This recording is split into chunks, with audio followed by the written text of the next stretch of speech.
Up in the Dumbo, smoking the gumbo. Few blocks before green, yeah, up in the jungle, coconut bundles. It's history in the making. I'm popping like fish to the grease and the bacon. My bitch is Jamaican. United we stand, dividing these bands. They hide in their hands, riding in vans, slide through your land. Hopping the sprinters, tore the underworld, popping the mentor. Land of the turtles, I'm popping that splinter. Watching the snowfall, dropping the winter. Dodging the pitfalls, watching this bitch fall. And I still managed like Rich Paul. The paper was calling, I had to go switch calls. I spoke to my twin, I told my young boys I'd never be broken again. Invoking the gins, smoking the spirits, I'm soaking the gin. Your man's in the woods, we smoking on him. What do you mean? We up it and squeeze, tuck it and leave, we leaving a stain. Fuck a Febreze, running the banks, causing the crashing. Feather the feds, merge the fashion. Horse we was smashing, kicking the door. Waving for force, it was blasting. Mother the gassing, loving the passion. Eat on your food, your brother was fasting. The weapon that formed against me was me. Perfected the storm as Bentley receipts. Washing the benches, we rinse and repeat. Sacred yourself, I'm centered on me. Red is the pillar, I'm pushing the piece. Higher the level, I'm pushing the keys. They going for 19. The summer is mine, I'm going for 19. Thunder and lightning, flooded a bright lean. The hunger was biting, biting.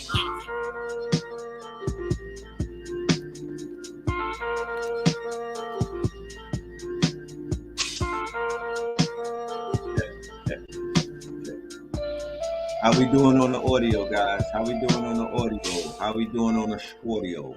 Let me know. How are we doing on the audio? We are here in the building. Yes, indeed. Yes, indeed. Yes, indeed. Talk black to me. Let me know how we doing on the audio. Are we good? All right, here we go. All right, family. Here we go. Welcome to another episode of Melanin Mondays. We are in the motherfucking building. You are rocking with the best. Yes, this is your host for the evening, Brother Red Pill. I am here by my goddamn self. This one is lit. Duck, what up? This is Melanin Mondays, episode 253. And the title of this is called Soft Targets. All right. Let's get it in. Let's go right to it. Let's do the roll call. I want to see who is in the building before we set it off. All right. Before we get into the business, let's see who is in the building. All right. Let's do the roll call. First and foremost, shout out to everybody that I ran into this strong in at the Invest Fest.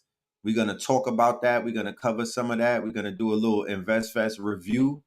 All right. So we got Seattle in the building. Shout out to Seattle. We got San Francisco in the goddamn building. We got Red Hook in the building. All right. Shout out to BK. Brook, Norm. T-Dot in the building. Nashville, Tennessee in the building. We got Chicago in the building. Champaign, Illinois in the building. You know what I'm talking about? We got Los Angeles in the building. The Bay is here. You know what I mean? Norfolk is here. Memphis is here. You know what I'm talking about? New Orleans is here. The entire Bay Area is here. ATL, via Connecticut, Oakland. Nigga, we got Ireland up in this. Come on now. Stop playing. We got the O'Briens and shit. The O'Malley's up in this thing. We got, who is that? Conor McGregor. We got Rome up in this thing. Shout out to the brothers in Rome. I hope y'all coming to Stone Mountain, my Rome family. Let me put the little fly up there in case y'all are not aware, because this whole everybody that was running into me was asking me about Stone Mountain. So the word is out. People is talking. The streets is lit and whatnot. They coming to Stone Mountain. They pulling up. You know what I'm talking about? 9-9.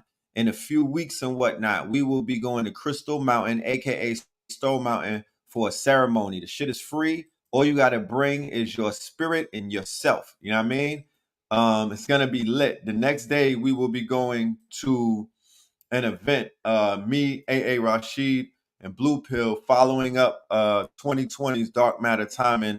This one is for 2023. So we calling it DMT 23, Dark Matter Timing, featuring AA Rashid, Blue Pillar, and Red Pillar. It's going to be an art show / lecture. Make sure y'all are in the building for that. The link is in the bio.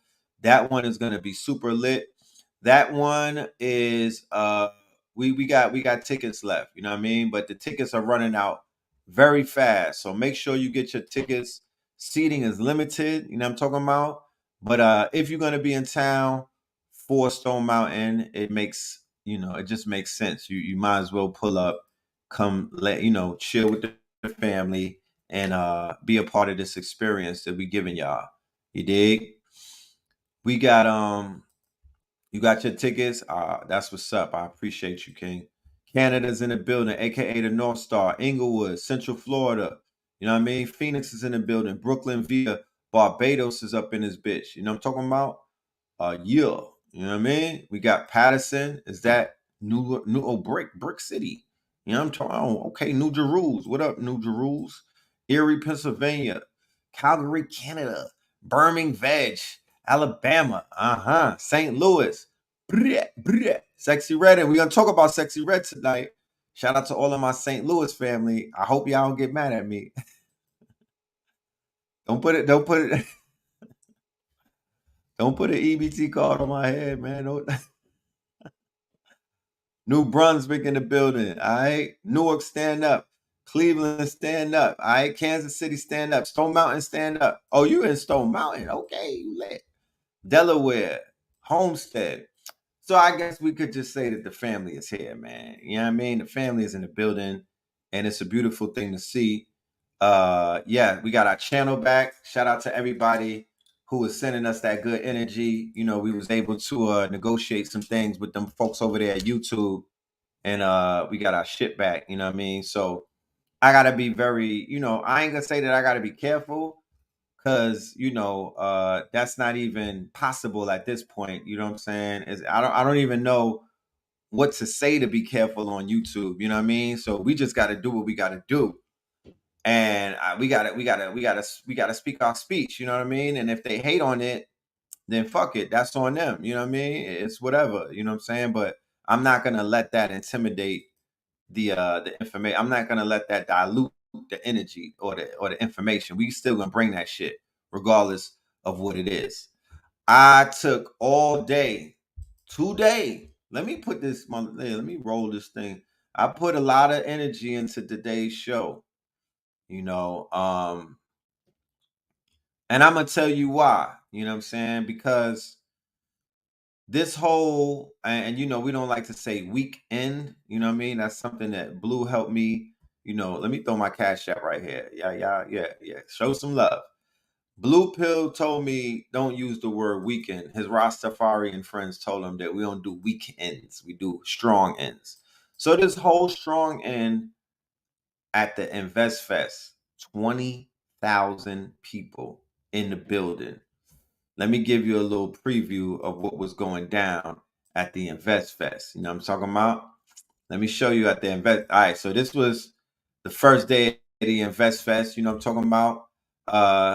The minute you came up in that bitch, you noticed some money was being spent. That was it was in a new building this year, a bigger building. You know what I mean? Okay, we got Duval in the building. Shout out to Duval. You already know, for my family in Duval, Jacksonville, condolences to the lives that were lost out there. I'm going to do my best today to help uphold the spirits of the 3 people who lost their lives by that bitch ass Peckerwood. Oh, is it 8 minutes in? Can I? Oh, yeah, we just reached the 8-minute mark. I could start cursing. Yeah, that whole ass Peckerwood that went ahead and took lives and whatnot. Yeah, so we're gonna talk about that. And the last show. Nah, I'm gonna wait. But yeah, we're gonna get to that. But this is what the Invest Fest had to offer, right? It was very well put together. A lot of money went into it. That's the first thing that you would notice. They stepped it up this year. When I looked at the wall that's behind me, at the top, they have the founders, right? And one of the founders is Steve Harvey. Okay, shout out to Steve Harvey. So what that translates to is the motherfucking bag got spent. He probably matched their money and whatnot, and then some. Henceforth, why there was like 6 billionaires at separate times on the stage, this whole strong end, right? So yeah, the this booth was $20,000 because when as a vendor, you get to see the packages and what they offering. Niggas had $20,000 booths, and it looked like you stepped into a whole nother world. And this booth right here is some Bridgerton type shit, nigga. I was in Moorish Spain out this bitch. Yeah, I was in Bridgerton. You know what I'm talking about? Yeah. And they had the Cinderella's wagon was right there. The shit was fire. We did a podcast with them.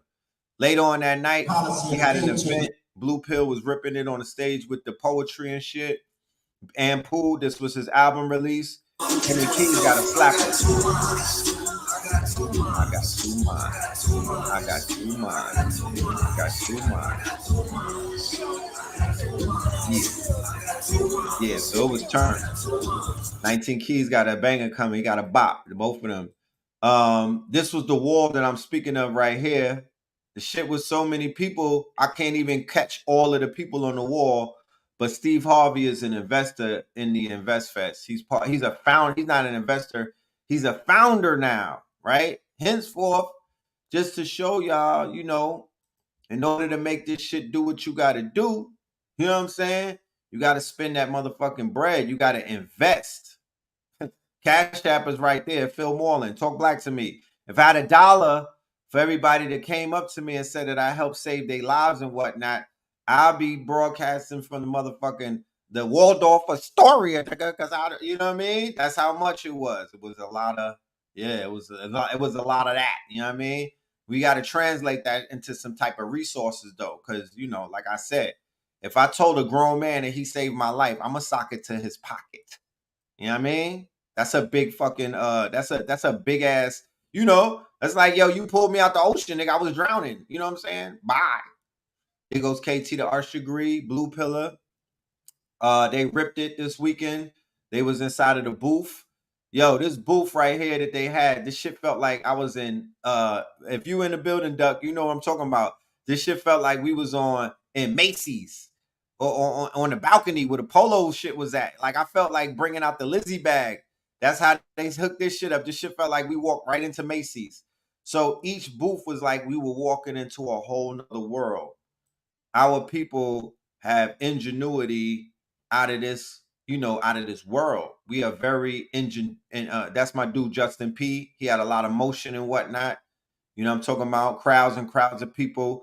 You know, it's just a beautiful thing to see our people being recognized for not just being gangsters, not just being thoughts, not just being killers and shit like that. That false shit that they be selling you niggas while they booking you to get the fucking Rico.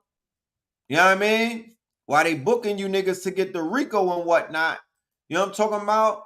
That's not what we was being recognized for. And it's not just me. Like I said, it was 20,000 people in the building. And there was a lot of Kangs in the building, a lot of Queens in the building. It was a lot of big dogs in the building. I'm going to let you know what I mean? In this space, there's a lot of people doing a motherfucking thing. You know what I mean? So, you know, here we go.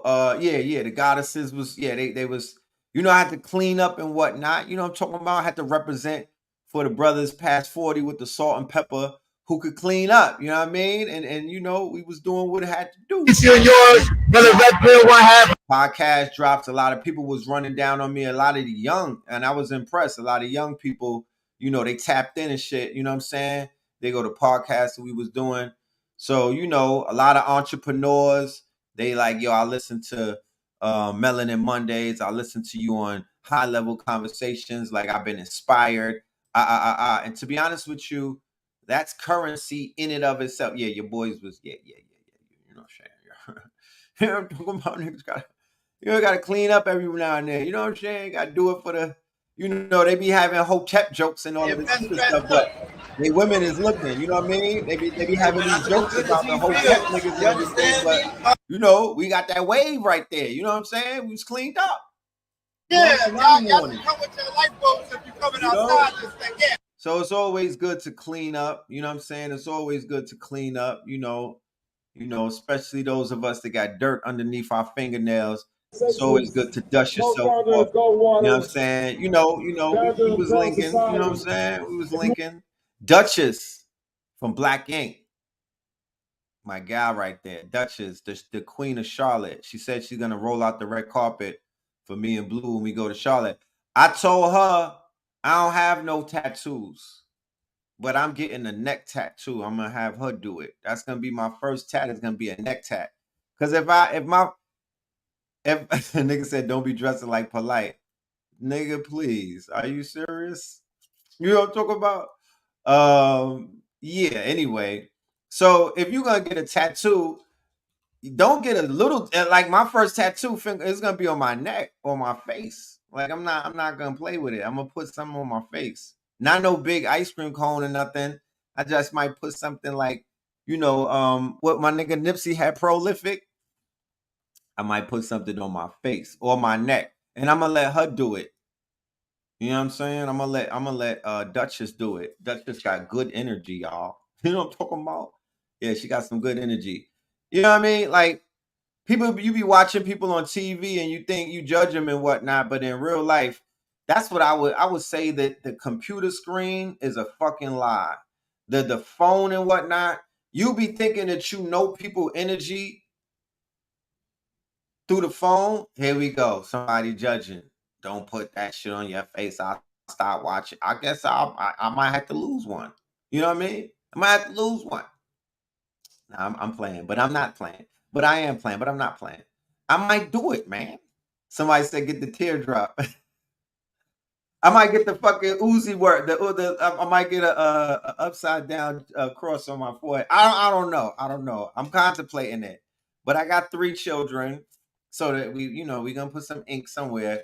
I might get some hemp ink so it don't poison my bloodstream. You know. Uh They said you won't see me the same. No problem, no doubt.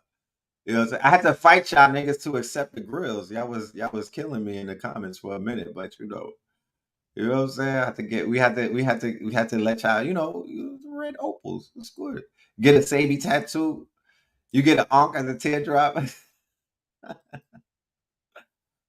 But when you see somebody through the phone, and I'm speaking for people that I be watching through the phone. There's some people that I unfollow because I just don't like how they look through my phone and shit like that. But in real life, you do an energy check. And some of these people's energy is just, it's better than how you see it. Because the phone is the social media bullshit. That's not a real depiction of people in a real life energy, y'all. That's not real. That's like this shit right here, this phone shit, what they call, this is called a black mirror, right? So when you see me, most of the times I'm trapped inside of this black mirror. You seeing me inside of this tesseract, this box, this mirror, and there's something that's in between me and you. You might be able to feel me through the screen. I'm able to project my energy through the black mirror, but there's nothing like a face to face. It's nothing like feeling somebody's energy. It's nothing like receiving a hug from somebody who is super excited to see you and whatnot. And I'm a hugger, you know what I mean? I do hugs and whatnot. I'm not bougie and shit like that. Some people, you can't even touch them. They'll be like, "Get away from me, peasant." You know what I mean? Some people don't, they just real standoffish. I'm the opposite of that. You know what I mean? I likes to hug. You know what I'm saying? I might smack some cheeks too. Pause. I'm just playing. But I'm an energy type of person. So if your energy is good, I'm gonna reciprocate. If your energy is not good, I'm just gonna curve. You know what I mean? I'm gonna go around you and shit. You know what I mean? You should understand that. But you know what they say? Don't meet your heroes. Fuck that.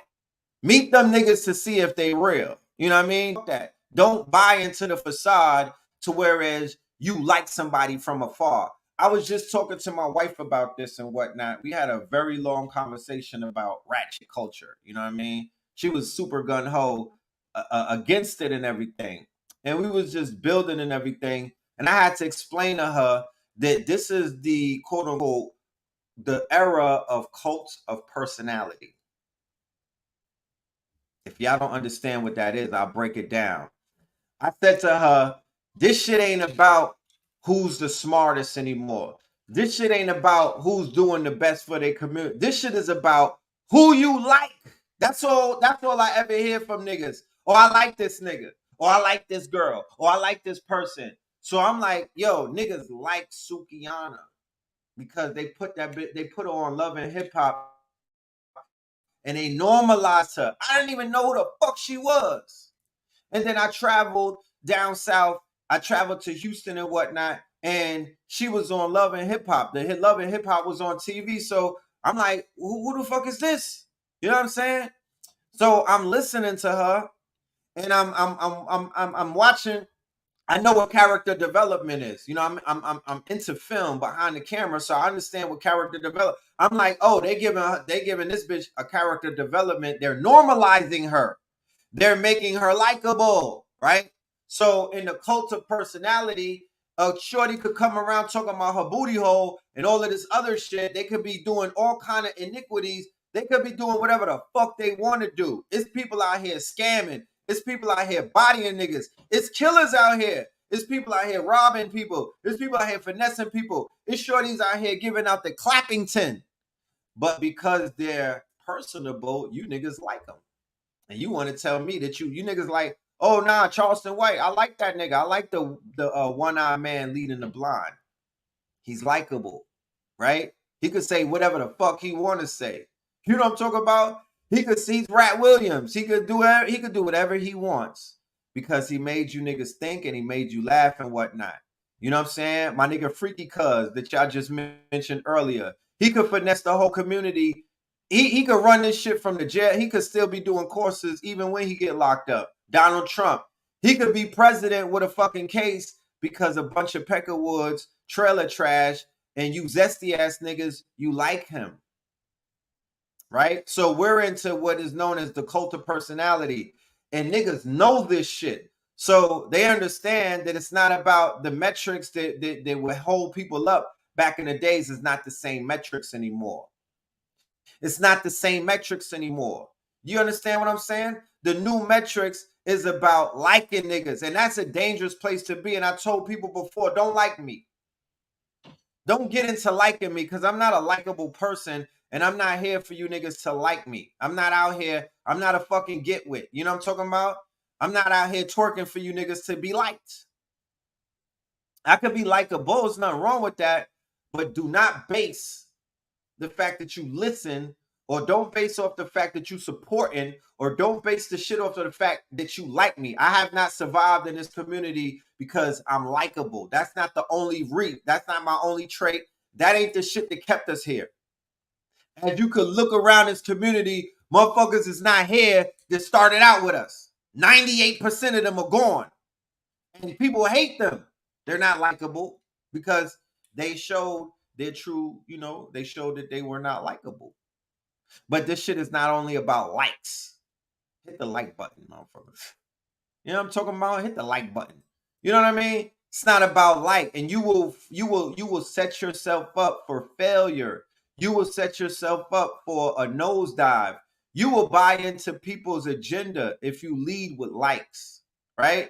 Because you'll bypass the agenda. Oh, you got drag queens twerking for babies, reading books to them in libraries. Oh, now I like RuPaul, so I'm gonna let that shit slide. Oh, I like my neighbors, you know what I mean? Even though it's two men with mad adopted children and whatnot, we don't know what they be doing with them, but I like them because they bring us muffins and shit like that, and I like rainbows. You bird ass nigga, you know what I'm talking about? That like shit been getting niggas lined up for a very long time, and I'm seeing it accelerate more as we move further into this cult of personality worship. Niggas is worshiping men and women that they don't know. So hell to the nah. Make sure you see the people that you like. You need to meet them in real life. And if they curve you and treat you like a fucking peon, then you need to reevaluate your likenessness to a person. Nobody's above you. I don't give a fuck who a nigga. I don't care how many followers they got. You know what I'm talking about? I don't care how many followers they got. I don't care how tall they are. I don't care how much jewelry they wearing. Don't be a thought. We work too hard as a community to get out of the thottery and whatnot. And y'all bringing thottery into this community with your likes. And who gives a fuck about your likes? Because the likes don't mean nothing.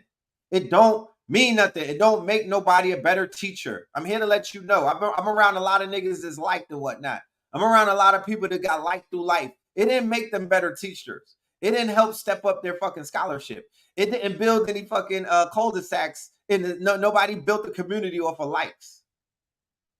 None of that shit matters, bro. Get off of that. And I see too much of it. I see, because if I got to straighten a nigga up, then I got to worry about y'all telling me that y'all like that person. But I be like, you know what? I'm not even going to say nothing. I'm not going to do it. I'm going to let that nigga do what he got to do because y'all like him. So these likable people and whatnot, certain people don't get at them because they fear that they won't be liked. Telling you, get off of Fantasy Island, y'all. You see, it's too many signals. It's Great Divine speaks through signs, and they're showing you the signs, and you don't need me to help you. I only help old women cross the street. I'm not holding nobody's hands. I'm raising 3 children, my niggas. I don't have time to raise fucking adults to give them the art of discernment and tell you that, nigga, you tripping.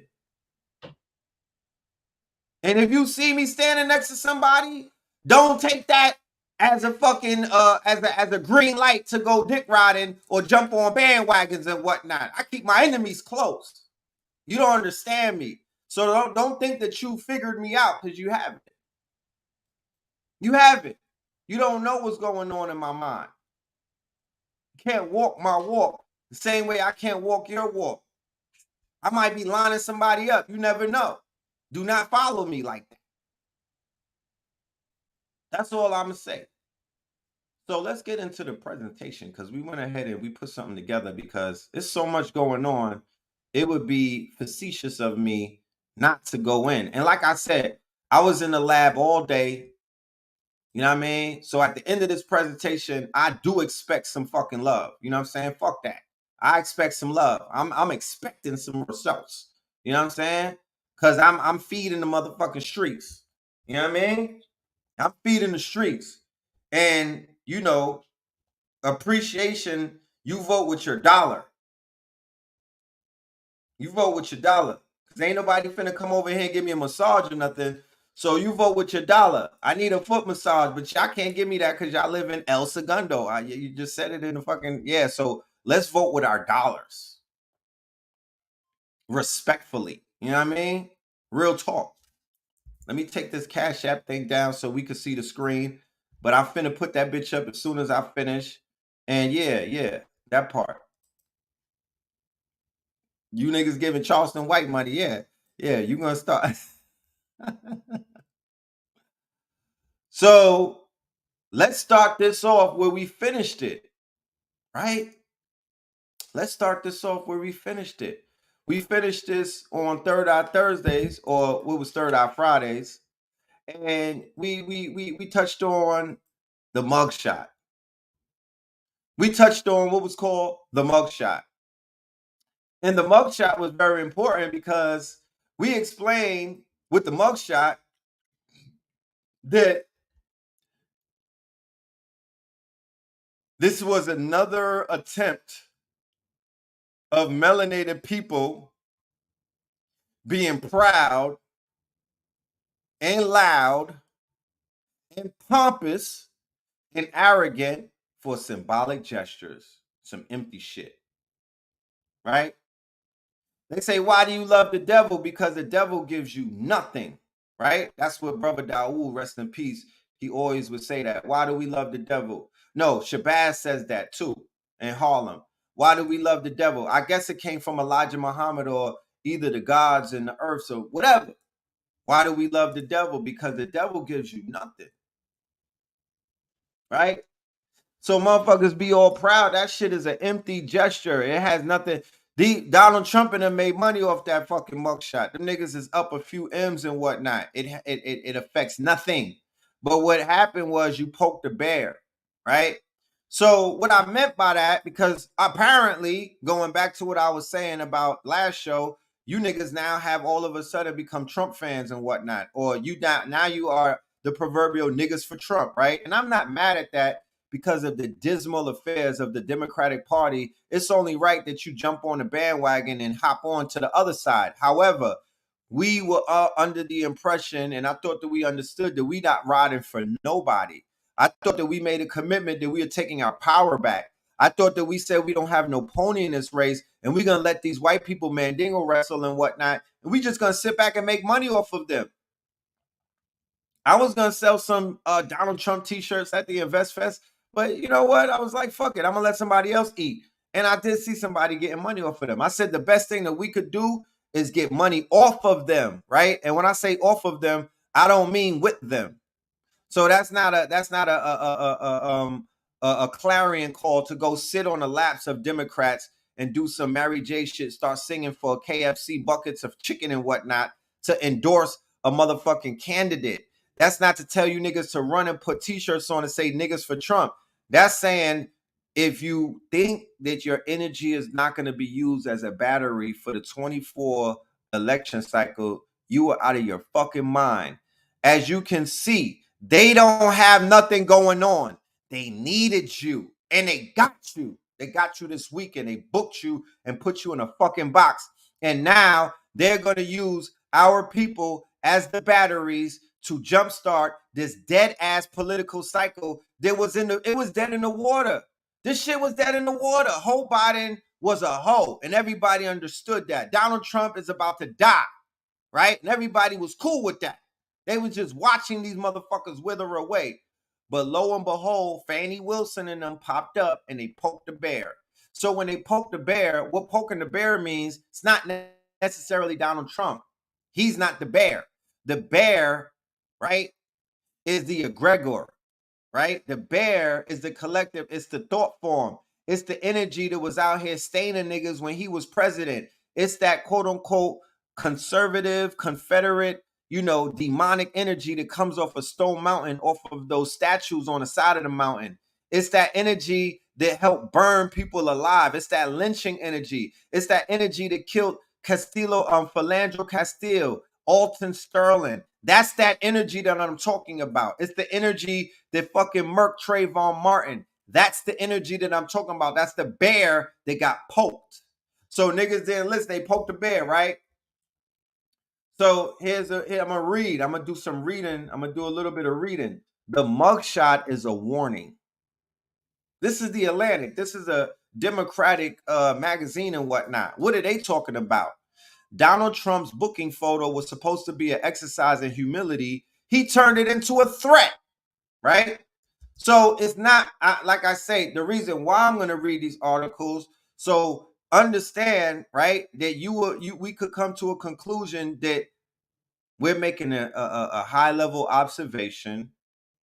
I don't have no pony in the race. I'm not a Democrat. I don't want nobody to vote for none of these people. If I had it my way, you would not vote for nobody. You would grab your sack for the men who have testicular fortitude, and for the women, you would stand on something, and we will build our own reality where we will govern our own mental, and we will stop fucking around and being puppets in this stage, this play that they have, this theater. It's called political theater, right? And you're only what they call you're a bad actor, right? You're a bad actor. You have no pony in the race. You cannot claim a W. You could only claim a loss in this shit. There's no wins in here for us. None. You niggas that fake ass want a PPP loan. You broke ass niggas. You want Donald Trump to be in here so you could scam a little bit. Fuck out of here. You have no wins, bro. You have no wins. The only wins you have is what I saw this strong in at the Invest Fest, where 20,000 people came together, and none of them was broke ass niggas, and they all had some type of vision and some type of oomph to them. That's what you focus on. That's what you focus on. And then there's 2 million in Africa, and then there's another 2 million in the UK, and then there's another 2 million in the Caribbean. You focus on that, my nigga, and you move like a sovereign. You move in your own capacity as a private motherfucking citizen and as a LLC, as a business, and you leave this shit the fuck alone. Because you're not crafty enough to play in this game, y'all. You don't understand it. It's very apparent. Regular black folk don't understand it. And conscious black folk that's dealing with knowledge of self, you should remove yourself from this field and whatnot, because it's going to tug on your energy. It's going to pull on your battery. You know what I'm saying? You don't need You don't need the trauma that they're about to unload on niggas. They already started. Okay? So, disclaimer, I done did a deep fucking dive doing the research for this lecture today. This shit affects me mentally, bro. It's certain when you dive in, it's certain depths of the ocean that you got to go into. I gotta find out. I gotta take shrooms after this. I'm gonna just keep it a buck with y'all because I have to offset the negative energy that I picked up just researching 4chan, 8chan, going to do. I saw pictures of murder scenes and whatnot. I had to go dive into the drill scene in Jacksonville and whatnot. These niggas is in cemeteries rapping about niggas that they killed and whatnot. You know what I'm talking about? I had to take a deep dive into Fulio and these niggas' world. It's toxic. I had to take a deep dive into the serial killers and whatnot. These white nationalists. It's toxic, y'all. So here's a disclaimer before we even move forward. If you want some old, you waiting for Big Mama to save you, you waiting for Kali Ma to rescue you, you waiting for the starships to land and everything is peachy cream in your world, this might not be the show for you. And I'm not mad because they say at the CIA that 90% of the population lives in a perception of their own. What does that mean? You niggas live in your own worlds. And I'm not mad at that. I mean, at the end of the day, the way that this world is set up, you have to create your own reality. You can't necessarily live in the world and be of it and whatnot because it will make you sick. Henceforth, heart attacks, strokes, and all of these other ailments are at such a height because the information is depressing. It's heavy on the heart. It stops heartbeats, y'all. It helps. It's carcinogenic. It will kill your cells. You understand? So yeah, you got to create your own world. You got to create a reality of your own where you can escape and whatnot. I am not judging nobody on that. Big up yourself. If that's what you want, big up yourself. You know what I'm saying? And salute to you and whatnot. It may be a hard time onboarding me to understand what your world consists of or the way your worldview is set up. I might see my worldview differently. We might bump heads on that. But at the end of the day, in this holographic universe that we all live in, you have the willpower to create any reality that you want to lean towards, because chances are that reality will come into fruition, especially because we're in the quantum quickening right now.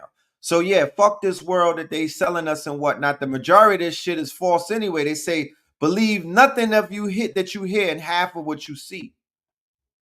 And that's a fact. I understand what they mean by that. So if you get easily triggered by this white national shit, you don't want to be on this show tonight. If you have not taken your motherfucking medications and whatnot, and you already are bouncing off of the walls and whatnot, screaming at the screen while I'm talking and shit, like, you might want to log off and just come back tomorrow or something. You know what I mean? Because, you know, take your meds. You know what I mean? Because I don't want to trigger nobody.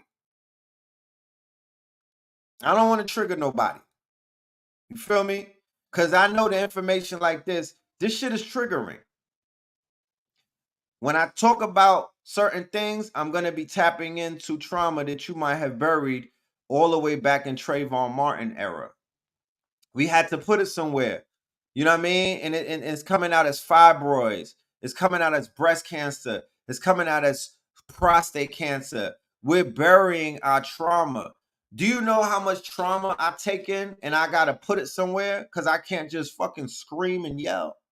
I absorb shit. I absorb shots. That's one of the traits of a Scorpio. We could absorb a lot, but we need somewhere to offset that shit. So I know for the mamas out there, especially the mamas, y'all have been absorbing a lot of trauma, a lot of psychological operations. You know what I mean? A lot of low level frequencies and whatnot. So we want to lift you up. We want to help offset that shit. But it's like surgery. I gotta peel back the scab, man. We have to look at the wounds, y'all. We have to go into some type of surgery, man. Don't be afraid of the surgery. Fuck the anesthesia. Just watch me as I stitch you up. Don't go for the numbing effect. Don't get the epidural. Push that shit out. Go with the pain, because on the other side of pain is your motherfucking that's what that on the other side of your pain is your joy. So push through these dark days, push through this dark shit and whatnot. You're gonna come out quite all right on the other side. But if you scared of the pain, if you scared of the dark, nigga, you're gonna be spinning in the shadows forever. You're not gonna make it out of the caterpillar cocoon. You know what I'm saying? You're not gonna make it out. That's why we got dark matter timing 23 coming up. You know what I'm saying? With 3 Scorpios, so we could take y'all into the depths of this darkness and whatnot. This is a precursor to what we bring into you on September 10th. Please believe it. We are in the dog days of summer. This is the motherfucking Jason months. You know what I mean? This is the dog days of summer. This is the red summer. This shit is lit. It's fucking, oh man, hold on. Let me read. So mugshots have long been used to make political messages. The booking images of John Lewis, Jane Fonda, Tom DeLay. Trump's version is less of a piece of wordless rhetoric than it is a reminder to all who see it of the threat embodied by a vengeful Trump. I'm going to repeat that. Trump's version, though, is less a piece of wordless rhetoric than it is a reminder to all who see it of the threat embodied by a vengeful Trump. I am of the understanding, and I'm also of the belief that Donald Trump works right hand with the Democrats, and they work as 2 wings of the same bird. This whole media cycle, this picking up and whatnot, because they're putting Trump in the news again, all of them are in bed together. They was on the phone with this nigga in Mar-a-Lago. They were planning this. This is theater. He's an actor. This is all scripted. Okay? These articles that they write are suggestions. They're not just articles. They're suggestions. It's like the movie Inception. They're planting ideas into your subconscious. Even the way that they write them is auto suggestions in the fucking articles if you know journalism. This is like yellow journalism. It's not real. Okay? It's almost like when Vice comes out with these articles and whatnot about all kind of taboo shit. It's really just a fucking promotion of it. It's really a commercial for it. They're not trying to shy you away from it. They're not trying to. They start talking about fentanyl to the point where you want to try it. Do you think these documentaries that they got on opiates make niggas not want to try it? When they start saying say no to drugs, niggas started trying them.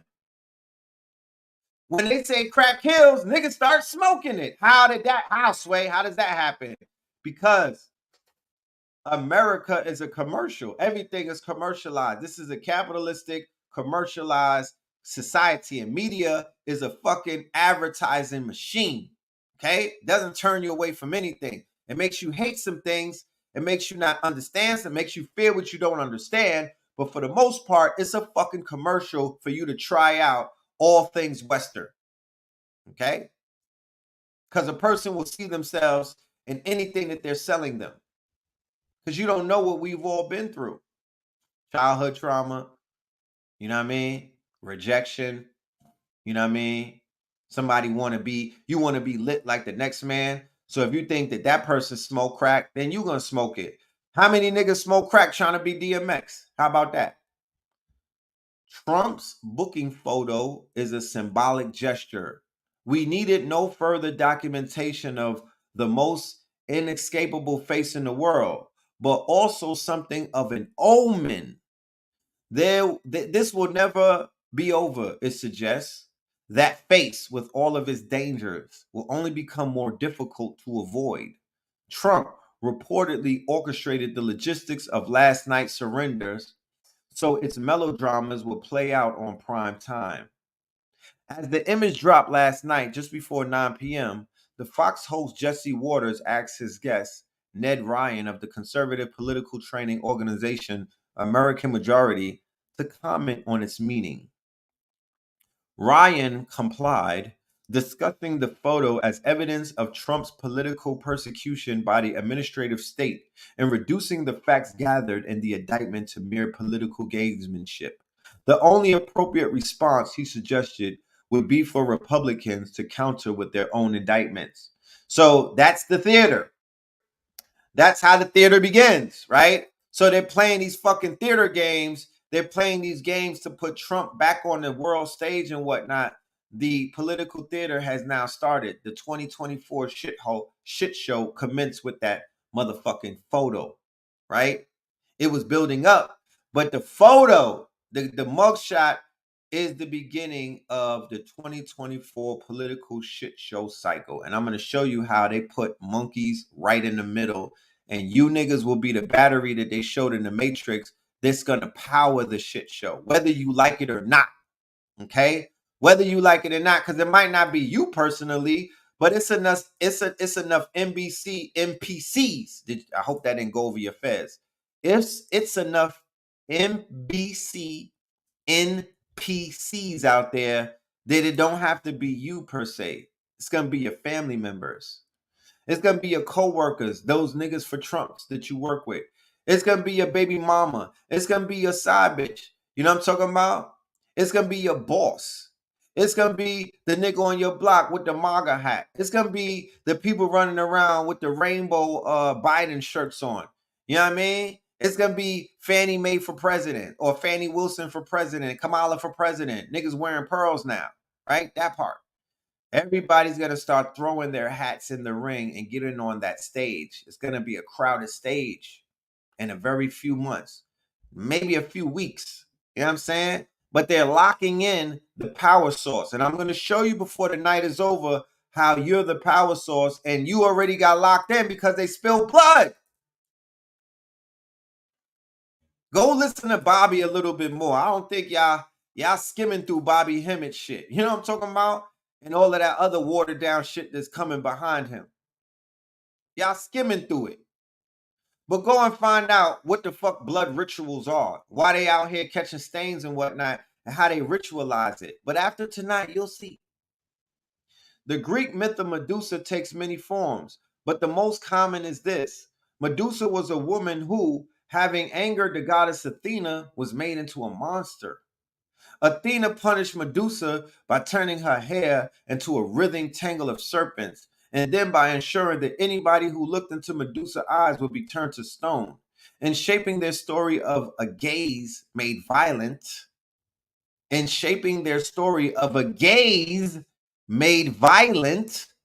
the creators of that early democracy were prescient about the man who has tried to destroy ours. Donald Trump's head may be covered in spray rather than snakes, but he is a Medusa all the same, reconfigured for the age of mass media. Once you look at him, your fate is already sealed. They talking that shit, you know what I mean? Like I said, read through the lines. It's more instructions. It's more, this shit is like a monologue, right? They're reinfusing this mythological figure to you. They're reinvigorating your imagination and whatnot, because Donald Trump was the king of creating alternate realities. He did that with his presidency. He did that with the people who were his speakers and whatnot at the White House. They were creating alt reality. He did it with a straight face. He created an alternative reality, a fucking multiverse, where everything that he said, he believed in that shit, regardless of if you did or not, to the point where he had you niggas believe in it after a while. Right? Last night, the 45th president became inmate number P011358009 of Georgia's Fulton County Jail. Keep in mind, the article that I'm reading is dated, right? This was before this strong, and this was before Saturday. It said last night, Donald Trump got booked on a Thursday. So they put this article out on a Friday, right? And I'm going to show you how quick this shit took off. It was shared with the public. We looked, of course, and we was prepared for our gaze. Hair, makeup, angle, pose. In the portrait, it is a portrait in the end. Trump glares directly into the camera. He seethes. He glowers. He turns into a studied performance. Photos like this are typically exercises in enforced humility. Trump's is a display of ongoing power. he treats his mugshot as our minutes, right? So him and Rudolph Giuliani, Ray Smith, and the black chick, I don't got it in this picture. They know something that we don't know. And I already showed y'all on the show that I did on Thursday. I said the black girl was giving me purge. Her mugshot was giving purge. I said, what the fuck do she know that I don't know? She was in the back of the car. She must have heard some conversations going on because she knows something. She knows something. So look at that gaze. That's not a gaze of checkmate. That's not a gaze of I'm scared going to the pen. Because God forbid they send that nigga to the pokey. Like somebody has said, he's going to be the king of the motherfucking Aryan nation. And he's going to take over the yard. Nobody's going to touch him. He's going to take over the fucking yard. Similar to how the white supremacists, did you hear a nigga eat Dylan Roof's food? Did you hear anybody eat the food of any white supremacist who went to jail for killing niggas? No. No. They talk all of that bullshit about niggas doing all of this gang shit behind the wall, but they not fucking with the Aryan nation nor the Mexicans. Niggas is not playing. They're protecting all of those people. You're not going to touch them. You're not going to touch them. I don't give a fuck if you're on a visiting. I don't care if you're in the same cell with them. You're not touching them because none of them been touched. The only way that John Gotti got touched is because he stopped paying the fucking Aryan nation and they turned the cheek on his ass and he got wild up. Okay? They was protecting all of them. Even Jeffrey Dahmer had a fucking cover. And he got bodied and whatnot, but he was being protected for a while. Here you go. Trump campaign promotes mugshot shirts, mugs, and more merchandise that read "Never Surrender." He ran up the bag. Mugshots, $12. Bumper stickers, $36 for the long sleeve t-shirts. At his next pep rally, everybody will be wearing one. That's the hottest merch right now. Right? So, right in step. And not in this lecture, but in DMT 23, I'm going to show you empirical. I'm going to show you how every single time black people try to get boisterous and you niggas try to get in your bag, they sat you niggas down with a fucking mass killing. They checkmated you niggas every single time because you don't spill blood of the ops. You have empty symbolic gestures, right? You're loud and you're pompous. You're arrogant. And they always spill blood and sit you niggas the fuck down. Every time I'm going to show it to you. I'm going to show it to you. You get hyped for the wrong things. They stain shit. They spill blood. They feed their fucking gods. You understand? Niggas got a lot of growing to do in the theater of war. You are fucking zeta males when it comes to the theater of war. You're not even beta males. You're not alphas. You're alfalfas when it comes to this war shit. They've been checkmating us for a very long time in that field right there. Let's be clear. In the ritualistic field, because we're not talking about regular war. We talk about ritual war. We talking about spell casting. We talking about shaking the fucking room, the shit that matters the most. Because whenever you have to fight a physical war, they say you already lost. You understand? They doing rituals, y'all.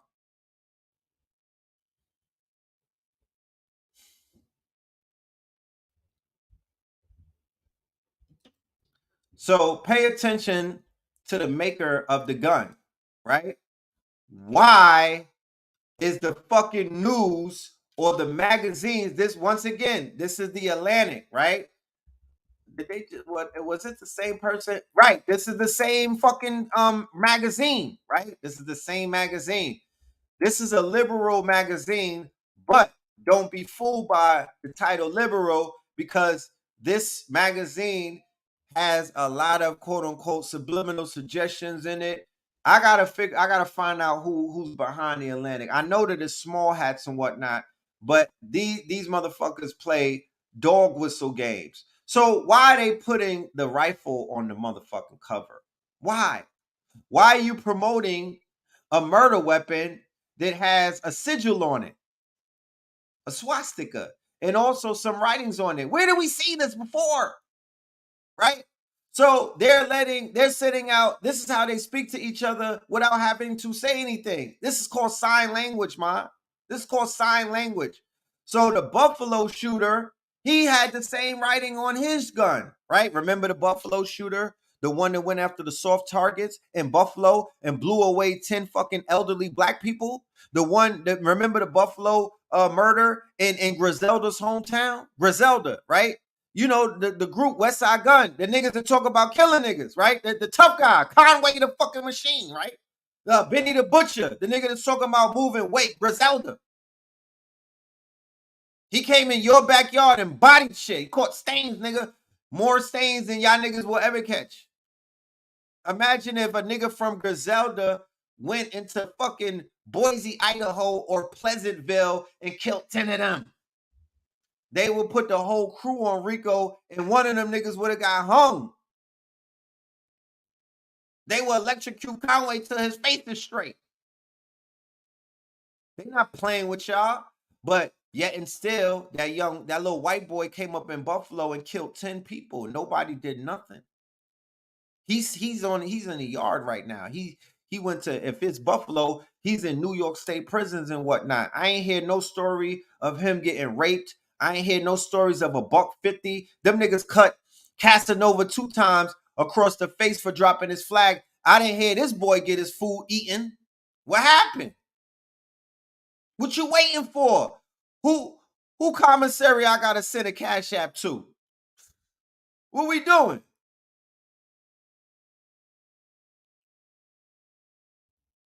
I come on the visit floor and bring you the motherfucking banger, nigga. I'm that thorough. Who books we need to feed?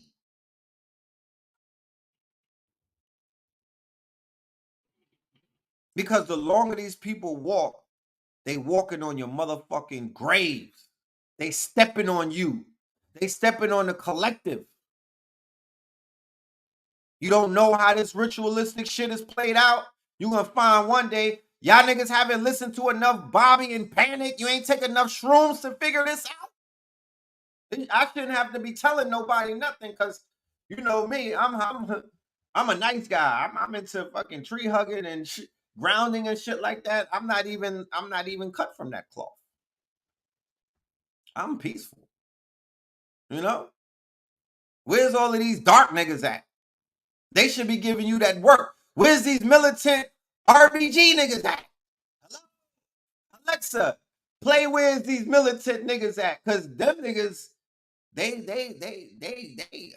man. They must have got picked up by serious, they must have got picked up by the Nibiru spaceships, because I don't see them no more. Y'all following them niggas. Y'all was out there sack chasing all of the RBG niggas. Where they at? Where they at? They promised you niggas a race war. Where they at? Yeah, I thought so. The Jacksonville killer wanted everybody to know his message of hate. He didn't want to merely murder people, but to do so with the attention of the world. This happened the day after I read that article. He started murking shit on Saturday. Trump got locked up on Thursday. They bodied shit on Saturday to shut niggas the fuck up. I don't see niggas making no more I don't see no more mugshots on my timeline. How about that? Let's get into it. A picture posted by the police shows one firearm with swastikas drawn on it, as if it had to be branded, not simply as a gun, but as a Nazi one. We get the message. Like I said, these are small hats writing these stories. If you don't see them talking to each other, you understand? You got to know journalism. They're talking to each other in agreement. Okay? The Jacksonville killer, though, wasn't just killing for his own and neo-Nazi branding. His other audience was the Black community, there and throughout the nation. After all, he was first spotted earlier in the day, not at the store, but at Edward Waters University. Florida's oldest historically black university, in a state where Governor Ron DeSantis has fought the culture wars around African American studies. Edward Waters was founded in 1866 by members of the African Methodist Episcopal Church for freed black people and their children. Every HBCU in America, as well as their students and the students' parents, will feel vulnerable, especially after last year's slate of bomb threats against them. An on-campus security officer had approached the Jacksonville gunman as he was putting on his tactical gear and asked him to leave. You asked him to leave, you bird-ass nigga. You didn't shoot him?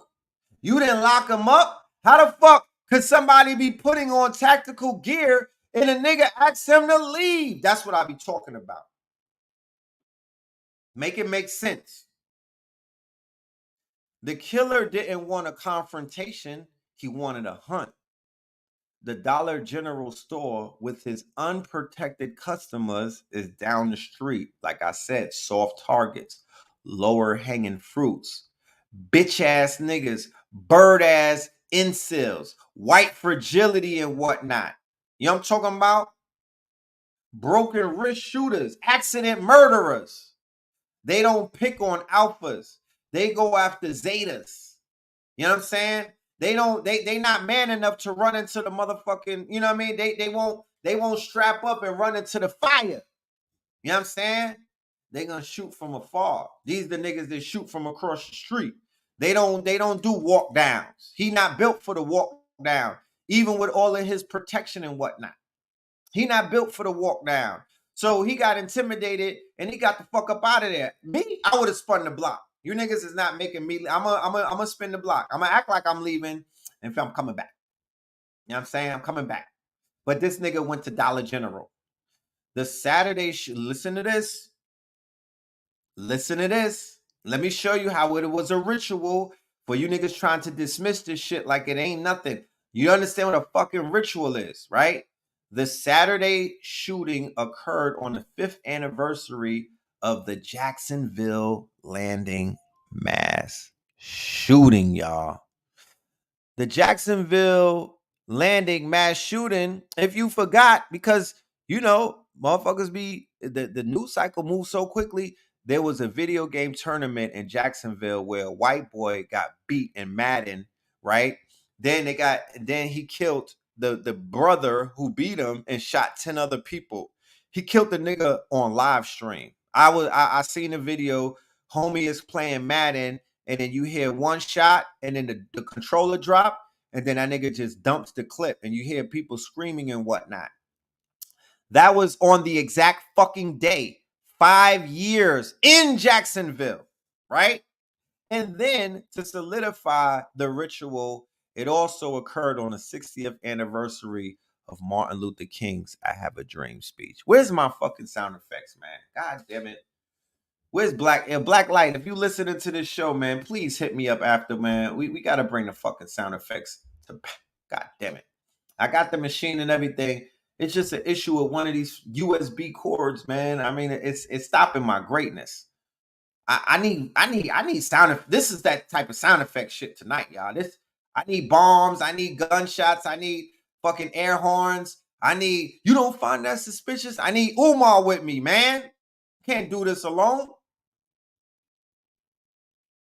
This nigga caught a stain on the anniversary of I Have a Dream, Dreams and Nightmares. It said whether the killer knew this doesn't really matter. African Americans do. Oh, they cooking y'all in this article. They cooking.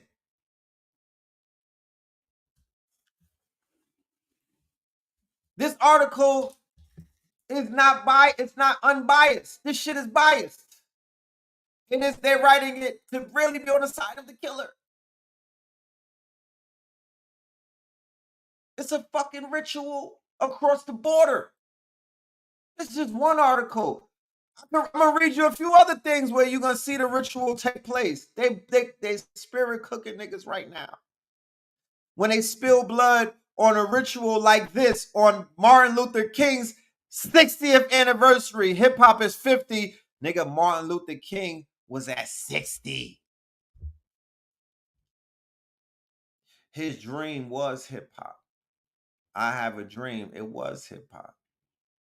So niggas could fuck white girls and everybody could be allies. That's his dream. So y'all could work for white people and get fiat and they could work you to death. That's his dream. So you could sit on their toilets and drink from their water, their fountains, tap water. That's his dream. And you niggas got his dream. He said he integrated you into the burning house. Here we are. His dream came to fruition through the culture of hip hop. Facts. You can't point to damn near, go and read the fucking speech. And you can't point to nothing that came out of that 60 years other than hip hop that fulfilled his vision of what it is. And now we got these incels and these white fragilists. This white boy probably listens to Fulio and what's the little nigga? Nardo Wick and all of them. If the white boy lives in Jacksonville, he listens to Jacksonville drill. Okay? He's familiar with niggas having no fucking value in each other and whatnot. So he's like, fuck these niggas. They're not gonna do nothing. That's why he ran down there and stained them the same way that white boy went to Buffalo, because he probably had a fucking Conway the machine marathon and was like, these niggas don't give a fuck about each other. I'm gonna stain them. I'm gonna kill their grandmama. They don't care because they not gonna do nothing because they didn't do nothing. They bought balloons and teddy bears and fucking Benny the Butcher made a whack ass song. That's all you got from them. And then the killing amongst each other commenced. Facts. You ask anybody in Buffalo, did niggas stop killing each other or did they commence the killing? And I bet you they'll say they ramped up the killings. The Jacksonville shootings could have been worse. The gunman certainly had the ability to kill more. What he did do with chilling exactitude was carefully produce a day of violence by controlling the message and the means. The public will talk of gun control and mental illness, but the story is also the story. And what we know for sure is that there will be more performances with new actors and victims. Listen to the spell that they're writing out. You understand? People don't realize. And like I said, this is a liberal, this is not Fox 5. This is the fucking Atlantic. This is how they speak to each other. This is supposed to be a progressive magazine. So do you hear the spell? It's called auto suggestion. It's called predictive it's called inception. They're telling you what's coming. They're not even like, it's not even the guesswork anymore. They're saying the public's going to talk about the regular shit, gun control and mental illness. They're going to go with the talking points. But the story is also the story, meaning the ritual is the ritual. And what we know for sure, imagine a melanated thing. Like if there was a murder in Israel, let's say that they did a bombing in Israel, the Palestinian got lucky, crossed the border and blew 10 of them up. Boom! And then somebody wrote, there will be more victims over and over again in large and small community venues to continue this endless and outraging Israeli tragedy. Let me just change it so we can see how crazy this shit sounds. There's a massacre, right, of babies, Jewish babies, right, in Israel. And then somebody from the black press puts out a story and says, the public will talk of gun control and mental illness, but the story is also the story. And what we know for sure is that there will be more performances with new actors and victims over and over again in large and small community venues to continue this endless and outraging anti-Israeli tragedy. This play never ends. They would claim, oh my goodness, they would treat them worse than they did Kanye. They would have to apologize. They will have to do an apology tour. They will fucking divest all of their money or all of their sponsorship. You know it. Let's go ahead and boycott the fuck out of the Atlantic. I got time today. You know what I'm saying? We'll put, I got fuck chat GPT, nigga. I got poison GPT. I got the dark GPT.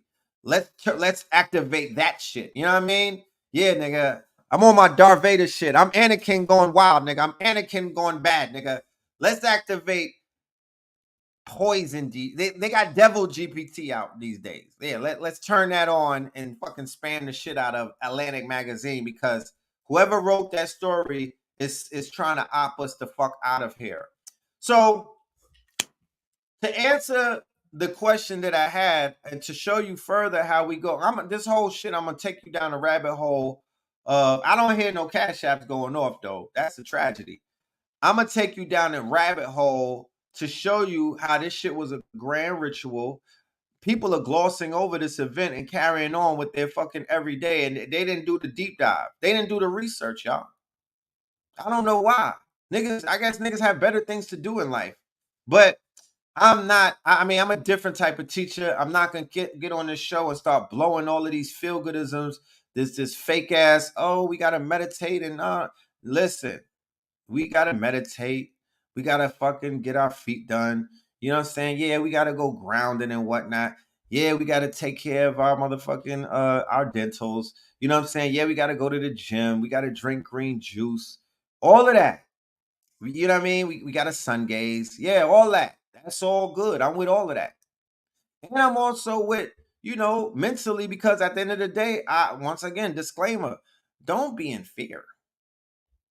I'm giving you this shit with a bit of fire to it, so I could burn away the fear, because it's fight or flight. I hope this fucking shit doesn't release no cortisol in your system. Like I said, I did a disclaimer earlier. If you didn't take your meds, don't watch this. Go take your fucking meds and come back. If you on shrooms, don't watch this. You might be too sensitive, young man. But I'm giving you the for real, and I'm decoding and I'm unpacking this shit, but I don't want you, because we fear what we don't understand. That's where fear comes from, being in the blind and whatnot. So I'm attempting to put some type of goggles on you so you're not in the blind. We don't want to be in the blind, because they're out here doing rituals. So why would, it's not just the Atlantic magazine to put this gun on the front page. When you go and research it on the internet, you're going to see palmetto everywhere. You're going to see the rifle with the swastika. You don't even see the nigga face who killed the people. You're going to see his gun. What is a palmetto? Saw palmetto berries are great formulas for love, lust, attraction, vitality, and power. What does the palm tree symbolize? Right? 9 spiritual meanings. There is a common message to learn from the palm tree, right? So let's go into the palm tree. Embrace the powers of the palm tree. Palm trees hold profound spiritual meanings across different cultures. In Christianity, palm branches symbolize Jesus entering Jerusalem on Palm Sunday, showing victory and triumphant. Remember, we're dealing with who? Radical Christians. We're dealing with who? Evangelical Christians. We're dealing with who? Crusaders. We're dealing with who? Zionists. We're dealing with who? The far right. So it's a holy war for them. They have to stand on something. They don't have culture. The only culture that they do have is the Nordic ancestry, right? The Visigoth ancestry, the Ostrogoth ancestry. That's that shit going into Germany, going way back. The people that the Moors defeated, the Nordic mythology, Thor and Odin and all of that, right? And then they got Jesus, but not the Jesus that you fuck with. They got their own version of Jesus. Okay? Them people that was hanging out people and whatnot, reading from the Bible and shit like that when they was lynching us, my nigga, they wasn't tapping into Tyrone. They wasn't tapping into Black Jesus Tyrone, nigga. They got their own Jesus.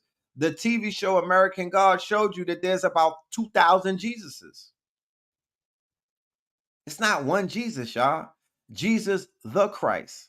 So they have a golem, right? They have a golem. They have an egregor and whatnot that is their Jesus, right? And that's who they catching stains for. That's who they send niggas up to. That's who they sacrifice people in their basements every fucking night. Or children, women, especially black women, black men. Niggas is being found hung all around, decapitated. You know what I'm saying? Phallus removed and all of that. Motherfucking organs removed and shit like that. That's called ritual. And they are doing this to expedite their crusades and what is known as what? What's their biggest thing? Revelations. Revelation. That's why they loved Donald Trump, because he was expediting the quote unquote Antichrist, the coming of. He was expediting. He moved the motherfucking capital to Jerusalem.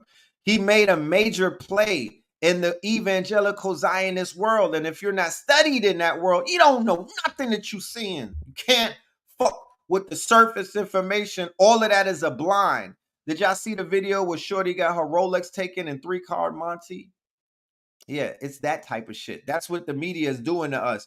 3-card Monte. You think you know what a little nut under that little cup is, but they got you. They're going to take your Rolex and your sneaker money. Stop playing a game that you're not even equipped to play.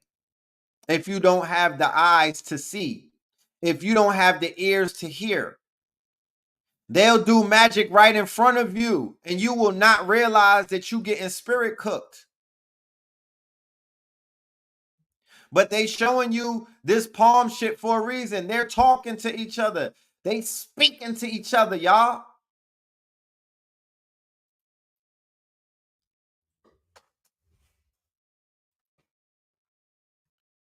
Look, magical herbs and roots to incorporate in your spell work. Okay? So the palm tree is used for root work. The palm trees is used for spells. Okay? I hope I don't throw my shoulder out because I'm not reaching. The ability to withstand pressure, right? So if y'all riding against the blacks and whatnot, if you riding for Trump, you're gonna have to withstand pressure. You're gonna have to sit down 4 or 5 years and wait for your trial if you don't kill yourself on some NK Ultra shit when the police run down on you, like Dylan Roof and a nigga from Buffalo. He was like, he was gonna kill himself, then he thought about it. He said, nah, fuck it. I'm gonna just go to jail and be a legend on the yard. Why not? Because the fan mail is going to keep him. They're going to send titties and ass to him, all of the little white girls. Because Dylan Roof, they say he gets the most fan mail in the jail. They say that he get the baddest bitches coming on the visit floor to see him. And he has a whole photo gallery of young white women showing tits and body part. They love him. He's a legend behind the wall for killing a senator, because that's what he killed in South Carolina when he killed those 10 people. It was a senator named Senator Pinckney, and they hide that from black people because they don't want you to know that they still cooking you, right? Because that's part of the grand ritual that he stained a senator inside of a historical black church. I went to the church. I saw the church. I stood right there. They got a fucking bar across the street from the church. You never seen a coordinates where there's a bar across. It's a bar across the street from the church with a school, a children's school right next to it. That is, if y'all don't understand how real estate and how things are set up, zoning wise, that's impossible to do. But they did it. White people come out of that bar drunk and whatnot, and they make fun of the church. The black man who was the caretaker of the church, he said they had to install cameras because white people was coming up to the church and pissing on it after the bar. How about that? Because they know the ritual to Dylan Roof. He caught 10 bodies in there. It's a fucking graveyard, right? There's nothing that you, at the end of the day, they just dump on that shit because it's like, get that shit out of here. That fake ass black shit. Get the fuck out of here. We can piss on that shit. You niggas killed, they killed the senator. You niggas didn't do nothing. Fake tough ass niggas. You niggas fake drill ass. You know what I mean? You fake gangster ass niggas. They peeing on your fucking church. How about that? Look at all of the palm. You are growing. All hope is not lost. Read it from the angle of a white supremacist, though, not from your egotistical, your feel good. I need to feel good. I need no, nigga. This is for them. This is what they reading, because that wasn't your hammer on the front page of the Atlantic. That was theirs. You didn't ritually, you didn't put no onks on your gun and stain something. You didn't spin. They did. Niggas in Jacksonville is spinning on each other.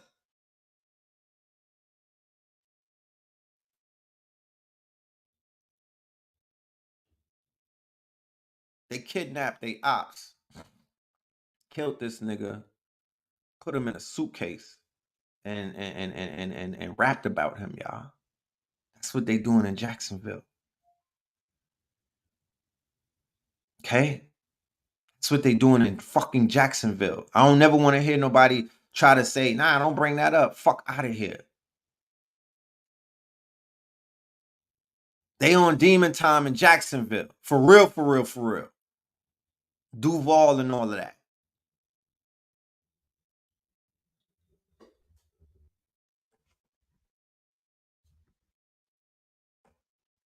These is babies I'm talking. These ain't grown. These teenagers doing that to each other.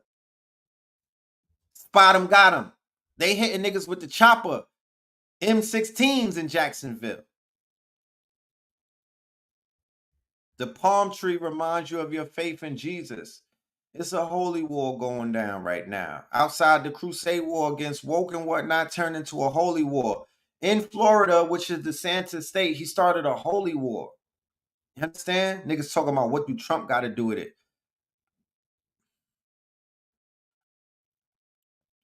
Whenever you dream of seeing a palm tree plantation, it is a prophetic message about the future, right? So it means the good news is coming. They're blasting. It was a massacre that took place, and everywhere in the news, they're sending out this dog whistle. They're speaking to each other through symbol literacy. My master teachers were the best teachers on the planet. Bobby Hemmett, Phil Valentine, and them prepared us how to read the fucking news. You understand? So every white person that sees Palmetto, they're not that fucking unsuspecting. You got to give them some credit. They're not slow like that. They're like, oh, let's go research with Palmetto. Oh, ho, ho. It's a boost of the ego. Because remember, you're dealing with white fragilists. So their fragile nature and whatnot, they crash out a lot because, the sun is eating them up. They don't have melanin. You know what I'm talking about? They got to watch the Adam 22's wife getting drilled and whatnot by a black man. It's fucking with their consciousness. They're very fragile. Black women, sisters with white boyfriends. Talk black to me. Drop some. Halle Berry's in the audience. Tell me how fragile these niggas are with a motherfucking emoji. Please. He's not going to hear this. You know what I'm saying? I know that you are in the closet listening to me, or you told a nigga that you was going to the Dollar Tree or something, or you was going to whatever. He's not going to hear this. He won't know. Drop an emoji if you ever dated a white man and that nigga's fragility was on Front Street. Please. There you go. Because I'm not making this shit up. I'll let the fucking emojis talk for me. I'll let the emojis talk for me. Because y'all might think that I'm hating or something. Y'all might be into Jon Snow bunnies and everything and whatever. But yeah, it's the fragility in them. They need to be constantly reassured that everything gonna be all right.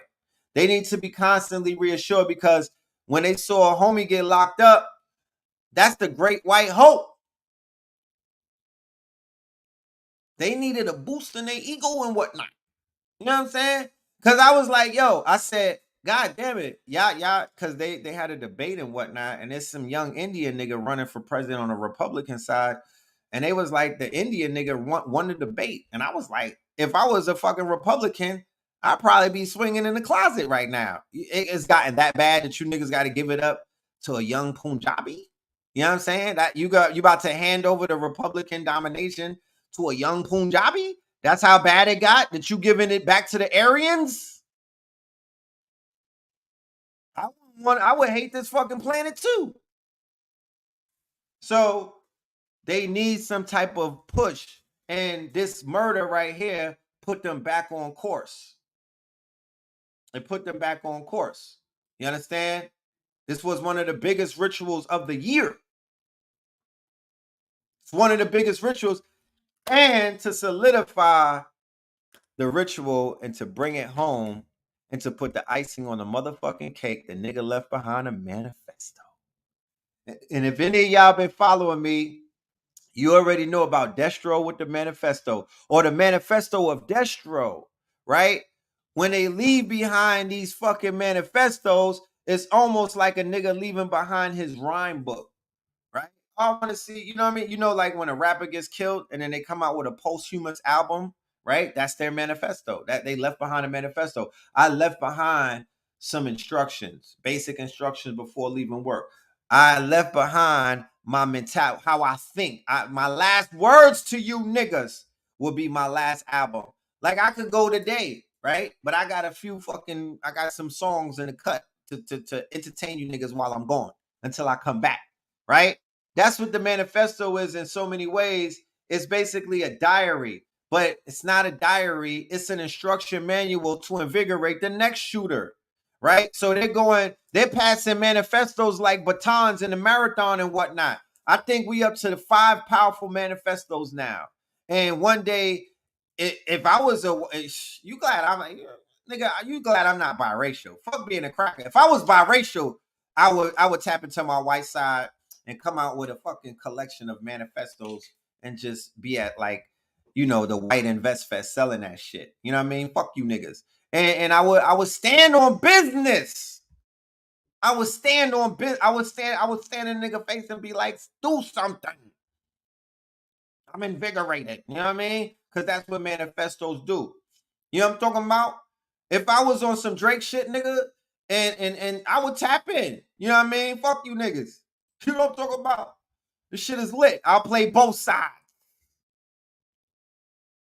You know? But the manifesto was out. I couldn't find it.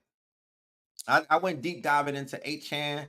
They was about to give it to me, and I must have gave off nigga vibes because they blocked me after that. They was like, nah, this is a nigga. They probably got the technology where they could do the research and find out if you black or not. It's not, we not. They almost gave it to me though. I was in conversation with a nice Peckerwood, you know what I mean? A nice neo-Nazi Peckerwood. He was about to give it up, you know? Then he figured it out, you know?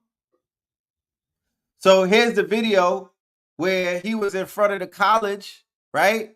And he was about to catch a body, right? So that was the original, that's what I'm saying. His shit is so upstairs, right? And they talk about he's a lone gunman. They say this about everybody. How do you know he was working alone? We're not even a week into the investigation. They said that the day of. Yeah, he worked alone. He don't belong to nobody. They said the same thing about Buffalo. They said the same thing about Dylan Roof. They said the same thing about every single one of these drillers or these spinners and whatnot, because everybody's working together. Everybody, even the nigga cops, they all work together. Facts. Niggas should be ashamed of themselves calling themselves a Democrat.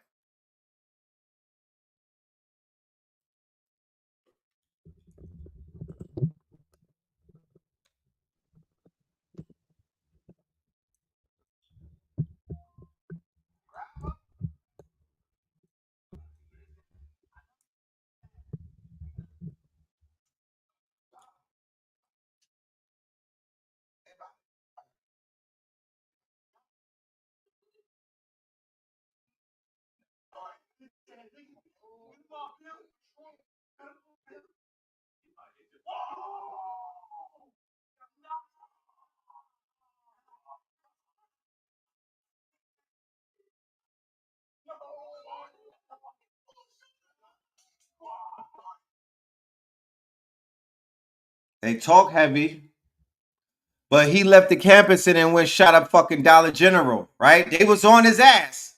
If they was really about that life, they would have ran down on him. Because he was right there, right? In their parking lot of their black-owned school, a white man putting on armor. And these bird-ass niggas didn't even get out the fucking car, right? But if it was a nigga, they would have spun the block more than likely. They didn't do nothing to him. So they let him get up, they let him leave, and he went and he killed some people down the block. Okay. He wasn't man enough to get it popping on a college. I said coward ass cracker. He wasn't man enough to get it popping on a college campus with healthy, strong, athletic young men. So he went to Dollar General and preyed on older folk and unsuspecting customers. We've seen this cowardly behavior before. Buffalo supermarket shooting, AME church shooting, which is Dylan Roof, mosque massacres, etc. Soft targets from soft shooters, aka white fragility. Bitch ass niggas. Was it a Manchurian candidate? NK Ultra mind control? The gunman's first victim was a 52-year-old woman. He shot her car up 11 times.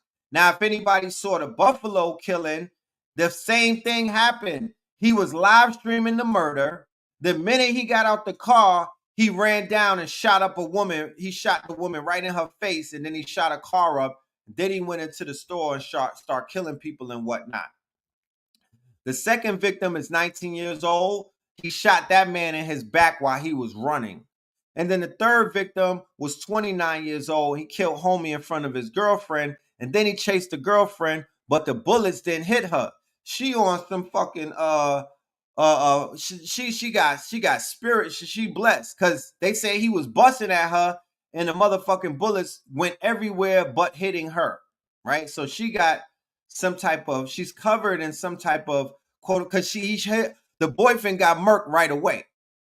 He didn't have cover. She's covered. Okay. So here's one of the victims. We're gonna put a face to the motherfucking to the tragedy. You know what I mean? These are the brothers and the sisters who lost their lives, who were ritualistically murdered. They got sent up, right? They were the sacrifice. They got lynched. They got murdered. They got executed. They got assassinated. Okay? Put some respect on them, right?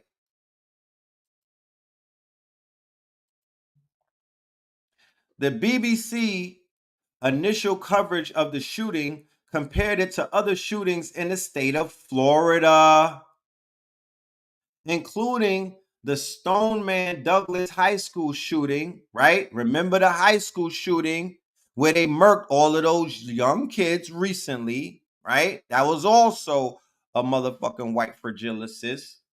The killings of Christina Gimme, Trayvon Martin, XXX and the Orlando nightclub shooting, as the incident occurred 54 hours before the state polls closed in the gubernatorial primary elections. The political and gun law ramifications became political talking points. Now, of that list of people that got murdered in Florida, the most significant and the most damning one, if anybody's been following me like I say that y'all have, and y'all know about my scholarship, you know that I stand on something called the Trayvon factor. And you know that it's the 10-year anniversary of the acquittal of George Zimmerman. I did a whole show recently where I was popping fucking blood. I be going so hard, man. I gotta check myself, man, because my blood vessels be coming out the side of my. I be going so fucking hard with this information because this shit is so it's sitting on my heart. But this young man right here, he's the catalyst to one of the biggest fucking rituals or spirit cooking operations or psychological operations that Black America has seen since the days of Emmett fucking Till, bro. Trayvon Martin, the Trayvon Martin factor, it still plays to this day. Everything that we're seeing as a result of the fact that we allowed Zimmerman to stay alive. Everything. Okay? We did not avenge this lynching. They lynched him in trial. You understand? They ritualistically killed him. Underneath that tarmac right there, they have him situated. They placed his legs and whatnot so he could look like the motherfucking tarot card. You know what I mean? Was it the tarot card or was it the falling? What was the tarot card that they have him looking like in his murder picture, y'all? I know somebody in the audience knows that. Okay? Pure ritual that they did on Trayvon. Pure ritual. And all of these killings from the police, anything that goes down, right? Don't send me a super chat, respectively. Send me a cash app because I don't get the super chats. Fuck YouTube. The hangman. They ritualized him with the hangman card. The position, if you go and Google the hangman, that is the exact, and I won't put that picture on because I'm not putting, bad enough. I have his body underneath a sheet right there, rising power to him. But he's been his spirit and his memory has been desecrated. Okay, and that's the shit that they're feeding off of. You know what I mean? That's the shit that they're feeding off of. They probably got his cells like they got Henrietta Lacks cells. Remember, he was in the morgue for 2 days before his parents ever found him. They had his body for 2 days. You don't know what they did with him. Okay? You don't know. You don't know. But the way that they were handling his family and the way that they handled him, you know that they didn't have him sitting in a fucking bed of flowers. So this right here is recommended reading for all of my deep researchers. If you want some surface shit, then you good. You know what I mean? Just catch this fucking episode and you're great. But if you want to do the deep dive, then we're gonna go into this shit so we could get on. So when we teach other people, because even though I'm passionate and I'm lit and whatnot, this is not gonna make me emotional. Like I would like to say that I have a hold of my emotional intelligence. Like this is not. I'm not gonna go crazy over this shit. I'm not gonna lose my fucking. You know how some people lose their minds and they start talking to themselves and they snap and they lose their conscience. They start wilding out. You've had friends like that who just start wigging out because the information is so detrimental, it's so heavy, it's so dark that they can't basically hold on and they just snap. And when they start talking about shit, they start yelling and shit. Now, I would hope to never be that guy. If you ask Blue Pill, I'm already him. But I would hope to never be that guy. But I'm able to keep a hold on my senses and my sanity by studying. And going down these rabbit holes. But I'm not going down the rabbit hole. I'm going down the rabbit hole with a bungee cord attached to me. I get pulled back up. So going to Invest Fest, right? That helps balance me. Going to other places and whatnot. The bonfire on Saturdays in Atlanta, the semi-ratchet, that balances me in a way. You know what I mean? Like sometimes I gotta balance this shit out. Because if I was doing this all my life, I would fucking lose it, y'all. Because this is a lot of shit going on. But anyway, this book is great. It's showing you how their murderers are saints. They've learned how to ritualistically turn their murderers, right? Their white nationalists into saints. They achieve sainthood, right? Similar to what we used to do with the Moors. Yeah, I'm not Alex Jones. Yeah, fuck out of here. I'm not Alex Jones. I don't do doom and gloom. You know what I mean? I don't do doom and gloom, and I'm damn sure not an apologist, and I'm not blaming everything on Europeans. They have a part to play. And it's not about all of them either. This is the fucking theater of war, nigga. If you can't deal with the theater of war and you don't like to hear other races mentioned in the theater of war, then you must not. They go play Call of Duty or something, nigga. You know what I mean? Like, get the fuck out of here. Like, this shit is a video game. This is a theater of war. And and our race is in a race with other races. You know what I'm saying? And there are different characters and different actors in the theater of war. You feel me? So in this, I'm just breaking down the production of the theater. So this book right here is good for that theater and whatnot, because it's gonna explain how they are taking this shit a notch further than just regular, killing black people because you don't like them. No, these motherfuckers are going for sainthood. amongst a mystical collection of them from the Caucasus Mountains and other places in Eastern Europe and whatnot, where they will be held up as saints. And that might have some spiritual ramifications where they might make it through a gate that you niggas, a white only gate. You know what I mean? They might make it through a white only pearly gate. And they're going to put in work. They're going to sacrifice. They'll fall on their sword. They'll be martyrs. You know what I mean? They'll kamikaze them. They'll crash out. Why not? You know what I mean? Why not? Niggas crash out every day, B. So why not do it for a purpose? I would rather crash out for a purpose than crash out because the nigga stepped on my shoes, or crash out because I'm with some fucking thought and she lines me up with another nigga that she's fucking with, and we die over a girl or some crack or some weed or a fake chain. So just a brief review of the chapter of this book, Praise the Saints.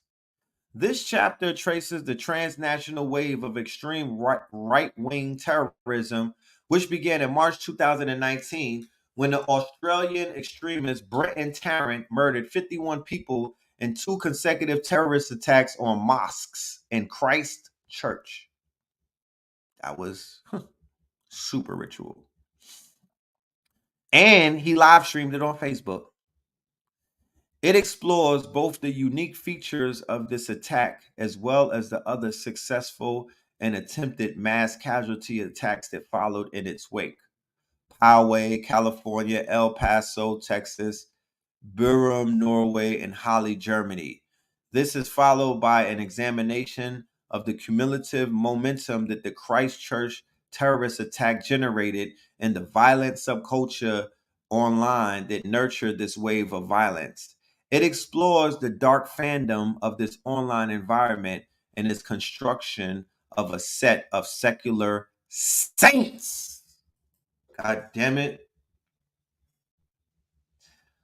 Studies of fan cultures or fandoms contain insights about copycats that could shed new light on the pathways that perpetrators of violent extremism might take. So remember the movie Copycat? I think it was called Copycat Murderer, right?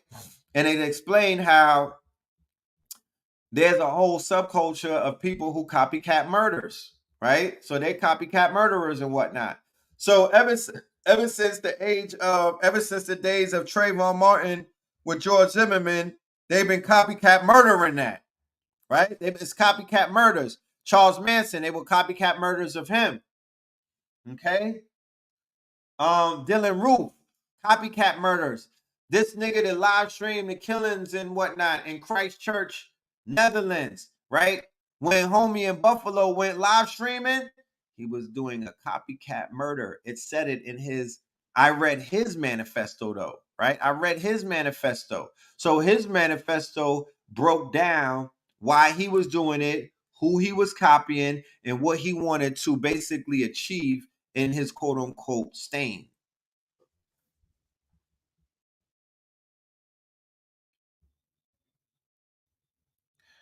The Turner. Yeah, you got Elliot, the dude Elliot, who was an incel who killed the girls on the campus and whatnot. You got the Waffle House shooter. You got Dylan Roof. You got the motherfucker who just did the Buffalo shooting. There's a few of them.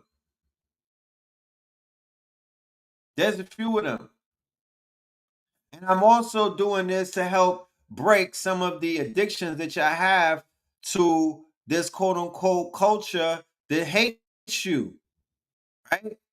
The more that it seems like the more information we put out, the more our women run over there. That's crazy to me. The more we expose this shit, it seems like the more y'all wind up on Pornhub getting fucking ghetto gagged.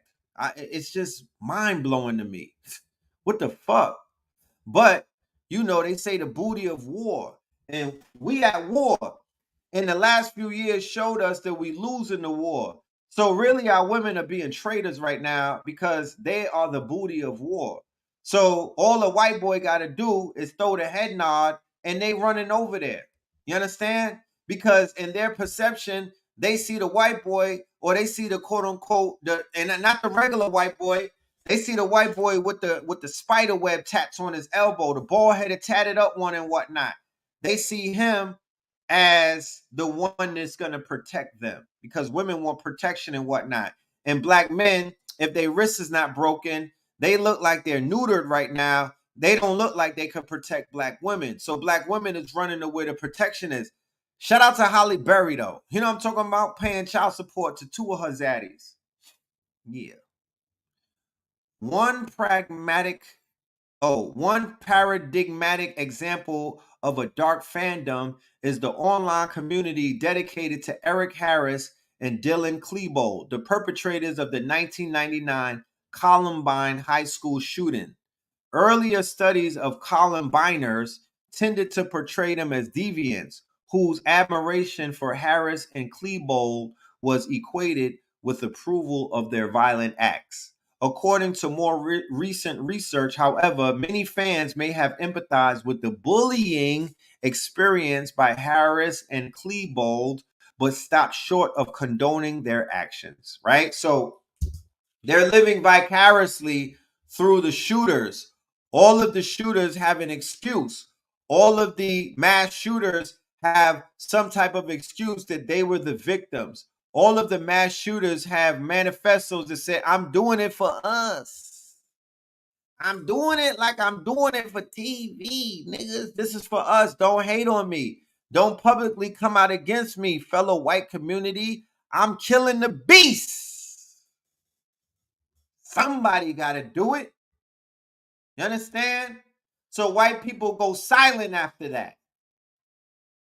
And you never seen them kill one of their own for you. But your white daddy is Uncle Sam. You killing for them. They give you a little fucking charger. They pay your rent. They give you some per diem. And you niggas lace up your boots and get on G.I. Joe missions. And you killed a bunch of Arabs for them. You killed a bunch of fucking South Americans for them. You kill a bunch of people for them. But they never killed their own for you. Never will, never have. And if any one of them ever do, they are going to murder. They're gonna outcast that person's whole family, and they're gonna knock off the whole bloodline. You know what I'm saying? Because they can't afford for that motherfucker to procreate. They'll wipe them out. Facts. Y'all don't know how these people move. So this is about turning them into saints. And if you don't think you niggas did not turn Mika X into a saint. You didn't turn my dude Cosmo into a saint. Nobody turned them into a saint. Gavin Long did not get turned into a saint. But they died for your people. But they didn't receive sainthood in the hood. The hood. But guess who got sainthood? King Von got sainthood because they spun for him. Right? I think they spun for Takeoff already. Right? Them niggas in Jacksonville that's going to war and whatnot. Every niggas on both sides is saints and whatnot because blood is spilled in their names. Thousands of people know their names. The collective energy from Twitter and whatnot kept all O-Block, right? The nigga who they named O-Block, he's a saint. Tuka's a saint. Lil JoJo is a saint. That you don't know how it works. You got to spill blood. When they go to war, right? When they spin the block, right? Don't they evoke his name on King David and them? Are they not invoking names of their saints in the hood? That's sainthood. That's hood sainthood. That's sainthood shit. Let's just call it sainthood shit. You know what I mean? That's the most hoodest version of it. But it has levels to it. It goes higher than that. It goes higher than that.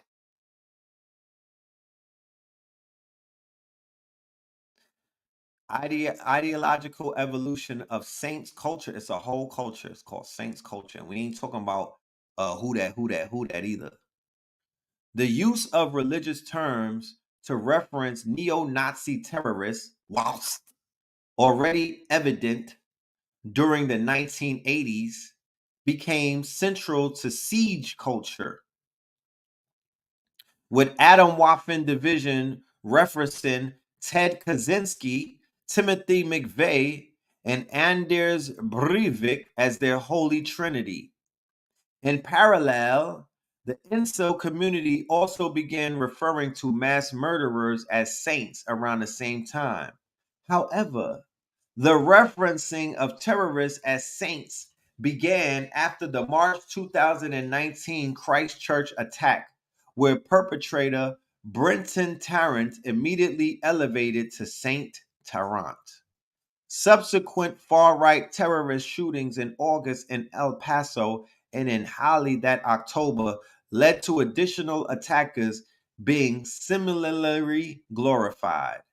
Extremists accompanied the veneration of new shooters with a retroactive anointment of pre-2019 far-right terrorists such as Robert Bowers, who carried out the 2018 Pittsburgh synagogue shooting, and the 2011 Norwegian terrorist Anders Breivik.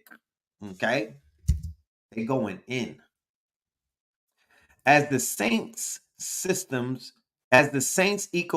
coalesced around a unified vision for accelerationist violence, a broader pantheon of saints was gradually constructed. One of the primary drivers of saints culture is the Telegram community, a loosely connected network of Telegram channels and accounts that adhere to and promote militant accelerationism. They have a fucking accelerator on Telegram for terrorism. By 2020, a list naming a total of 50 saints first circulated on Telegram, featuring the addition of historical white supremacists, including James Earl Ray, the assassin of Martin Luther King, as well as far-right terrorists from the 1990s like the Olympic Park bomber Eric Rudolph and the London nail bomber David Copeland. Notably, the list also names individuals with no clear connections to white supremacy, including cult leader Jim Jones, suggesting a fascination with violence itself also played a role in the selection of at least some killers as saints.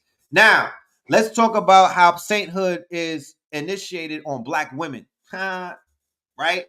Once again, I'm calling y'all out, right? And I'm not judging you, but I'm definitely smudging you. I know Black women that said that when a white man or their white boyfriend was anally having sex with them, they were making them call out names. What names might you ask? The fucking saints.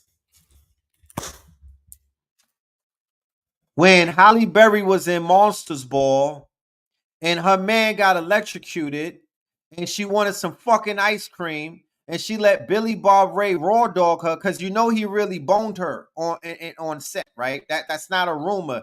He really was smacking bellies. He really was digging in her guts, right? And he's an avowed. He wasn't playing that role. That's his role. He's an avowed racist. He hates niggas. Okay?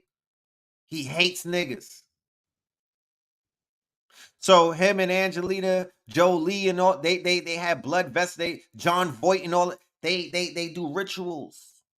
So Black women who get ghetto gagged and whatnot. Black women where your man calls you a nigga when he's piping you down and whatnot, and he's calling you all of his names. He's also calling off the names of these saints. He don't have to say it out loud. But when he gets you to say it, that's when the magic takes place. That's why there's a fetish for you fucking bedwenches right now. And you thought that he was feeling you because of your edges? Had none either. You thought you was a munch, right? Yeah. They're really doing rituals, you know what I'm saying? Because you have the glory hole, right? You have the quote unquote, you got the bonus hole, right? So he's able to bring things, he's able to bring egregors, he's able to bring golems, he's able to give birth to sainthood by having Black women chained in their basements. The majority, 80,000 Black women missing. Where do you think they at? Where do you think they at? I just saw a video where the police had to rescue a woman from a man's house and she was chained to the floor. Y'all better stop playing on. Y'all not savvy enough. Fuck out of here. Y'all not savvy enough to date white men. Pipe that shit down. Y'all on Tinder, Grinder, Bumble, whatever the fucking dating, Plenty of Fish, Christian Mingle, getting lined up by these sadomasochists and by these Satanists because you be on Pornhub watching white niggas take black women to Pound Town and you want to try it out. You want to divest yourself and try it out for once, come up missing and shit. They out here ritualizing our women on the dark web.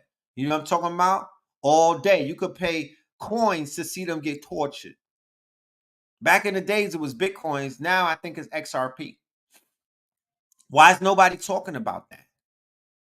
All of these fucking YouTubers and whatnot. Why is nobody talking about that? That black women get tortured on the dark web. They've been doing this shit for almost a decade now. They will kill a black woman.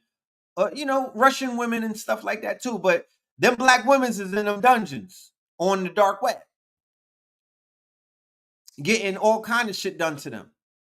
But you don't even have, goddamn it, on the porn sites, they are debasing and degrading y'all on levels never seen before. You are making your ancestors fucking shudder. And all of this whole culture, prostitution culture, they got angels turning into fucking harlots, sleeping with anything that could pay them. Stuff a law on y'all, man. Whoever's promoting that shit, stuff a law on you. May you burn in hell. The fuck?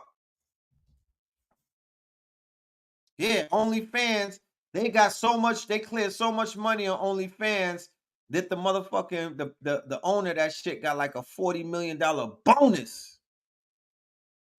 Killing it. And half of them pages is corny. You know what I'm talking about? And I ain't gonna go there. Y'all wasting y'all time. Stop fucking with these people if you ain't even sharp enough to understand who the fuck you fucking with.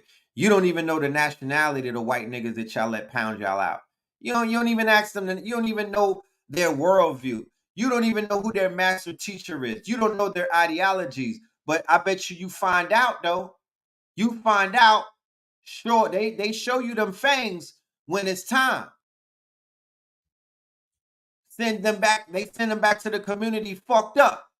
That's the majority of them women that be talking to themselves with no Bluetooth. You know what I mean? And because they MK Ultra'd them.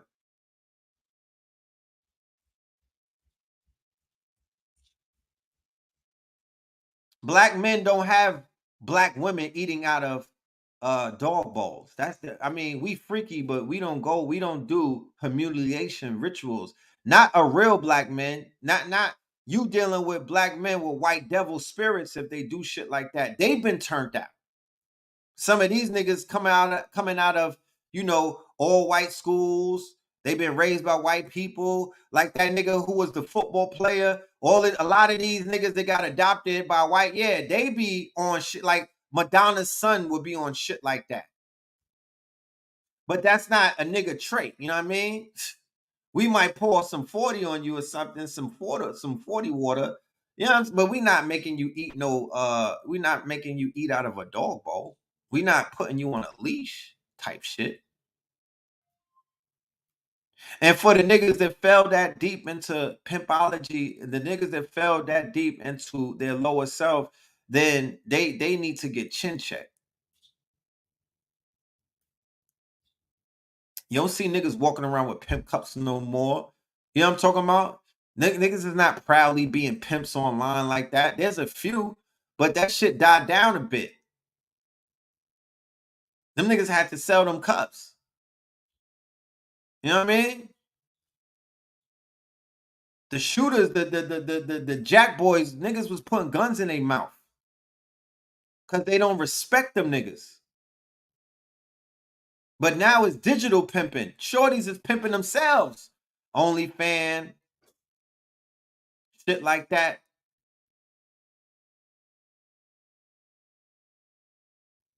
Shit crazy, man.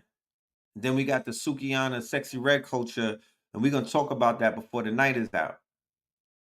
But it cannot exist. It can't persist if we say that we care about the safety of these women. And I'm not talking about, I'm not policing nobody's body. I'm talking about your spiritual safety. It's impossible to be a working girl and have your spirit intact. Most of y'all are batshit crazy because y'all got mad fucking DNA in you, and y'all are like 18 personalities. Y'all don't got it all together. Who lied to you? A lot of, I know sex workers, they batshit crazy. You know what I'm talking about? They be hiding all of that shit underneath the Fenty foundation.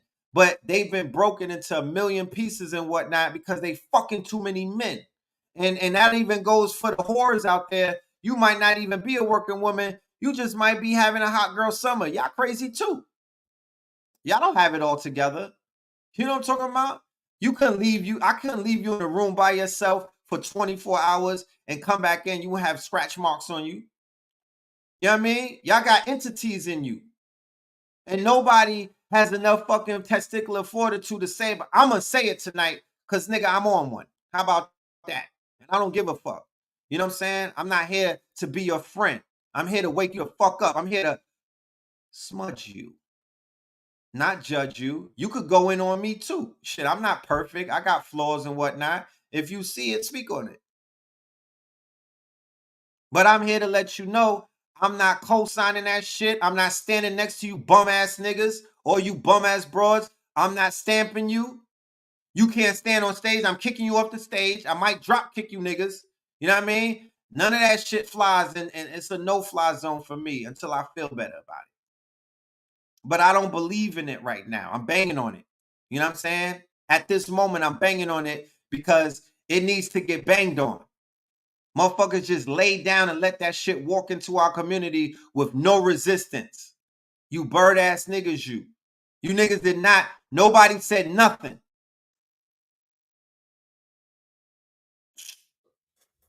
And for the people to be acting fake outrage, I don't believe you. It be the person that be the loudest that when you turn on Pound Town, they start twerking and shit like that. You be the same one. You be the same one grabbing your fucking ankles and whatnot, but you were just over here acting like you was Angela Davis. I don't believe some of y'all. You know what I'm saying? I don't believe the loudest one, they be the ones that be the ones. You know? So this shit right here is deep. Like I said, I'll dive deeper into this in my lecture. This ain't a lecture tonight. This is a fucking dissertation. You know what I mean? But I'm going to dive deeper into it on dark matter timing because it's some dark matter shit. This is some dark shit. So I'm going to go deeper down the motherfucking rabbit hole. The lecture is available live stream and it's going to be live in Atlanta for whoever else want to pull up and be there live and whatnot because I'm going in. I'm going to fuck in. I'm not playing. This is a hot boy summer and I'm hot. You know what I mean? This shit got me hot. Somebody got to break this fucking spell.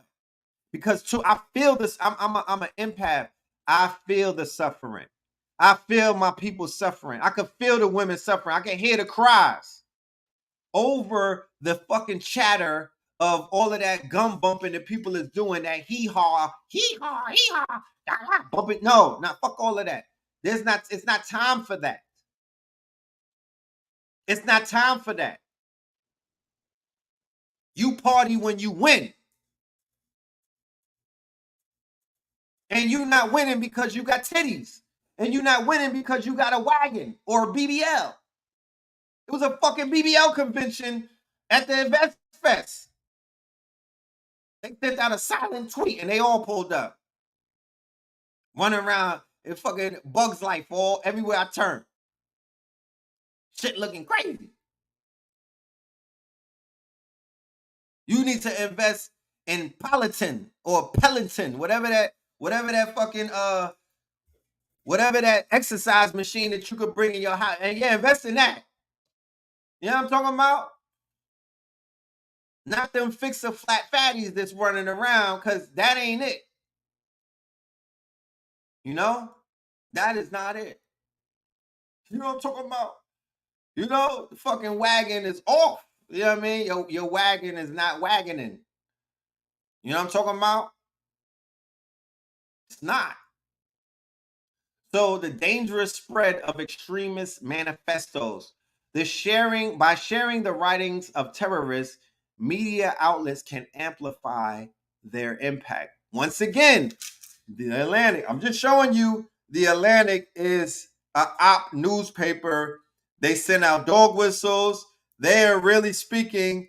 You know what I mean? They're acting like they're in opposition or they're non-biased, and you could see they have a dog in the race, right?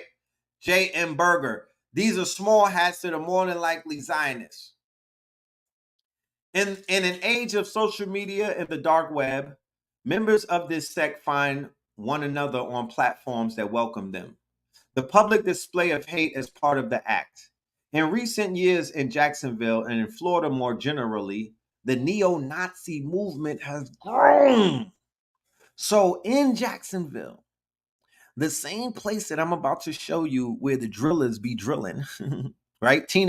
Black teenagers are out here killing each other wholesale. I'm talking about closed caskets, right? They're killing each other to the point where it's closed caskets. You can't see the body, right? That's how gruesome they doing each other. In Jacksonville, Duval, this little nigga, little Duval, be on Instagram. And if he would have told me that neo-Nazism was big, I would have looked at Jacksonville differently. I was about to go to Duval all day. I'm glad I didn't. You know what I mean? Them niggas is bound to get shot at. But in Jacksonville, the neo-Nazi movement is growing. So with information like that, and then you have a gunman, right? The only way that they're ever gonna say that any of these gunmen have somebody with them is if they see these niggas on camera together. Because these motherfuckers be having lookouts. Some of these niggas get dropped off in a Nazi Uber. You know what I mean? Some of them be having friends online who be like, go, Brandon, right? But they always say, oh, they're working alone. How the fuck do you know the nigga's dead? Did you ask them? How did you draw that conclusion? Because if there's a neo-Nazi movement in fucking the same city, why isn't he part of that? He just, you know what I mean? Was he trying to, what was that, initiation? He was recruiting us? What the fuck? How do you know? And why aren't all those niggas with the RICO right now in jail? Why y'all not interrogating them?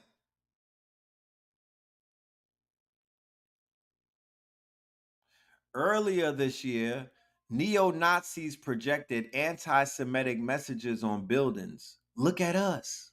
Throughout the state. These were linked to a Jacksonville-based neo-Nazi group called National Socialist Florida, NSF.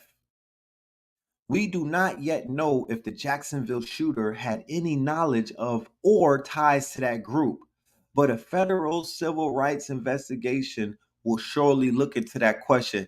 That's like saying there's a stripper in Atlanta that don't know about Magic City. You bird ass nigga, you insulting my intelligence. I'm ready to go and Google this nigga and fly out. You know what I'm talking about? I'm ready to book this nigga for a speaking engagement and line him up. You know what I mean? Because he's insulting my intelligence. Somebody is playing with us. According to information released at yesterday's press conference, before he pulled the trigger, the gunman called his father. Why is father not in jail?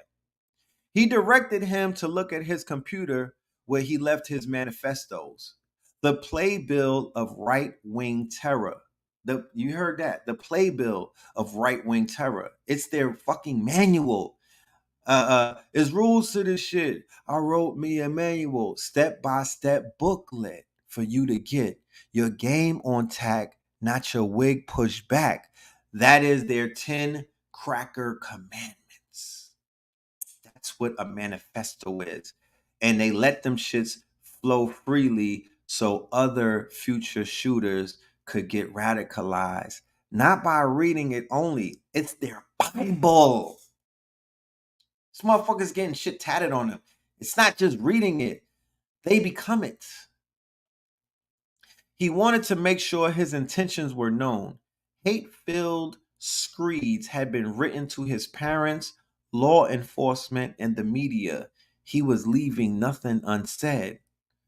A picture posted by the police shows one firearm with swastikas drawn on it, as if it had to be branded not simply as a gun, but as a Nazi one. We get the message. You hear them saying it? We get the message. We get the message. Right? Who the fuck is we, nigga? I don't speak French. Who the fuck is we? Utopia. This is a dope ass picture. I might have to run with this right here. This is the Travis Scott Utopia font, right? And this is the Martin Luther King I Have a Dream speech. His speech was a utopian speech. His speech was a quote unquote prediction of a utopia that was to come in the future. He did not speak of a dystopian future. He spoke of a utopian future. And as the master orator that he was, he actually spoke it into existence. This is the power of the word. This is the power of speech. Was it a multiverse or a reality or a utopian future that we all could say that we agreed to? Hell fucking no. He did say that I'm putting you niggas in a burning house, right? I'm bringing you into a burning house. The shooting on Saturday occurred on the 5th anniversary of the Jacksonville Landing mass shooting, a fact that the killer was apparently aware of. It also occurred on the 60th anniversary of Martin Luther King's I Have a Dream speech at the Civil Rights March on Washington for Jobs and Freedom. Whether the killer knew this doesn't really matter. African Americans do. So even in this article, he's showing you if he don't know it, you niggas know it. It's gonna affect you. He put a stain on your anniversary, right? He bookended your anniversary with a fucking mass murder. Ha! How's that for size? That's what he did. If y'all would do something like that against them, they would declare civil war. You're not built like that, though. Have a dream that one day this nation will rise up and live out the true meaning of its creed.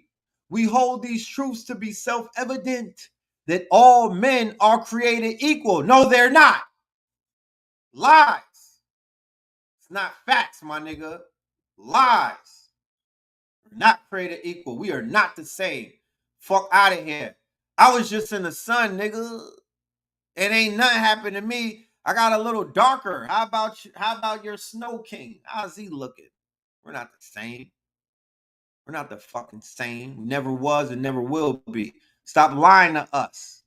That's that fake utopia shit. So, right around the same time, Utopia is the top #1 album. It been there for 4 weeks, nigga. He been sitting on the top for 4 weeks. Travis Scott. Like him or love him. Right? He's going to get removed by Burna Boy, but he's still up there. Okay? Dr. King, here's some sermon notes so we can understand what's going on here with this, how important this speech is and how important this ritual is because of how important this fucking speech is and what this means and how he's the architect of the reality that we live in right now. We live in the dreams of Martin Luther, and Blue Pill breaks that shit down. Sermon notes. Dr. King was sometimes criticized as a dreamer who needed to wake up to the nightmare facing African Americans at that time.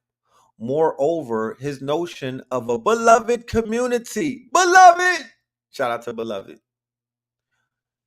Moreover, his notion of a beloved community was denounced as utopian nonsense, something that would never happen in America or the world. Dreams and visions feature heavily in the Bible, especially in what we know as the Old Testament. In the book of Genesis, we read about Joseph, a man who knew a thing or two about freedom and slavery. Like Dr. King, Joseph was also something of a dreamer. Genesis 37 and 40, and was told by his brothers that his dreams were fanciful. Joseph had dreams, and he also interpreted those of others. What is interesting is that some of those dreams came true almost immediately. The cupbearers and the baker's dreams came to fruition in 3 days. Conversely, Joseph's dreams, for which he received his brother's ire, only culminated when he became an adult. Genesis 37, chapter 1 to 11. What is more, the dream that brought Joseph to national prominence in Egypt, Pharaoh's 7 years of abundance and famine dreams, involved the hard work and diligence of the people for it to come true. God revealed to Joseph what would take place in Egypt, but the Egyptians had to act in order for the prophecy to become reality, to avoid tragedy and to make their country a place to which others would flock. The term dreams and visions are used almost interchangeably in some sections of the Bible. However, we often confer negative attributes on a dreamer while giving positive ones to a visionary. Who decides whether someone is labeled a dreamer or a visionary? How far is it influenced by their own views? Do we ever agree on whether someone is or has been a visionary? So we have a movement right now, and it's global, and it's been ramped up with the war on the Ukraine and the shit that Russia and them is doing, and it's the white jihad movement, the jihadification of white supremacy, and that's exactly what you saw the other day, right? They're jihadists, they're crashing out, they're doing kamikaze type shit, and they're being sainted. The motherfucker who just did what he did, he's a saint. He could give a fuck about how you feel about it. You understand? Because he's going to be held up in sainthood amongst his very own, right? You don't have that yet. You thought you had that with Black Lives Matter.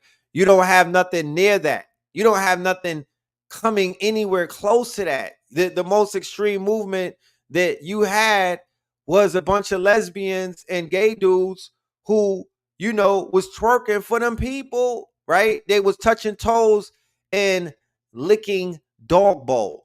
That's what they were doing. You understand? They were licking dog bowls, grabbing ankles, touching toes, and they was not about that life. And they killed the people like Darren Seals and the other 7 or 8 true leaders of Black Lives Matter that got massacred and executed. They knocked them the fuck off. So you scared to even have a conversation about sainthood. And you know who I'm talking about. You can't even have this conversation in this community because all of the fake ass alien lovers and the tree hugger niggas, you know what I mean, and all of the people whose heads is in the clouds, they'll just come and pour water all over your shit. They don't want no smoke. They just want Nibiru. You know what I'm saying? They just want, you know what I mean? They want fucking they just want to be accepted by Erica Badu. You know what I'm talking about? And they want to sleep with Andre 3000, the women. That's all they looking for. They don't want to, they don't want no smoke. They don't want to turn up. They don't want to turn even the brouhahas and whatnot. Why all of this money y'all niggas is sending to Africa to get work done, and they didn't even tell you that they could turn your fucking the people that killed for you in your name into saints. Why is all of that? Why is that not happening? You niggas is getting pillaged by Africans for their fucking spells and whatnot to grow your hair back and shit like that.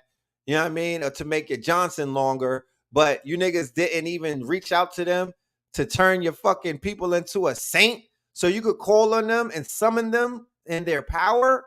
You didn't turn Sabian into a saint, my nigga. You didn't think about that, huh? With all of that reading that y'all doing, all of that dick riding of the master teachers and all of this dumb shit. You know what I mean? You all of this homoerotic relationships with teachers that are locked up that you weird niggas be having. You didn't think about sainthood though. The ones that died, right? All of our master teachers that died penniless, but they're very powerful on the other side. You didn't turn them into saints. All of you fake ass occult niggas running with Bobby Hemmett's cloth and whatnot, feeding off of him, robbing him. You didn't think about doing no 8-hour videos on how to make a fucking saint. Sorry ass. This community is sorry, yo. This community is a bunch of pump faking, hating ass devils, hell's rejects. You know what I mean? Some very socially awkward, weird niggas that y'all love. And I can't stand. You know what I mean? Bird ass niggas who don't even come outside. These niggas is like fucking golems. These niggas is like Uncle Fester ass niggas that come out of a box. These are gimps. These are fucking gimps. They're not doing the real work, y'all. They're regurgitating Bobby. They're regurgitating Delbert. There's Delbert clones running around on Black Magic. There's fucking Delbert clones running around right now. There's Sabi clones running wild in this community. Niggas is out talking about who cloned Tyrone, who cloned the master teachers is the better fucking question. I'm going to do a show on that. Who cloned the master teachers and didn't give them their fucking credit and won't even say their name? Who did that? You know? Niggas clone Azariah. They clone Brother Daoud. I know they glad that they died and whatnot. They cloned them. Running around, oh, you fake deep and you dark and oh, you niggas is clones. They cloned Hakeem Bey. They cloned C. Freeman L. They cloned Uriel Bey. Y'all don't even know the names of these people because none of these bird ass niggas won't say their names. They won't evoke their names. They don't, because if they say their names, you're gonna go and study them, and you're gonna be like, hold on, you stealing from their rhyme book, nigga. You biting. Who cloned the master teachers?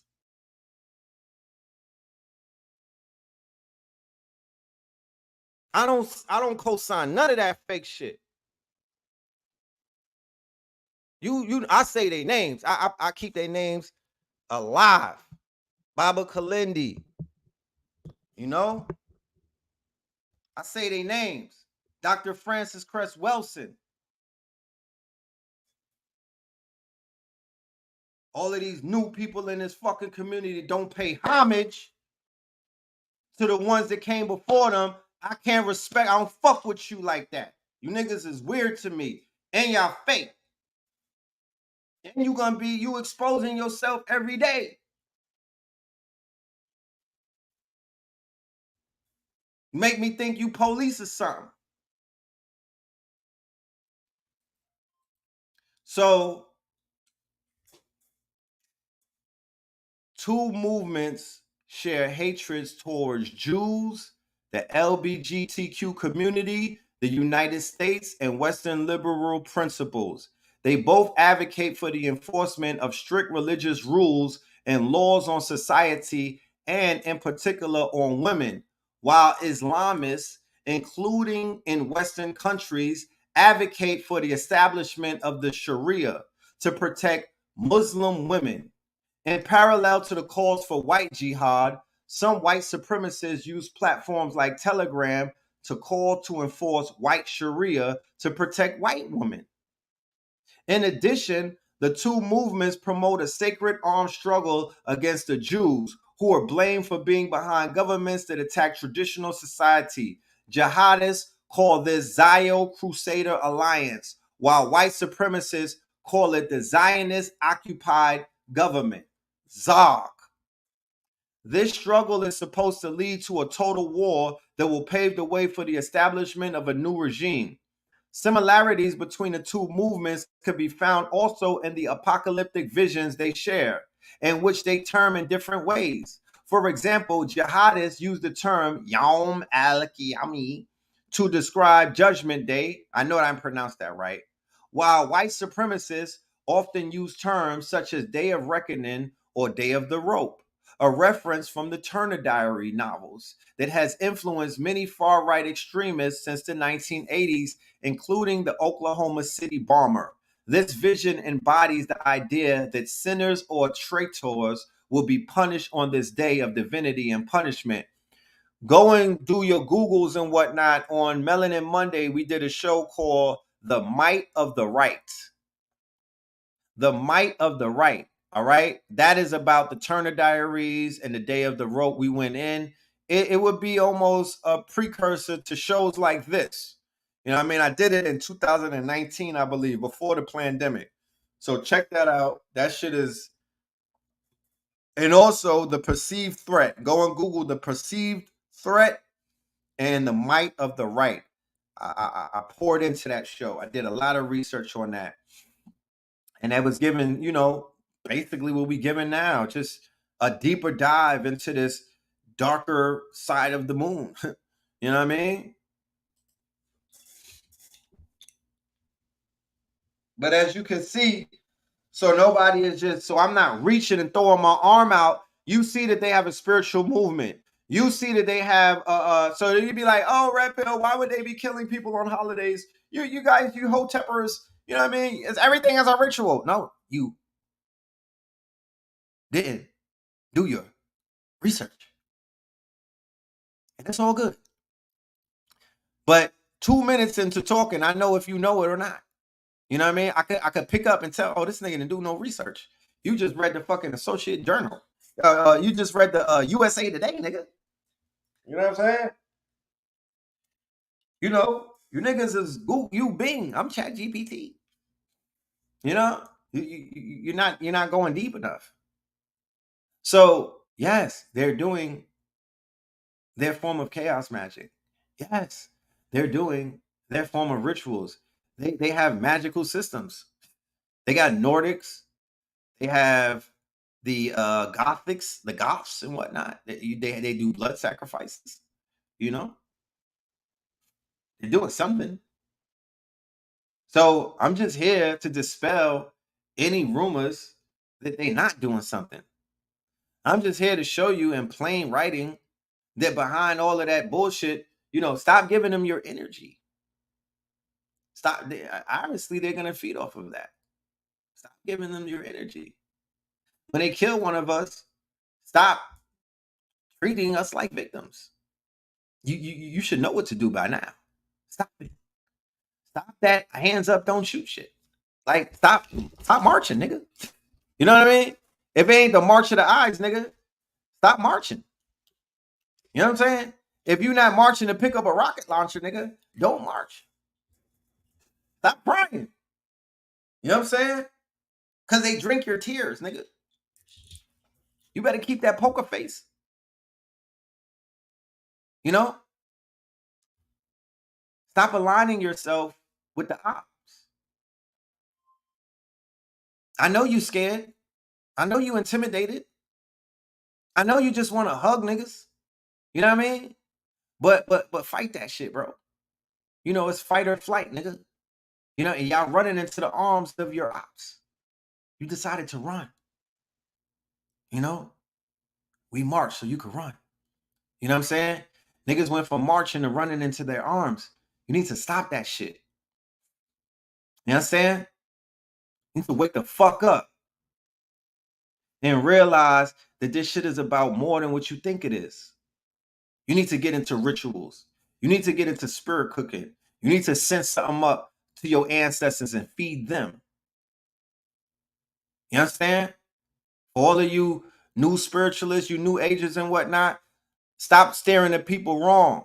Stop making the people feel like they don't have no role to play when it comes to putting their fucking hands in the dirt. Scary ass niggas. They talk about Chat GPT and the AI is not good because it be hallucinating. Well, what the fuck? These niggas is online hallucinating too. So what we got to say about that? Because they giving out wrong answers. They hallucinating like GPT-3, nigga. They shit is not up and it's not right and exact. I can't feel that shit. It ain't real. You regurgitating. I go listen to white people and y'all out there, y'all running, y'all biting they shit. Y'all running with they shit. You coming on YouTube and regurgitating white folk information all day. At least I'm reading what the white people wrote. I'm not acting like I'm not fronting like I'm coming up with the shit. Look, they wrote it. It's them telling on themselves.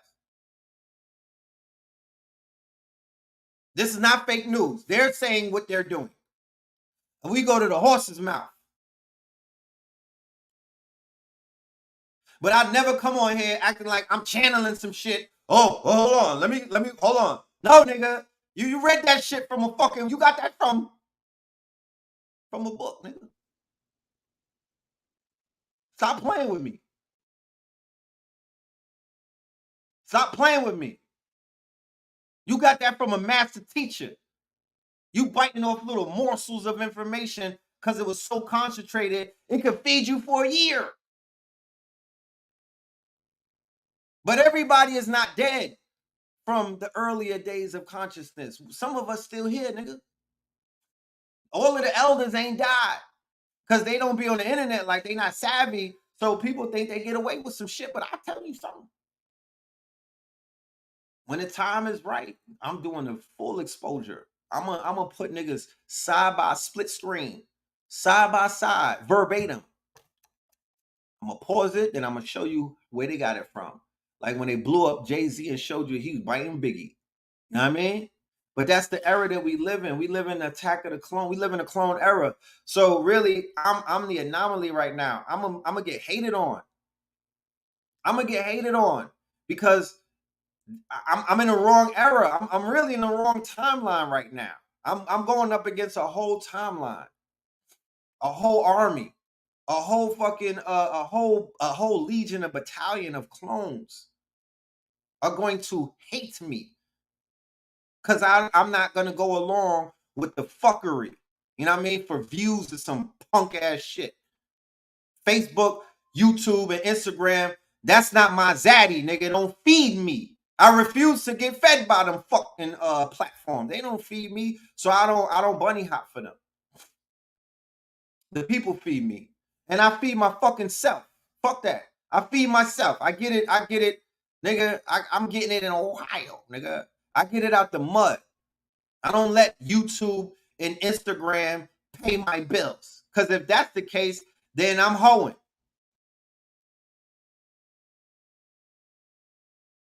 Shout out to Patreon, though.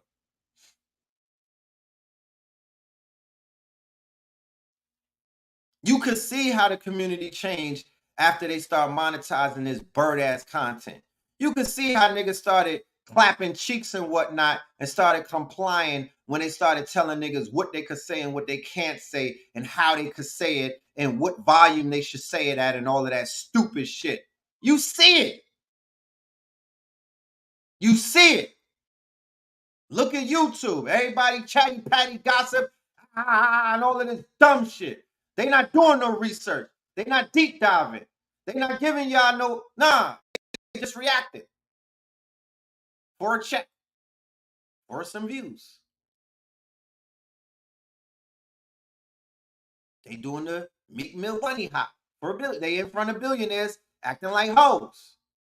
That's what hoes do. I was at the Invest Fest. I seen how they act around the Billy Goats. You know what I'm talking about? Ready to do something strange for a piece of change. Or just a picture. Or just a picture. You can't take the hoe out of some people, yo.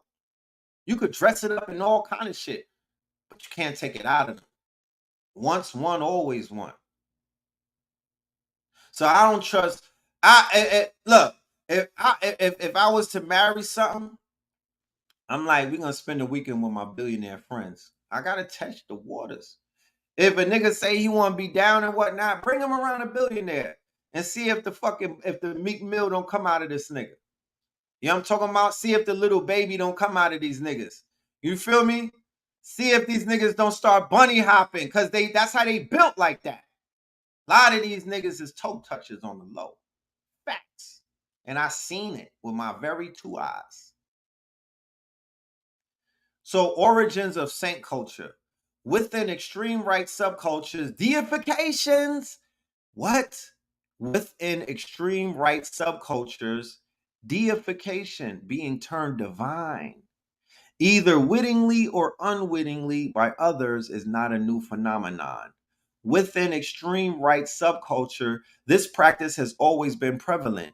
The Nazis constructed martyrs out of figures like Albert Leo Schlageter, who was executed by the French in 1923 for sabotage, or most famously, Horst Wessel, a Nazi activist reportedly killed by communists in 1930. Both men became posthumous heroes of the Third Reich through ritualized commemoration. What did that say? Ritualized commemoration. Where's the ritual commemoration for Sabi? Other than niggas running with his cloth, trying to clone him, robbing the community, selling fake CMOS. Where's the fucking ritualized commemoration? Where did they ritualistically commemorate Trayvon Martin other than that punk ass bullshit that they was doing with the Skittles and the fucking iced tea and the hoodies and whatnot? That ain't ritual. That's not enough. It's not enough to get into sainthood. I'm sorry. Where's the ritual? I spoke about the pantheon of ancestors, and I got no feedback from niggas. Ain't put no candles out with their faces on. None of that. Nothing. We only got a candle with Nipsey Hussle face on it. That's it. That's it. That is it. But the master teachers, they have not been ritualized. They have not been commemorated. They have not been deified. Motherfuckers is forgetting their names and don't say it. Their family members are not being taken care of and whatnot. Their ex-wives and widows and whatnot. You niggas are not holding them up. Low key, I heard y'all in their DMs trying to get some fucking WAP. Crossing lines. That's what I heard. You know? Lil Birdie told me that you niggas crossing lines. Sending dick pics to widows. You know? Contemporary Saints culture has its root in this historical tradition, but owes its more immediate origin to the cultic turn of National Socialism by its remaining adherents in the 1960s. Sevritri Divai, a Greco-French National Socialist, began to argue in the 1950s that Adolf Hitler was in fact an avatar for Vishnu, the Hindu god who would bring an end to the Kali Yuga, the dark age of Hindu thought. That's what we're in right now. We are in the Kali Yuga. So the dark age of Hindu thought, we're in the Kali Yuga right now. So the sexy reds and the Sukiyanas is not surprising. The age of the clones is not surprising. The bitch assness that has become black men is not surprising. It was predicted to be so in the Kali Yuga. You just have to be able to live through this shit and persevere until Vishnu shows up. And not lose your marbles and whatnot and not go and get life because you had to put hands and feet on these niggas. That's the fucking test. All right? But we're in the dark. We're in the Kali Yuga. We are in the dark age. We are in the dark night of the soul, collectively and individually. Can you feel it? Have you felt like that? Motherfuckers having anxiety, ready to hang themselves and shit. Motherfuckers not want, I hate it here and all. Yeah, nigga. Yeah, Kali Yuga. I can't believe what I just saw. Yeah, Kali Yuga, nigga. Oh my goodness, she said her booty hole brown. Kali Yuga, nigga. That's the Kali Yuga. You'll go crazy if you don't embrace it. You're not living in Kansas anymore, Dorothy. Niggas are not. Your version of utopia or this nightmare 60 years later from the I have a dream and whatnot, you have to make it what the fuck it is. Henceforth, that's why I said earlier, people have their own mentality of the world that I will not police your world. I will not police your reality. I will not police your thoughts. You have every fucking right to be who you want to be, identify as what the fuck you want to, whatever you want, whatever your world, whatever your version of utopia is, you have all rights, all freedom, and all will to make that shit a reality. And before it becomes a reality, if it lives in your motherfucking head and your imagination, power to you. Power to you. I got jokes because I'm a joking ass nigga. You know what I'm talking about? I got the right to fucking crack a joke on you, but at the end of the day, I respect it, and it is what it is. But don't tread on my reality. You know what I'm talking about? Please don't try to discredit my motherfucking world. I played with G.I. Joes, niggas. You know what I'm talking about? I'm different. I'm built different. I'm just cut from another cloth. I play with Voltron. I actually put the Lions together. And He-Man, and and Thundercats. And I had the Nintendo when it first came out. Nigga, I'm different. So you can't compare the way I see the world to the way of the world of a nigga who was born. And the first thing that you saw, yeah, the first movie that you saw was fucking Friday. And Friday is old school to you. Yeah, we're different. You understand? We're different. And I respect your world. Look, I'm repping you young niggas. I got the fucking Dragon Ball Z, nigga. This is not even from my era, but this paying homage to you young niggas because I feel like you have that go-go. You know, you niggas is Super Saiyan if you wanted to be. So I respect your world. I respect your imagination. I respect your vision. I respect your mind and whatnot. And you don't have to respect mine because it don't matter to me. It doesn't change anything. You know what I'm saying? Because I'm gonna live in my reality. I'm gonna live in my world. I'm gonna live in my universe and my version of Afrofuturism the way that I see fit. And their niggas gonna stop that. If they put me, nobody could stop it. Even if they stopped me, they couldn't stop it. So it's still respect. It's still respect. However, shit needs to get tightened up a little bit. Because somehow, some way, we are still letting others control our worlds. We gotta break that shit. And we gotta bring the ones who preceded, who came before us. They look, I was just at Invest Fest. This strong. And the reason why I was very lit in that building, and it's not me pumping, pumping my own, this ain't me being pompous, right? But I know that it's because of my master teachers that I am who I am. I know that chances are I could have been in that building and been a nobody, because if I was attached to a nobody ass culture or a nobody ass community, then that vicariously I'm living through nobody. I'm a nobody ass nigga. You know what I mean? But I walk with my head high and I'm able to stick my chest out and whatnot and be a god amongst men because I come from a community of the baddest motherfuckers that have ever walked this planet. I just want to be one of them. I'm just in the fucking the sweepstakes and the running to be one of those before I tap up out this bitch and become a sun or a supernova somewhere. You understand? That's the shit. That's my and nobody can take that away from me. You understand? You can't take away what already happened. So these people already existed and they already did the work and they already laid out the motherfucking yellow brick road. It's already been done.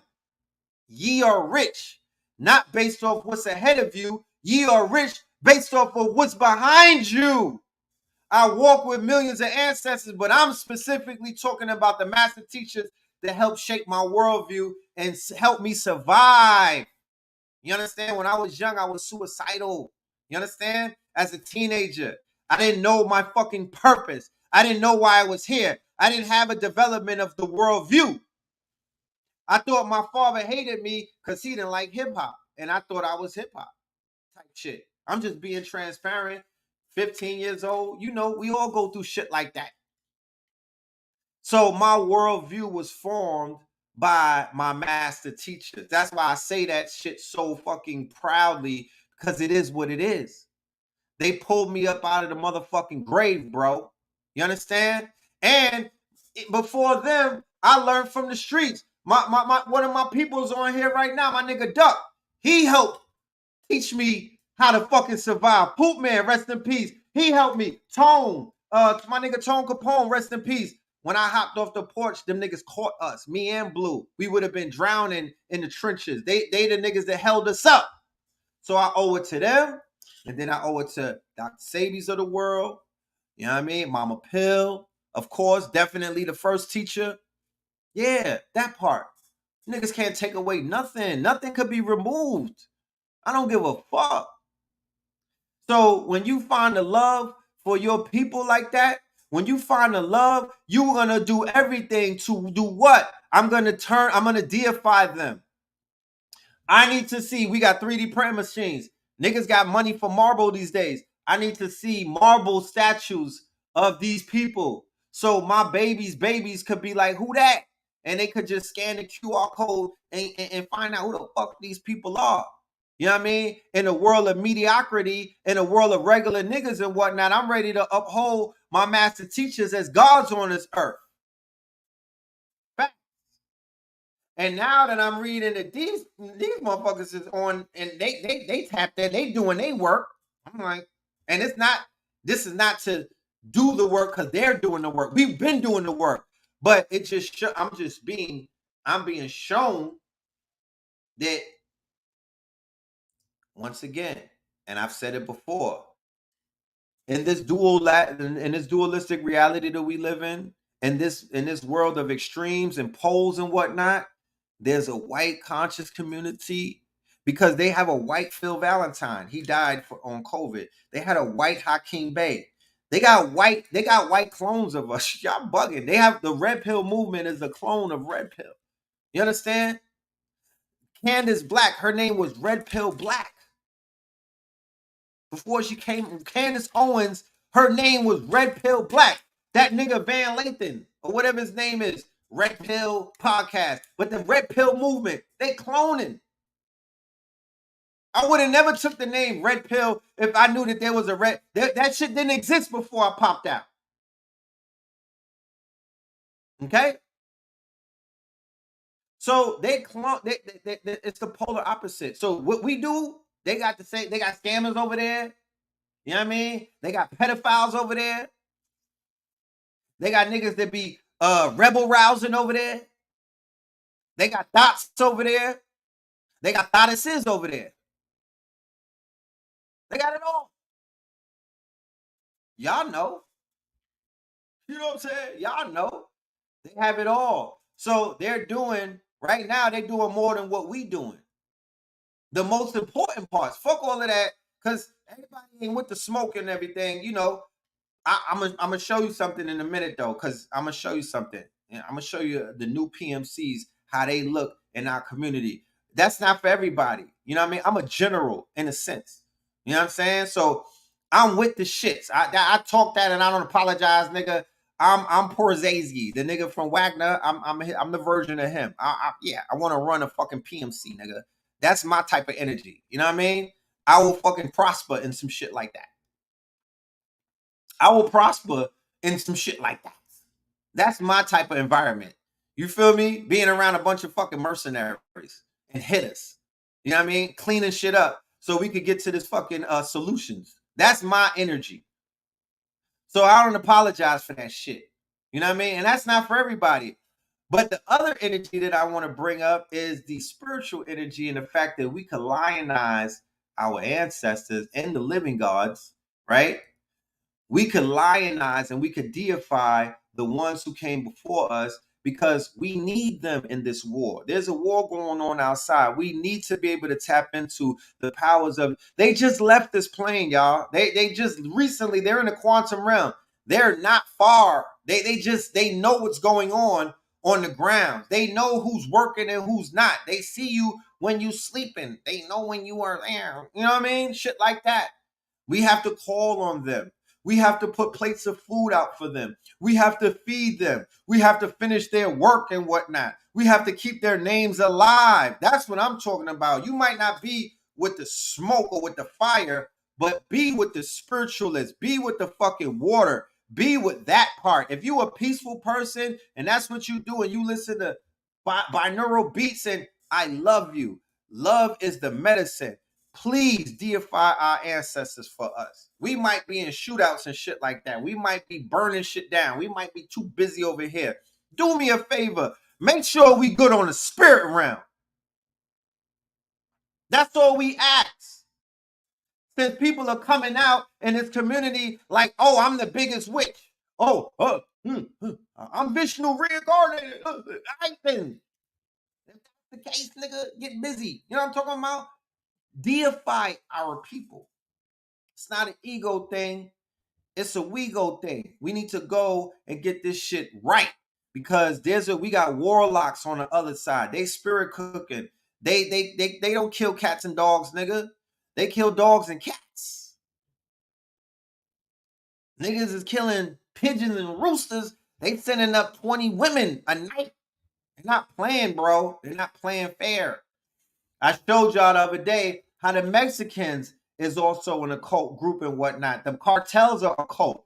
When they behead niggas and they put you in an acid vat and everything, they're sending you up to the motherfucking god in Mexico. They have a trap god. They're killing you. They're killing niggas and sending them to the trap god. Pablo Escobar was killing niggas to the trap god. He's a fucking saint. You understand? Do you know Pablo's a saint, bro? Yeah, he is. Niggas call on Pablo. Before they moved them bricks, they summoned Pablo. You understand? You deify your people and you put them in sainthood so you could call on them in war. So if there's a war going on outside and it's spiritual and whatnot, we need our ancestors to work for us because they're waiting to hear. They're waiting for the call. They got beepers on the other side. You niggas is not hitting the line. You understand? So when we hit that mountain in Stone Mountain on 9/10, we're going to turn the fuck up and we're going to say their name. We're going to shake that crystal and whatnot. We're going to deify our ancestors. We're going to commemorate their motherfucking movement on 9/9. Facts. That's what I'm going to do. You know? That's what I'm going to do. So, you know, it's Saints culture. It's right there. Like, you know, the lineage of violence, Saints culture, and militant accelerationist terrorism. Come on now. Let's stop downplaying what's going on. Don't get scared now, nigga. Don't be scared, man. Don't get scared by the information. This is not, like I said, fight or flight. Nigga, do not run. Do not run. Don't let no cortisol leak on it. Don't be a premature cortisol ejaculator, nigga. Don't let it leak out of you. You know what I'm saying? Grab your fucking nuts and stand on this shit. I already gave the disclaimer earlier that we was going to get a little, you know, it was going to get a little raunchy in here and whatnot. Don't be scared. I'm just giving you an insight, right? On the rituals. Because people are like, yo, I feel like there's a spell on our people, man. Shit is crazy. And I'm like, hey, if I trace the ritual, what you gonna do for me? If I'm able to expose the ritual, what's my pay? Huh? What do I get for it? Because, like I said, I'm gonna have to take about 2 days to decompress from all this shit right here because it riled me up. You understand? It riled me up. You feel me? I had to tell my son when I was researching, please leave the room earlier today, the whole day, because I was getting riled up. Because I got so much love for my people and whatnot. And like I say, the empath, the part of me that's still empathic, you know what I mean? It's like I could feel some of this shit, bro. This is not me just reading fucking articles and stupid shit like that. Like, I'm a Scorpio. We deep dive. We almost like we see shit, bro. We able to see it. I'm able to see the future. I'm able to see behind and in front. I'm able to see. So I know what's coming down the pipeline. But here's the ritual right here. When homie went on Christ, that's why they deified him. That's why it went into he ramped it up and ticked it up into where this shit is spiritual now, right? Look at what he put on the fucking magazine. Even the drillers are not doing this. Wink, wink. Right? He put the saints on the magazine. Who saw American Gods episode season 3, right? Where Mr. Wednesday had to get the spear of Jesus, but he had to get the runes in it, right? He had to get the runes in it. Even in the I think it was the whatchamacallit, the Thanos Avengers and whatnot. Remember when they went to the midget? They went to the midget guard and they had to get the runes, they had to get the carvings in the motherfucking weapon. That's what this is. Remember, they do Nordic magic and whatnot.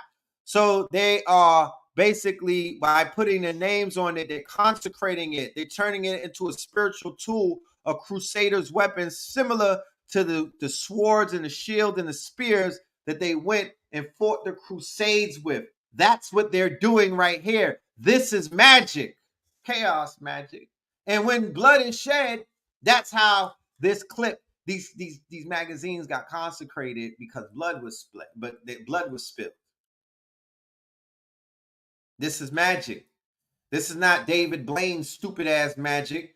This is Aleister Crowley magic. You understand? This is Hitler magic. This is the SS type magic. That's what they're doing.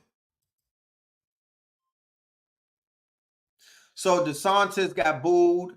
He's 44 years old. He got booed today in Florida, rightfully so. If they didn't boo him, I would have been like, what the fuck is wrong with these people? But they booed him.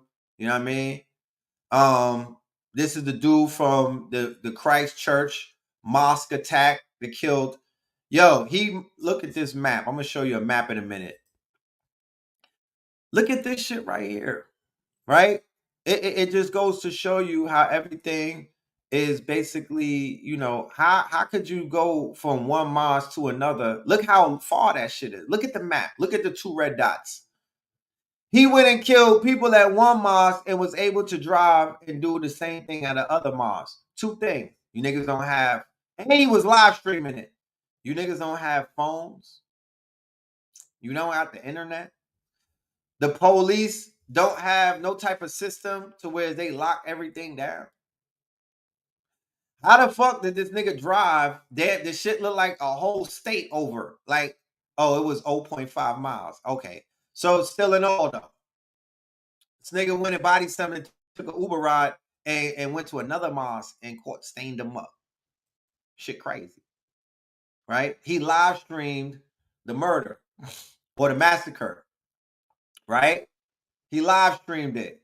So by live streaming it, he was able to basically invigorate. He shot 42 people dead. He was able, 51 is the total that he brought, right? 51 bodies and whatnot.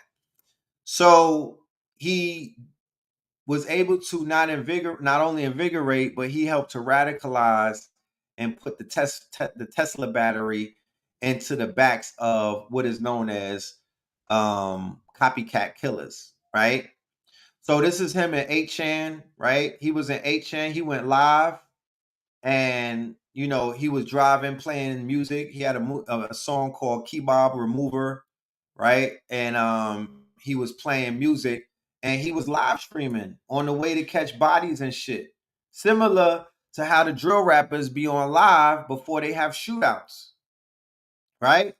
So the drill rappers picked this up, live streaming murders, okay? The live streaming of murders and whatnot, right? Like when they killed Philandro Castile on live stream.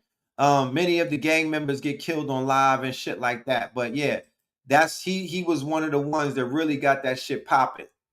He was live for 17 minutes. You feel me? So he's the one that they're mimicking, right? He's the saint that they're mimicking. So they're doing it on some crusader religious type shit right now. And all of them are drawing on their guns now, right? Check this out. Tarrant labeled himself an eco-fascist and added, the person that has influenced me above all was Candace Owens, right? The manifesto poses the question of whether he is a supporter of Donald Trump.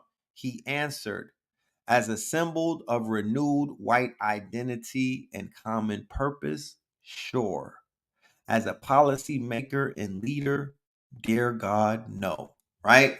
So people are like, what do Donald Trump got to do with the white boy killing the people? Because you bird ass nigga, he is their symbol of white identity and common purpose. And you bird ass niggas caught a mugshot of him. You locked him up. You were out here trying to chase him. You used a Democratic fucking pit bull named Fannie Williams to get him and take a fucking mugshot. You try to embarrass us? Oh, you niggas are gonna pay. Oh, you niggas are finna pay. Oh, we gonna make you niggas cry. You laughing? Cause what make you laugh will also make you cry. You understand? So in America, there's a race to get more numbers than homie got. He caught 51. There's a young kid on 8chan or 4chat right now. They like, I'm trying to surpass that number because I want to be the top saint. I want to be the top op. I want to be Himothy. You understand? I want niggas to say my name. Say my name. Say my name. Fuck these niggas. Because if I could catch these niggas, then I'd be a legend and get 70 white virgins? Really? 70 white Britney Spears? I get 70 Britney Spears if I go on, if I commit, if I'm kamikaze these niggas? Okay. They promising them Christina Aguilera, Britney Spears, some neck from Billie Eilish.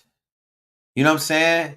And if you really that dude, they'll hook you up with Kim Kardashian. Like there's a lot of incentivizing on that side. There's a whole bunch of UFC chicks fighting and shit. There's these WWF bitches. I don't even know who they are. There's a whole slew of them now. They'll hook you up with the Budweiser chick. They got all kind of incentivizing on the white side. You might even get Ivanka Trump, nigga, if you really take out the big homie. You know what I'm talking about? So yeah, they're promising these incels and whatnot all kind of motherfucking fringe benefits. You know? Fringe benefits. And they falling for it. They falling for it. It's a lot right here to read, and I'm not finna read it right now.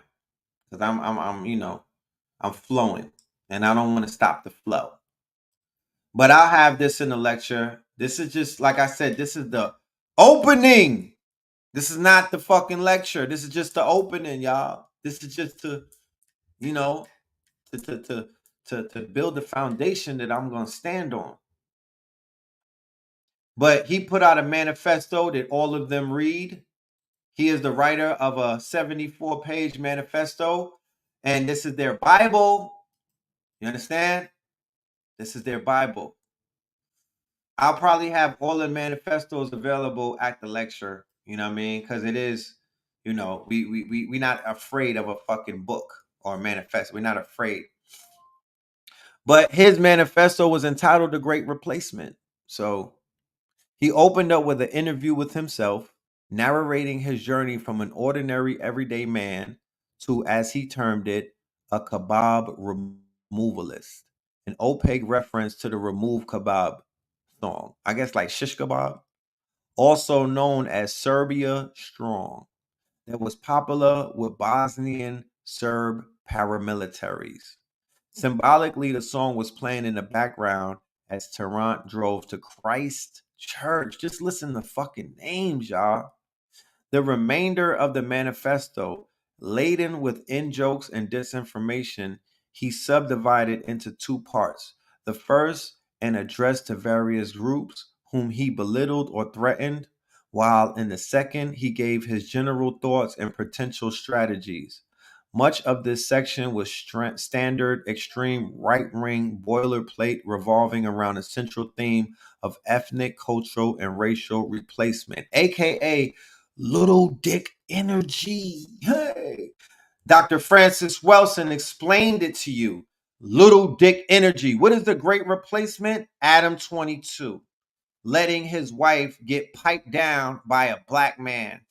They went crazy over there, calling him a cuckold and everything, because What did he do? That was the trigger to the Great Replacement. They are afraid and they are ashamed of black men piping their women. That is taking place in in Europe right now. Them African, you seen the porn channel Black, right? Anybody seen that channel? Yeah, them niggas is handling them white chicks something serious. You know what I'm talking about? You know what I mean? That's what they're afraid of. That's the Great Replacement. The fact that niggas got super sperm. It's nothing more, nothing less. It's little dick energy. It's them weighing their little fucking tutus against your AR-15. That's what it breaks down to. I'm just very vulgar and I get right to it. I'm not gonna pussyfoot around. Okay? That's what this is. And they packaging it into the survival type of thing and whatnot.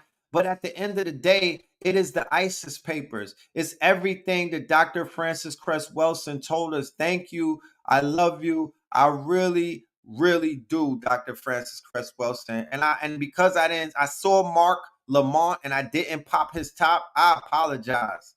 You feel me? But that's on the agenda one day. He's gonna pay for the shit that he said. You feel me? You're gonna pay. You're gonna pay.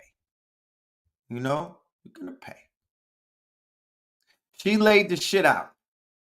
Astaghfirullah. Niggas try to bang on her like her information wasn't prophetic. She laid that shit the fuck out and she helped save me because she helped my worldview and I was able to see the shit and not take it personal. I'm like, oh, that's what it is.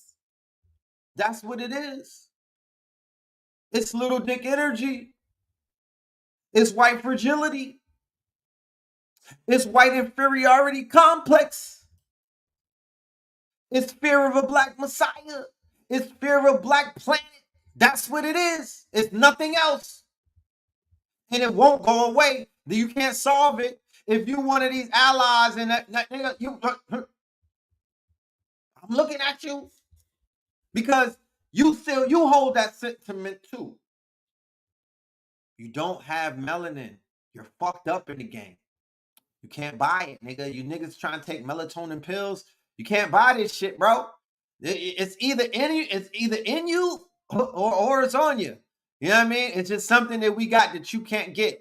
I don't give a fuck how much trust funds you niggas. I don't care how many villages you pillage.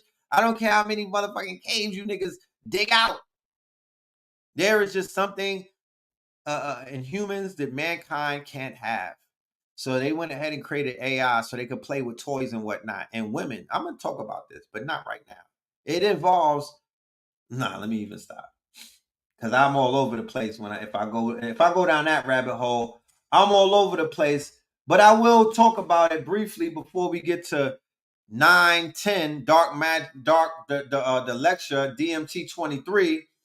But it involves dildos in the yoni, which is known as they call that the bonus hole. But it involves AI, right? Battery operated machinery going into the gates of heaven and what came out of it and how AI was born. I'm gonna get into that because something is being born. You know what I'm talking about?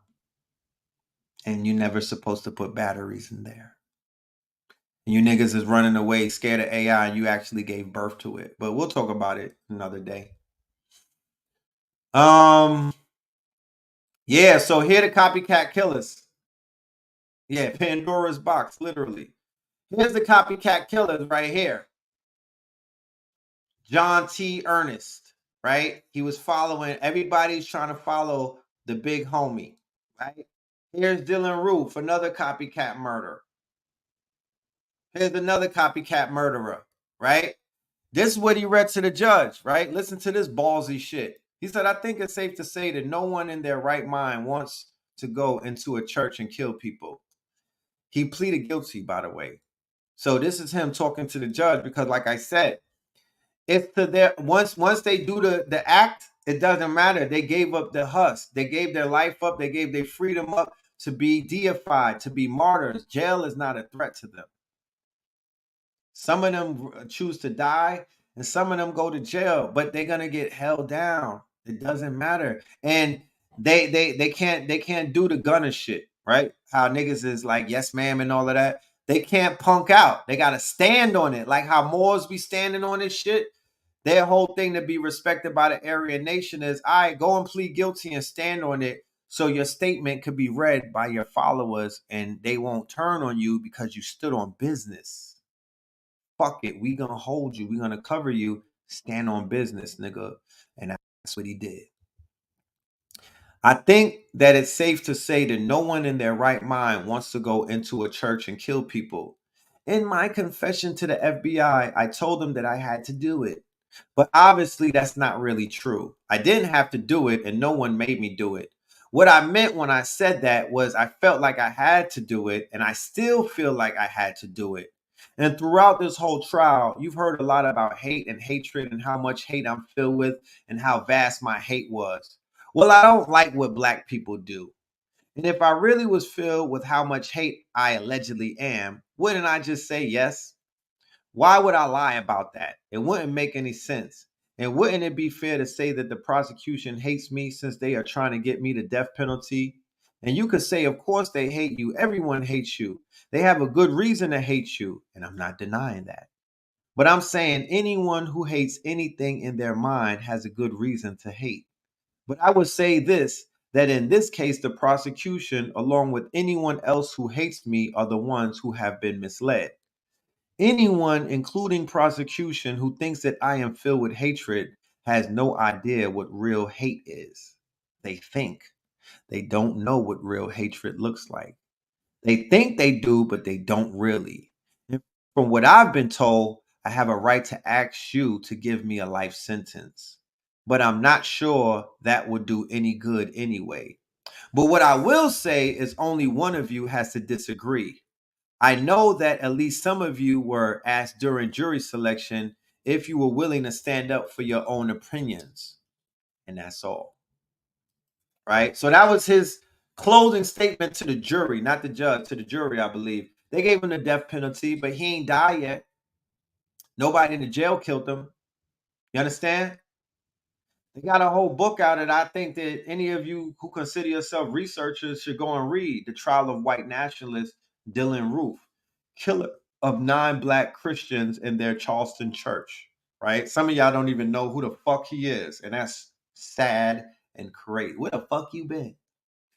Where you at? Where you been? Really? Like, there's no excuse that you don't know the backstory to the fact, because he didn't just kill 9 Christians, he killed a senator who was not an ex-senator either.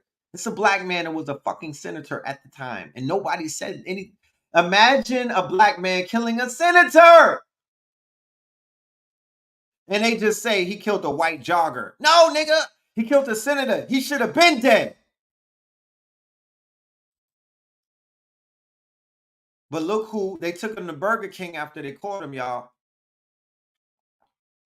They took him to Burger King. Look who's holding him down, right? Times Magazine, right? Once again, they publish these pictures, but they're not, these are not pictures to condemn. This is just for his fan club. You understand? This is just for his fan club. This is just for his fan club, right? He got the gold gym t-shirt. He got the Confederate flag. That's what was emboldening them to start killing during the Trump presidency. This is who they ride for. This is their big, this is the homie right here. This is the homie right here. They fuck with him the long way. He got mad bitches, I promise you. Right? So this is a recent story right here. White man convicted of killing black Muslim freed after the judge ordered a new trial. This is in Portland, Maine. A white man from Maine who was convicted of manslaughter for shooting his sister's black boyfriend. Right? There goes the fragility. There goes the little dick shit. That's them right there. Incels. His sister was getting piped down. Pipe her down. Wipe her down. He was pipe her down, and he probably had to wipe her down. White supremacy is at the heart of the Jacksonville shooting. You don't fucking say. You know what I'm saying? You don't fucking say. You know what I mean? Really? So here are these bird-ass thought pieces that are really commercials for white supremacy. They're not real thought pieces. They're just to let the other readers who didn't know what the fuck was going on, we're back. You know what I'm saying? We're back. We're gonna run it up to the 24, niggas. We're running it up. Right? In bold letters. A large proportion of hate crimes have targeted Black Americans. It's a dog whistle. This is not prevention. This is not to empower you. They're not saying, yo, Black people, go and get your blickies and whatnot. Go and get blicked up because shit going down. They're not saying that. This is a dog whistle. They're telling their other people, it's up. Right? So in a same vein of what the other shooters have put out, right? That's why I had to give you down the timeline of the fucking shooter starting 5, nigga. The white nationalist starting 5, my nigga. Yeah, these niggas are Space Jam, the monsters. The fucking starting 5. So the Jacksonville shooter, the one that just died, he killed himself allegedly. He left behind a manifesto.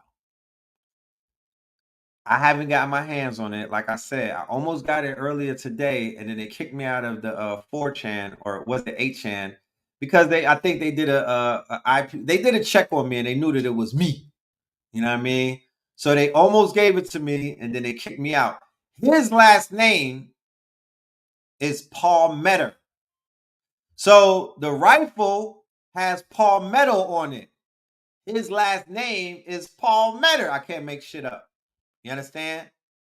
So yeah, the gunman who murdered 3 people in Dollar General in Jacksonville, Florida, left behind a racist manifesto that said he hated Black people and wanted to kill them.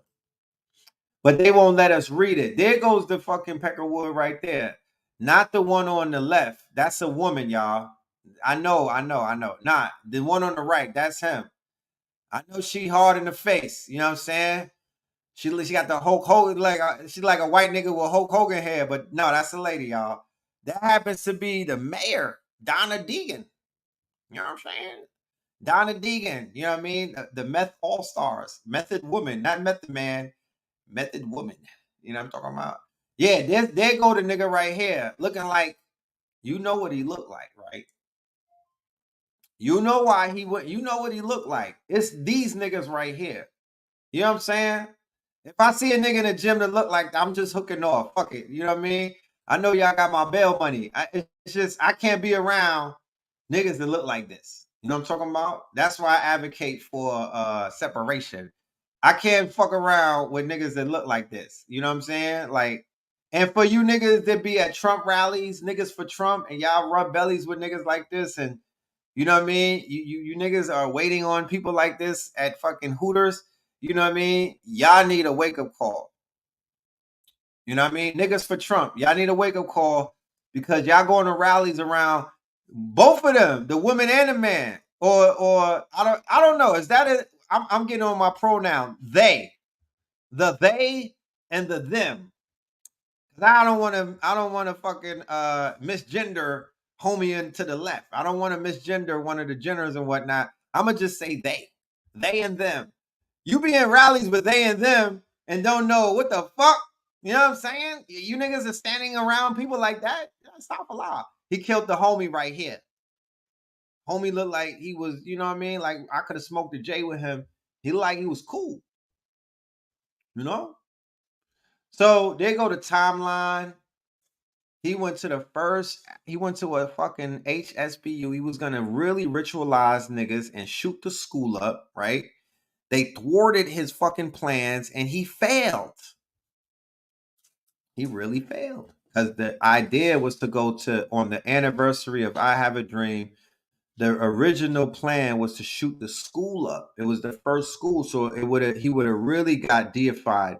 He would have really achieved sainthood and whatnot. I think he wanted to do more because the stain or the score to put up to be MVP is more than 50. To be a Jordan, Kobe, LeBron type in this game that they playing, you got to catch more than 50 bodies.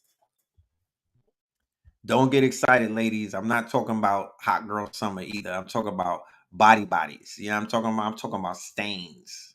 You know what I mean? You got to catch at least 50 to be considered you know, to shooter of the week, the shooter of the year award, point guard. You know,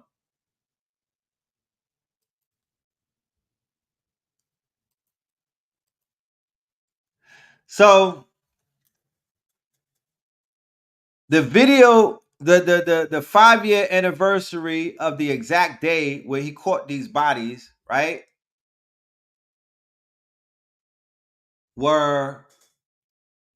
This is Jacksonville Landing shooting, y'all. Jacksonville Landing shooting. This occurred in 2018. The Jacksonville Landing shooting, also known as the Jacksonville shooting, was a mass shooting that occurred at a video game tournament for the video game Madden NFL 19 in Jacksonville Landing, Florida. At about 1:30, a lone gunman, David Katz. I heard that name before. David Katz. Right?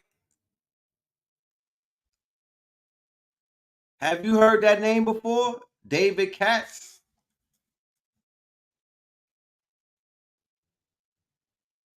Oh, give me 1 minute.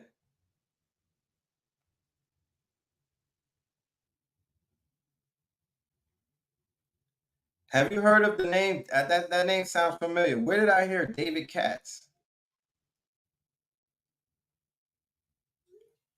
But that was the name of the shooter, right? So at something called Good Luck Have Fun Game Bar, a video game venue in Jacksonville Landing Indoor Marketplace, they were hosting a Madden NFL 19 video game tournament on August the 26th, 2018, with around 100 to 150 participants and onlookers.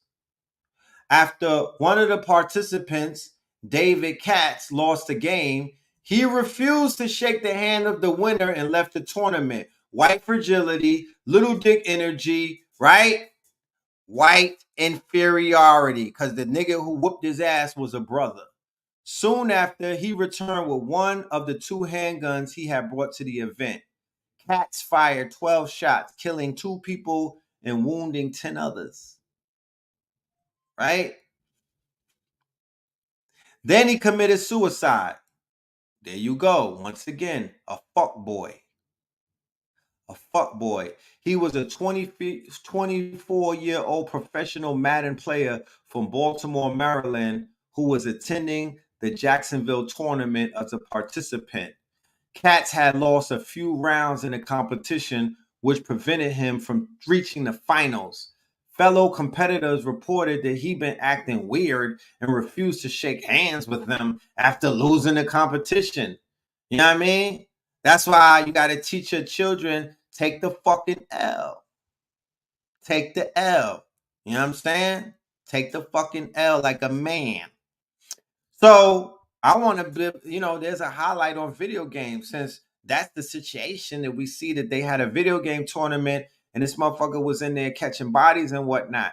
But nobody, they did so much because the video game industry is so much money in it. They're getting so much bread from it. So much. Remember, video games, the video game industry is bigger than the movie and the music industry combined. If you didn't know that, I'm letting you know that the video game industry, what they call the gaming industry right now, not before, right now, is bigger than Hollywood and also the music industry combined together. Meaning that they could form Voltron and they'll still get fucked up by Pokemon and Fortnite. So they have lobbyists, and the lobbyists will not allow anybody to tie in violence with video games. That money that they're making is making motherfuckers shut up and turn the cheek, while these children are being radicalized playing these lifelike games. These are basically simulations at this point. The same way that they would train you how to fly a plane with a simulation, the same way that they train people in the armed services with a simulation. They're training 3, 4, 5, 6, 7, 8, 9, 10, 11, 12, 13, 14, 15, 17, 18, 19-year-olds in simulations. Henceforth, why they are popping out with these same Call of Duty guns and killing niggas with no remorse and whatnot, Swiss cheese in them. Like I said, closed caskets.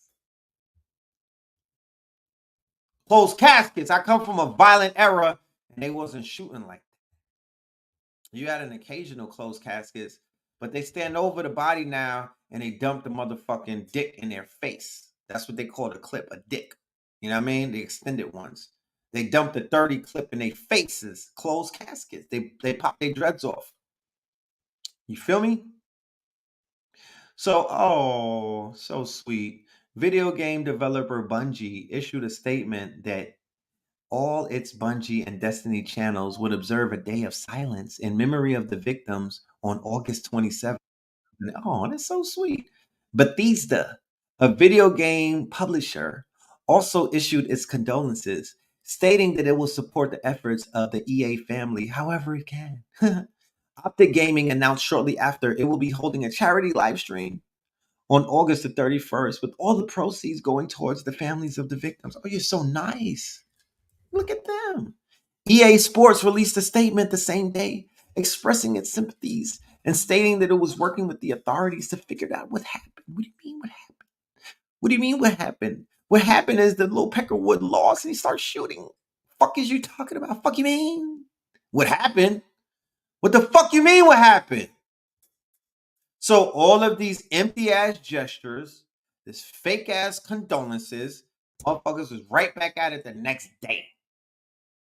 Do you understand? My son, he's a Fortnite fucking addict. So I understand this shit.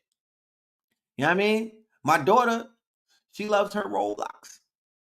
You know what I'm saying? So I know the power of the video games. You know what I'm saying? My son, my Omari, this nigga's on like dinosaur games on the iPhone. He's about to graduate one day. But we don't let him play this shit. He don't play gun, shoot him up and all of that. He's not terrorizing 13-year-olds on fucking Call of Duty. You know, niggas getting sniped by 3-year-olds and shit.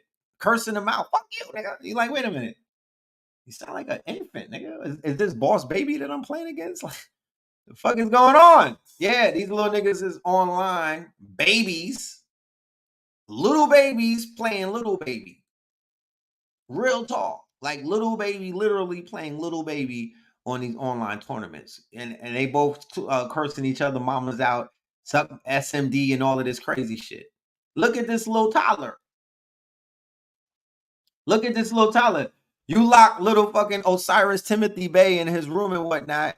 And yeah, that's what he's doing. He's having fucking shootouts on Mars and shit like that. That's why when niggas is like, the aliens is coming, he's not even phased. He's been practicing how to kill aliens since he was 2.5.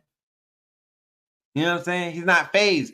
This shit is so lifelike that they're not moved in what you're not going to surprise the younger generation.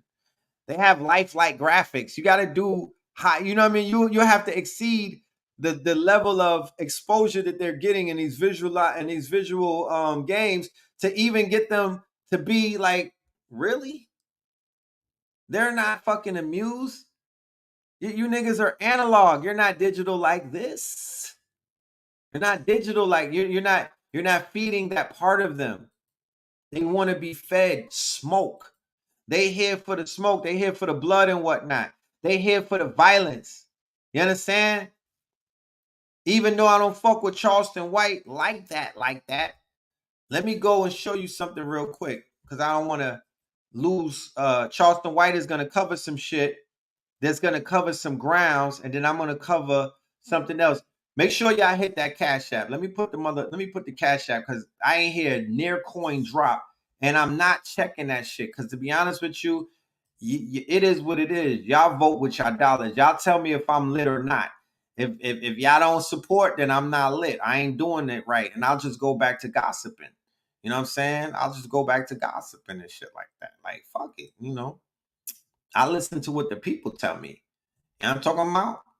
So let's put the Cash App right there. But I'm going to show you a video of Charleston White. And a broke clock is right 2 times a day. That's what the elders taught us, right? I'm not endorsing Charleston White, by the way. If I'm showing you this shit, because some people are so weak-minded that they don't understand that you could reference somebody without dick riding them. You understand? You could reference somebody without without stroking them and whatnot. I appreciate y'all who's dropping it, because we what time it is? Oh shit, we in a rabbit hole. I didn't know it was that late. But this information got to get out. So it is what it is, man. I'm here for y'all right now. F that. I'm here for y'all if y'all here for me. This information is bigger than me. What is the message that you want to get across to the youth? This youth generation will not, cannot, and does not have a message. They don't listen to their parents. They don't listen to their teachers. They don't listen to the coaches. They only listen to what they idol, and that's a rapper.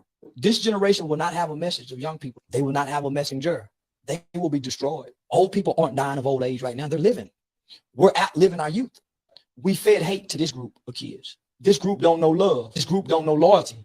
And you can't develop those concepts in such a time of turmoil, this bloodshed right now. Because of technology, human life doesn't matter to them. They are already trained killers by way of assimilation, video gaming. For the last 20 years, as soon as a child comes to its stages of development, understanding, yes, no, don't do this. Mommy, I'm hungry. Mommy, I gotta pee. Mommy, I gotta poo-poo. Once they start understanding that, as parents, we get tired of watching this motherfucker all day. Stop, boy, don't do that. Sit down, don't do, because we want some time. So what we do, Mommy, can I see your phone? Hurry up, we can get that motherfucker phone. And over so many years, engaging on the phone and watching other humans on the phone, you lose human detachment. You're not outside playing with other children. You're not having altercations and conflicts, solving, making up, saying, I'm sorry. So you're not learning how to engage other humans. The older you get, you start leaving mommy with the phone. Now you're occupied. You're in the motherfucker, quiet in the motherfucker. All the time you come out of the eating piece, and the parents are happy now. So everybody on the phone, and this baby grows up being detached, homie. They ain't even socializing in the house. Once the baby get bored with the phone, what do we pick up? A joystick. And now he in the room all day on the joystick on the game. But now on this motherfucker, all the games is shoot. Boom. Everything is gory. Like real motherfucker head blown off. But I'm buying him all the games with my immature mind to help feed this propaganda of gun violence that we do.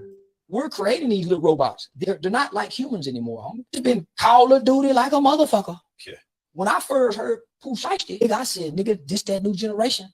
Children of the corn, they got the guns. They rap about the guns. Oh, they know guns. I started observing my son, nigga. He know guns. Playing that Call of Duty shit. Hey, mom, can I see your credit card? They spend $50 to purchase this motherfucking gun and car and get to another stage. And nigga, they trapped in this metaverse world for years. Go build them sports characters. They go through the training. And they mind, that's they so homie, no, they be trapped in that shit. That's a matrix. And then when they come out the matrix, you telling them to get a job. Now they 15, 16 years old, just looking over your motherfucking ass. Now they look disrespectful. Now when they get angry and they get upset, they go in that room, close that door, and kill in spirit. In their mind, the people they mad at, and they be good at it. And don't let them be on the headphones and talk to a motherfucker in Illinois and Utah. If you can go in and listen, everybody hateful.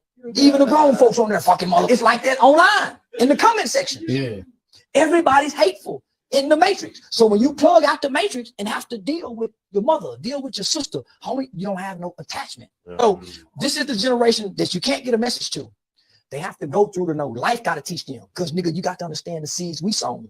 Crips and Bloods been around 50 years. Rap's been around 50 years. I'm 46, so gangster rap been around 30 years, nigga. Them some seeds have been sown. And nobody's contended it. Nobody's rebutted. Nobody's went against it other than Miss Dolores C. Tucker. Tupac made me hate her. Dolores Tucker, you motherfucker. They call you bitch. Yeah. Wonder why they call you bitch. And nigga, all she was doing was just trying to put it in the lane. Let's not play this on the radio. Let's have this way. Let's put these. Let's not get rid of Queen Latifah. Let's not get rid of all the MC Lights. Let's not make all these motherfuckers look Kims.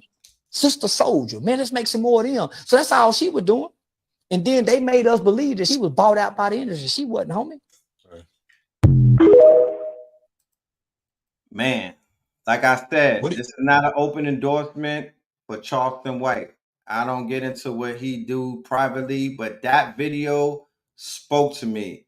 And like they say, a broke clock is right 2 times a day. So he been watching that ain't no original thoughts. That's nigga, he giving you some shit that you heard from us. You know what I'm talking about? But he's giving it to you in the Charleston White way. You know what I mean? He's articulating it through Charleston's lens. You know what I'm saying? So he's speaking some shit right there.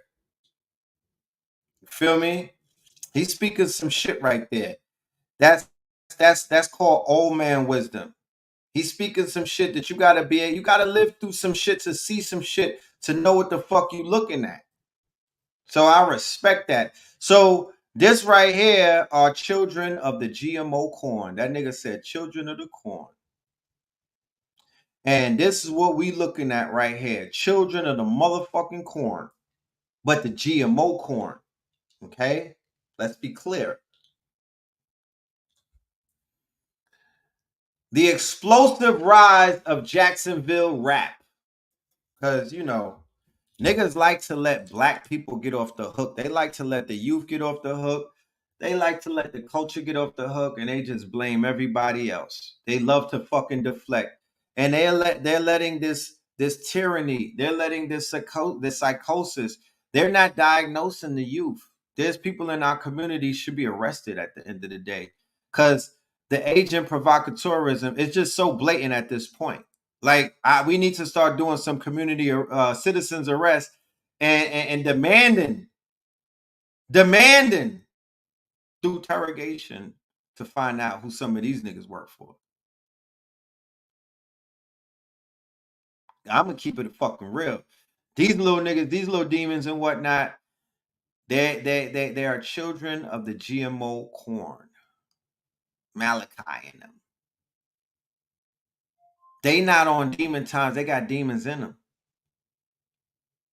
You feel me? They were born demons. They're a result of the trauma that we put our black women through, by the way. You understand? They came up in an era where the parents were young, dumb, didn't give a fuck. And they raised their children to be clones of them. You know what I mean? Parents is my age. I'm in my 40s. I be seeing it. They parents ain't no old fucking parent. They parents is younger than me. How about that? Some of these little niggas is 18 looking like they 80. Hard in the face. You know what I'm talking about? Hard in the face. Niggas got them project faces. You know? This nigga Fulio look like he about 40. What is drill rap and how has Jacksonville become the epicenter of it? The following article includes subject matter and links to music videos containing references to violent. Oh, shut the fuck up. You know what it is. If you haven't noticed, something big is happening in Jacksonville right now. One viral song at a time.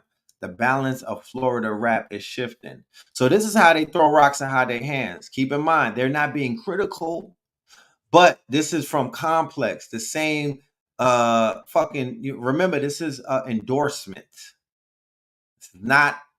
This is not anything other than that. This is 2021. And in Jacksonville, you already got about 100 plus bodies of children, right? So they know that there's wars going on. They know that these niggas are not playing. Like, they don't just look crazy. These niggas is crazy. You understand what I'm saying to you? They don't just look the part. They're not like my era that when we was growing up, yeah, rappers look scary and whatnot, but they wasn't bodying shit. They might have been beating niggas up and everything, and their entourage was catching stains. These dudes is bodying shit. So there's an endorsement taking place. And once again, like I showed you, for my journalists out there and anybody else ever want to take up journalism, pay attention to yellow journalism and pay attention to the ways that they write these stories and how it's basically an endorsement. It's almost like copyright of a fucking commercial. Because when I read the article, I want to go and listen to the music. I'm like, shit, this is interesting. The way that they wrote it. What the fuck is that about? You don't see no articles about Cambada in that type of way. You don't see no articles that are enticing you to go listen to Lizzie Jeff. You don't see no articles that are like, oh, the way that they're making Source Guard sound. I need to find out. There's a movement in Atlanta. There's a movement called God Hop. What's that? No, they don't write about that. They're dick riders. They're weird. the majority of these people at these publications, at these labels, they're Poindexters. You understand? Fanboys with positions. You see them backstage. I witnessed that at the Invest Fest. I witnessed that at a hip hop concert. Fanboy activity. Basically, lap dancers. You know what I'm talking about? Rich nerds. Yeah. You know what I mean? They don't have it in them to stand up against these niggas. They don't have the testicular fortitude to even oppose the streets because they just want to be accepted by the trend. These are fucking Poindexters. These not real niggas. Fanboys. Stack chasers.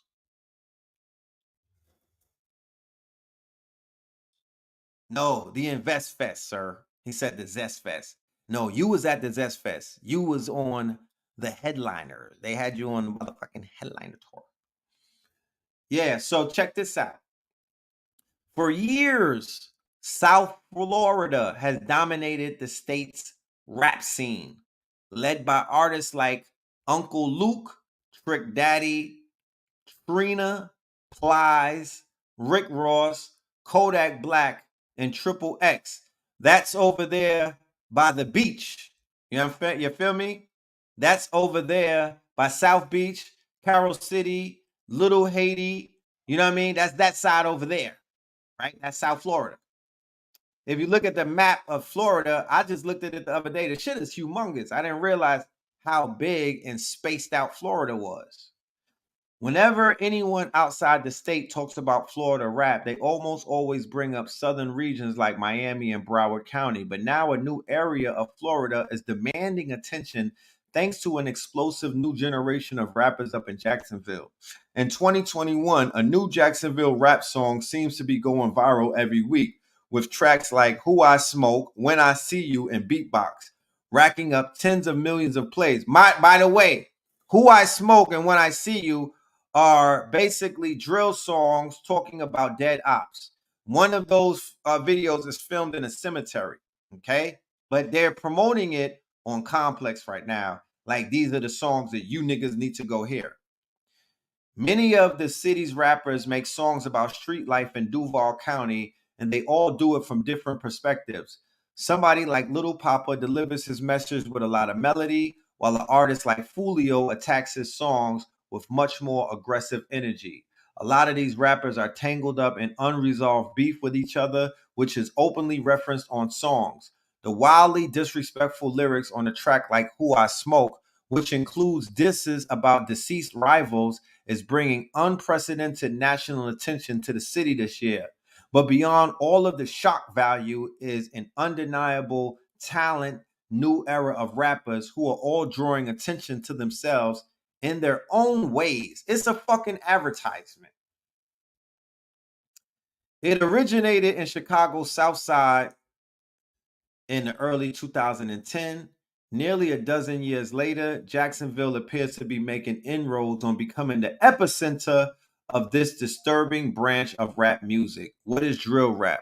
The word drill and drill rap refers to killing. Drill songs are diss songs between rival gangs where the rapper mocks or disses dead ops or members of rival killed in gang violence. Drill was made popular by Chicago rappers Chief Keef, Little Reese, Little Durk, and some others. Brooklyn, New York, Pop Smoke, Fabio Foreign. Yeah, I'm talking about. And apparently it's Jacksonville's turn, right? So this is some of the videos on YouTube, right? Found his bones. He was rocked, right? The kid, I don't even want to get too deep into the story, but let's just say that they basically murdered one of their ops. And when they found him, I think he was decomposed. Okay. Went out to eat on his birthday, 4 shot, 3 dead, right? So his ops, they drove down on some of these ops, killed everybody damn near in the car. And one of the rappers survived and shit like that. And this is the shit that went viral. So when you talk about what happened with the Peckerwood and whatnot, look at what the fuck been happening. So there's such a thing as spirits and whatnot. There's such a thing as unresolved spirits that are quote unquote. I bet you that a lot of these places are buried on ancestral burial grounds. Because if you know the history of Florida, you know what I mean? If you know the history of Florida, the land of flowers, and you know our ancestors, look, because even though this nigga is fugly and whatnot, mad weird looking, he is the proverbial. When you look at some of the pictures of the quote unquote the Seminoles and whatnot that they encountered in Florida when they were going up against some fierce warriors and whatnot, they had locks and they had gold teeth and they had tats. Facts, that's in the journals, y'all. Right? So these are different quote unquote weekends in Jackson from different years, of course. But these are the shootings that have been taking place. Look how it's all relegated in certain areas, right? So then we also have to factor in, you know, things like sound frequencies, LE, you know, extra low frequency technology. You know what I'm saying? All of that, they clone Tyrone type shit, right? But these niggas get busy out there. These niggas get busy and whatnot. You feel me? So this is children of the GMO corn. And we're gonna dive into them more at the motherfucking lecture. TDE President Punch said music is becoming more demonic, right? So this is the president of the label of Kendrick Lamar's label, SZA, and also Isaiah Rashad. I think that's the nigga that was giving neck on video. He's like bisexual. Schoolboy Q, who's a gangbanger. Jay, what's the name? Is it Jay Money? What's my nigga name? What Money Trees and all of that. This is the president, right? And somebody wrote, he wrote and he tweeted,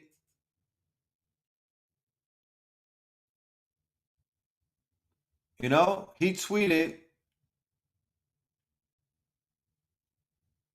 J Rock. Yeah, J Rock is the artist that I'm talking about. And they got a few other people, right? So he tweeted that the demonic, oh yeah, Absol, one of the most, yeah, that's the conscious artist on their label and shit like that. You know? Schoolboy Q is a Hoover Crip and J Rock is a bounty hunter blood. You know what I'm saying? So he said the demonic influence is getting more and more blatant in this thing. The gradualism was numbing. Now it's just out loud, right? So is gang banging a demonic influence?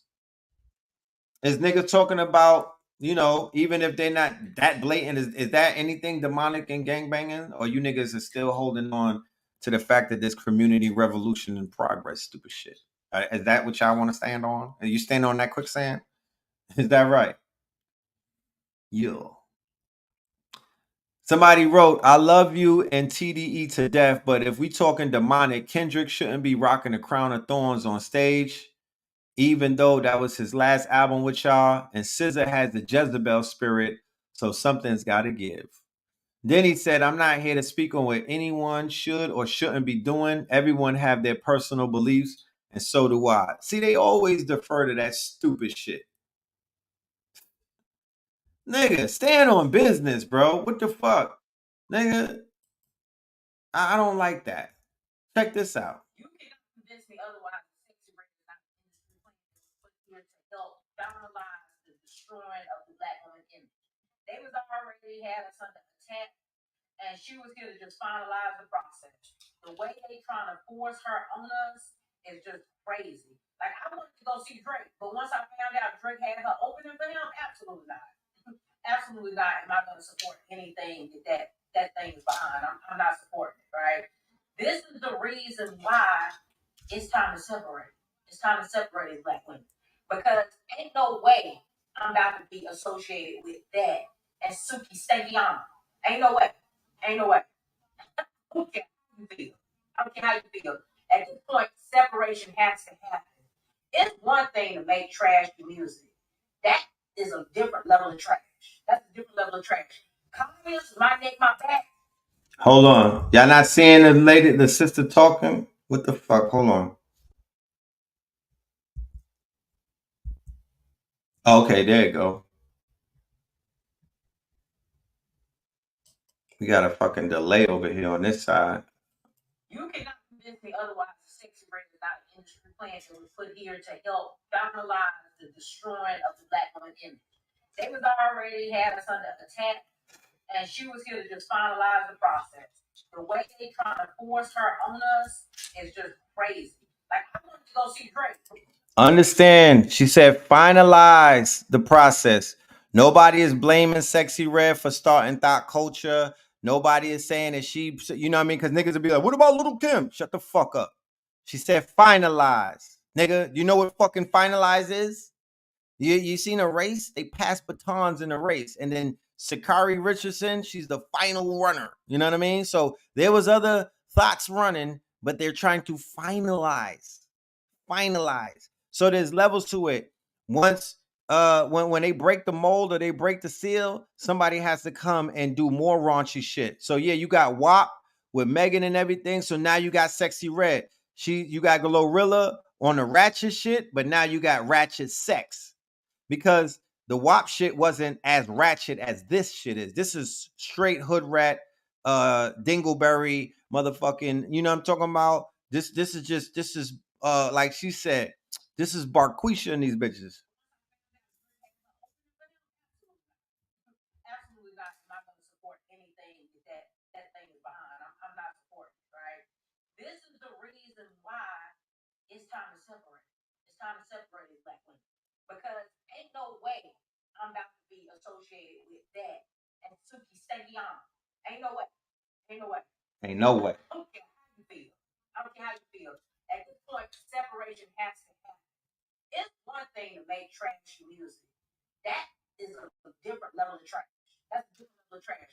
Copies, My Neck, My Back, it was bad. Trina and Trick Daddies, you know that? Bad. Level of dirty state music, right? It's just a different level. Like, it's never been that bad. There's literally nothing that this woman is saying. She's just saying a bunch of vulgar, disgusting, nasty stuff. It's not even music, right? This is why I know she's an industry plant. It is not music at this point, right? It's just saying how much nasty, vulgar stuff she can come up with out of her mouth and how disgusting and distasteful she could present herself in public to help the black woman image, right? So as if we are Bukishas. And if you don't think that this Bukisha. just look at what stuff is black men and how it had people stereotyping black men as criminals and thugs, right? Even to this day, black men are still fighting to get away from that stereotype. But as of now, black women are under attack because this Bukisha image that's being pushed is what they're trying to define us by. You ain't gonna define me by that. Shout out to all of my Pukishas in the chat. We ain't judging. If they want to be ratchet, stay ghetto, promote that, do you, right? And the second girl who fall under that category and that aesthetic, have fun with it. I don't want no parts. And the other half with decent women don't want no parts of it either. Like, this whole narrative is being pushed that all black women are so hypersexual because every time you cut on your radio, every time you cut on your TV, all you see is these over hypersexual black women. That is bad. That's bad. And y'all don't understand what that can lead to. The same way promoting thugs and criminals hurt black men because it led to a stereotype of making people believe that all black men were that, is the same way this will hurt black women and making people believe that we are all over hypersexual, right? And you don't even see the bigger picture, but it's very much problematic. No other community uplifts the worst of the worst of their community. You will never see non-black women uplift trailer park trash and allow women who trailer park trash to be the face of them. You'll never let them see them tarnish their image that way, right? We'll let Keisha get the limelight.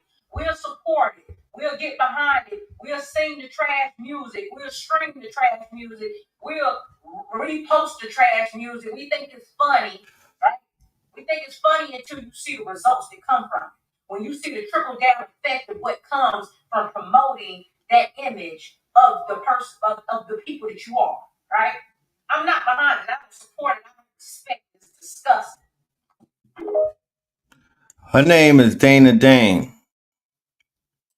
You cannot If you know Dana Dane, 1987, get me in touch with Dana Dane. Like, I like what the fuck she's saying. I love her delivery. I feel that she's sincere. I feel that it has gotten so bad at this point that men, right? Men, brothers, we need to elevate sisters like this to the heights. We need to take care of her financially, and we need to protect her. And we need to have a show of force to let people know, especially the other sisters out there who want to step on something, who want to stand up, and who want to separate themselves. We need to let them know that this motherfucking heaven over here. We need to create a utopia for them. But it won't serve no purpose for me to just fuck all of that bullshit. Oh, I'm reposting her. I'm not a bird ass nigga. I know what it takes. I just came out of a venue in Vestfest with 20,000 fucking entrepreneurs, millionaires. There was billionaires out there and whatnot. The women that was in that building, they ain't Pukishas, nigga. These was millionaires. These was women that need to be protected because they have $1 billion minds and whatnot. They have $1 billion lines and whatnot. They have a $1 billion lineage and whatnot. They have $1 billion motherfucking ideas. They worth something. And I'll do anything. I'm ready to do what it takes to make sure that they comfortable and whatnot. And fuck that. That's right. It's time to separate. Yeah, you could do what the fuck you want to do because you can't tell nobody what they can do in this world. But I could tell you, get the fuck away from me. You know what I'm saying? Or I don't have to tell you anything. You can't get past the motherfucking gate. I'm going to my compound. I don't gotta say nothing to you. I don't have to be around you. Me and you, nigga. You're not magnetically attracted to me. You know what I'm saying? I don't live in the trenches, nigga. I'm not in the fucking trenches. I'm not in the hood. I'm not in the trenches. I'm not in the bottom. I'm not in the gutter. So I don't gotta be around that shit. And I'm like, fuck that. I'm not making no excuses. I don't want to be around that. I'm not going. Look, the bitch is coming to Atlanta on my birthday. Sexy Red on November 14th. Who won't take me? No, I'm just playing. You see, Lauren is on tour too. So I ain't judging. Nah, you say ain't nobody listening to her? You goddamn out of your mind. You must not go outside, nigga. She's lit. Nigga, are you fucking crazy? This bitch is lit. She's lit. You know what I'm saying? She's lit. She's gonna be in all of the ratchet cities. This is like the fucking this is like the tour that we was on with Keys. Boston, New York, Baltimore. Nigga, hopping a Sprinter, popping she popping in a Mensa, nigga. Look at her dates. She popping in a Mensa. This is the underworld. She's popping in a Mensa. She's underworld. This is a Mensa. New York, Baltimore, Philadelphia, Norfolk, Detroit, they all got their underworlds. Y'all looking at y'all probably looking at it for the monuments and the fucking no, nigga. These are hoods, nigga. These are trenches. These are fucking traps, nigga. If you was a drug dealer, these would be all stops right here. Go ask Lil Meech and go ask Big Meech. These are all drop-off points, nigga. This is the hood. This is a snapshot of the ratchet fucking engine that runs Black America. This is the ratchet fucking motherboard. You know what I'm talking about? Bmore, Norfolk, Detroit, Cincinnati, St. Louis, Chicago, Minneapolis, Nashville, Memphis, Orlando, Fort Lauderdale, Atlanta, Charlotte, Richmond, Houston, Dallas, Phoenix, Los Angeles. Where's my bombs at, nigga? Popping a Mensa. This is the trenches. Yes, Sexy Red is Young Thug. I believe the Young Thug did not get locked up. He went and got an operation, and that's him. That's Jeffrey. That's Jeffrey. Look at Meek Mill, though.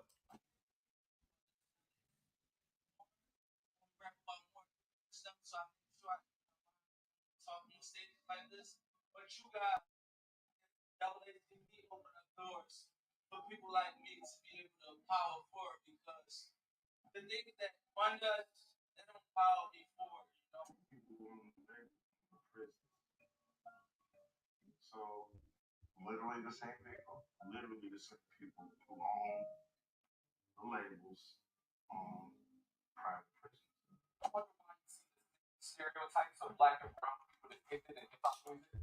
What if I told you that some of the biggest music companies are in cahoots with the private prison owners? That the rap music you listen to is not only meant to entertain you, more when we rap about more ignorant stuff, so I make sure I learn talk on stage like this. But you guys,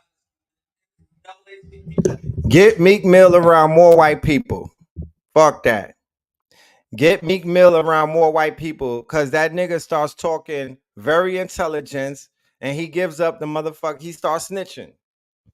Leave Meek Mill around white folk because when he around our folk, he's self-destructing. He's no fucking good for us.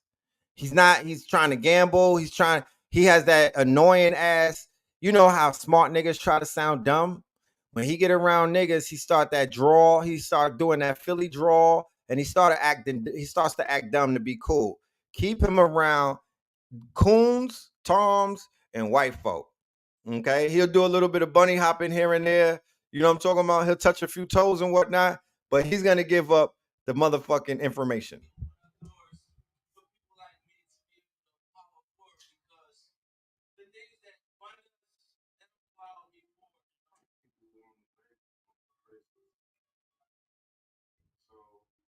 literally the same people. Literally the same people who own the labels on private prisons. All right, we know that. We shout out to Ice Cube. This shit we know, right? So they are rearing the new generation with these hyper realistic, ultra realistic video games to basically, because the future of war is going to be simulation. It's going to be virtual. You're going to have to. You're probably going to wear this outfit right here and be able to shoot a nigga in Africa. You feel me? You're going to have a humanoid robot that will be a digital twin of you that you will control from your safety space wherever you are. And that motherfucker will be in the caves of Sudan. He'll be in the desert, the Sahara Desert. He'll be wherever they fucking drop him off. And you will control him like you control video games and fight from afar. That is the new theater of war. That's where it's headed. Prepare yourself. Get ready for it. Because that's what the future is. Okay. Don't say I never told you. So yeah, that's my guy. Back to the Palmetto shit. You know what I'm saying? You know what I mean? That's your man, right? But who does your man remind you of? Right? Who does he remind you of? Same energy.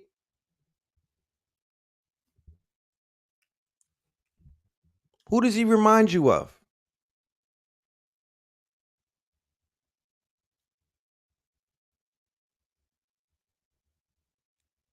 Same energy.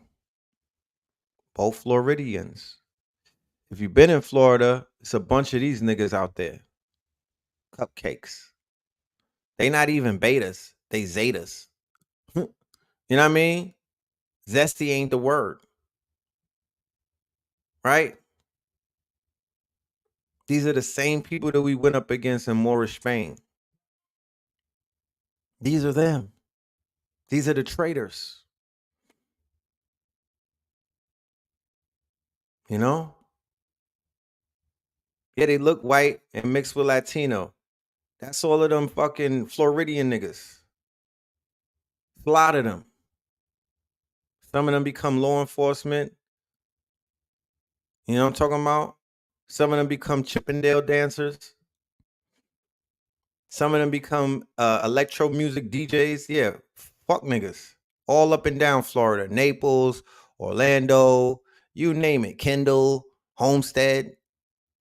They all over. You know what I'm talking about?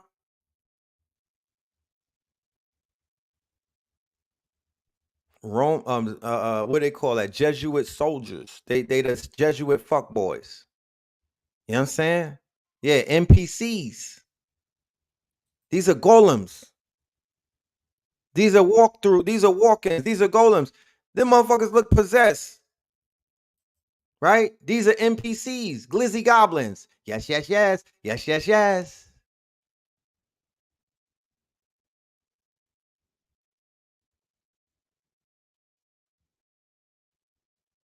These are niggas that made the trick game.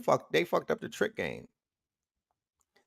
These are niggas that made Passport Bro. They gave Passport Bros a bad name. Went out of town and was fucking around, you know, fucking around, fucking up the whole movement. Yeah, these weird niggas right here, these moist ass niggas. Yes, yes, yes. So yeah, here's the Buffalo supermarket gunman for anybody who is not familiar with that story. There goes his gun. Here's your reparations. Dylan Roof is on a gun. Tehran is on a gun, right? He consecrated his gun. He's consecrated his gun. The gun is now like the fucking spear that pierced Jesus. They consecrate the weapons. They write on them.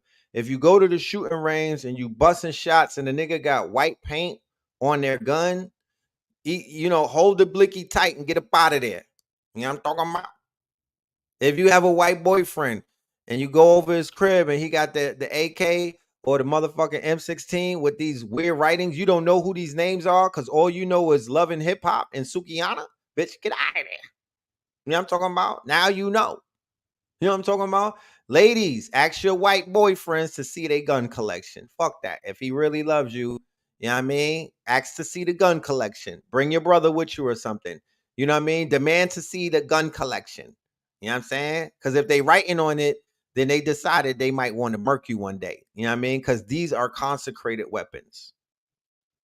That circle that you see on his vest and whatnot is the same circle that they have in the Ukraine.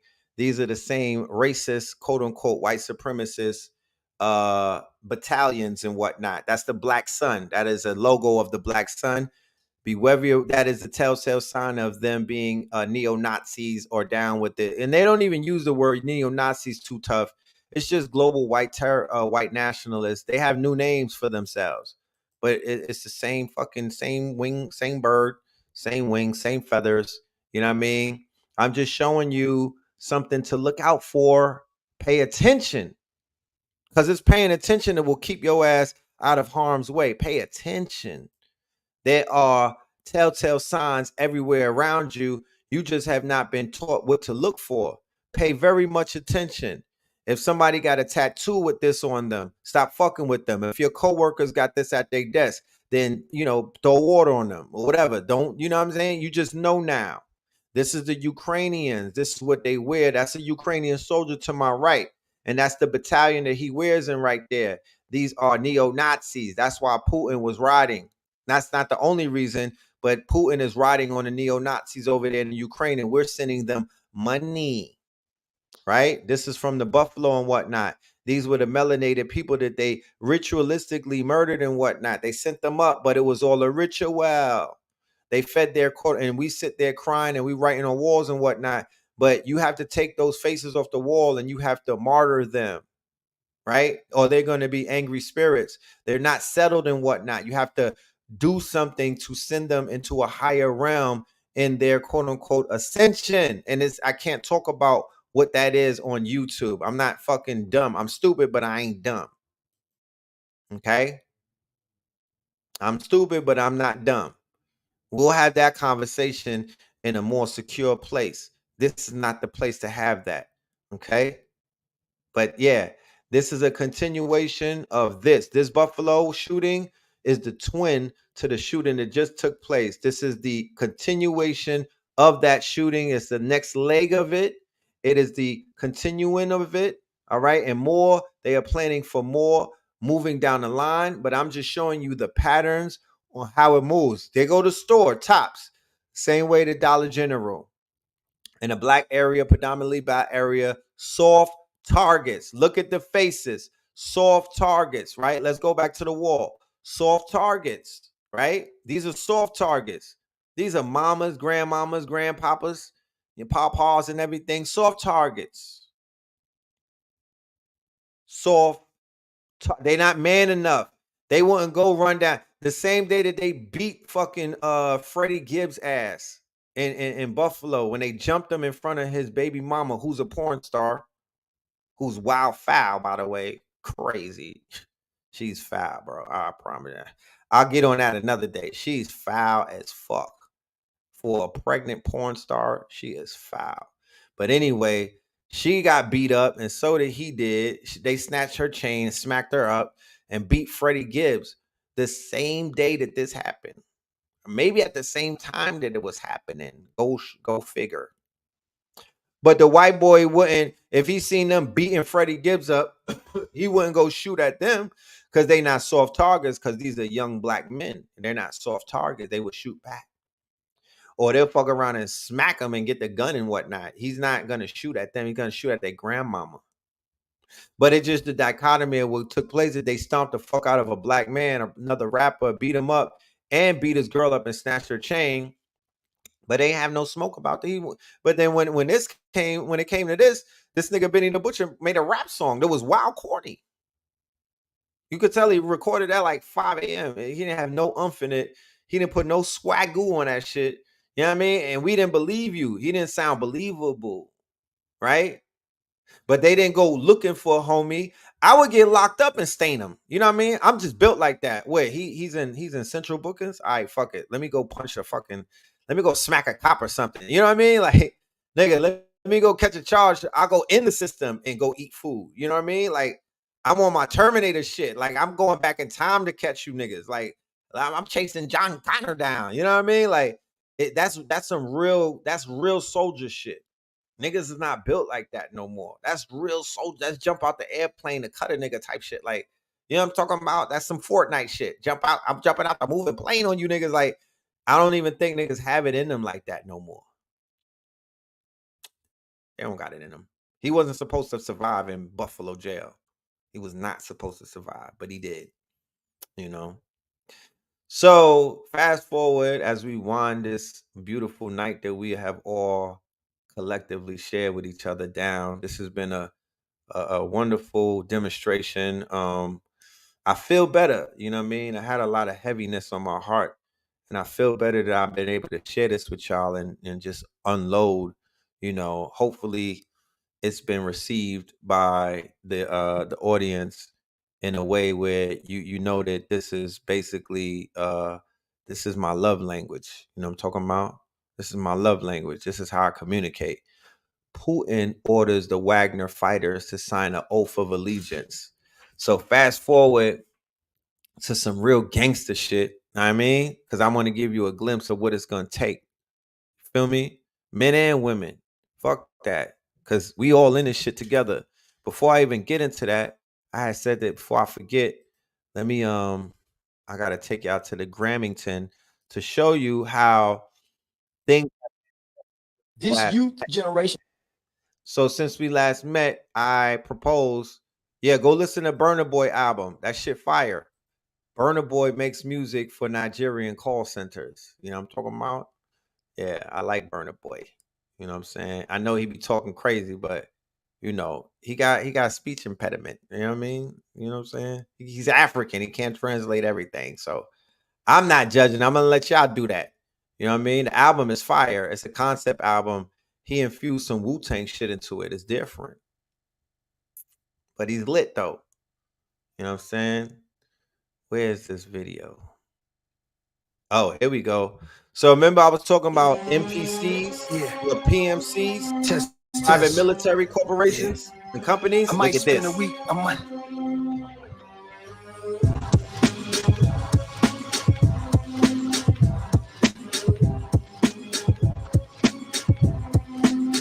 Yo, I might spend a week at the Magic Castle. Presidential suite made of brass and alabaster. You could cast a spell, just backfires they satire. Let me turn that song off. Nigga trying to get no strikes.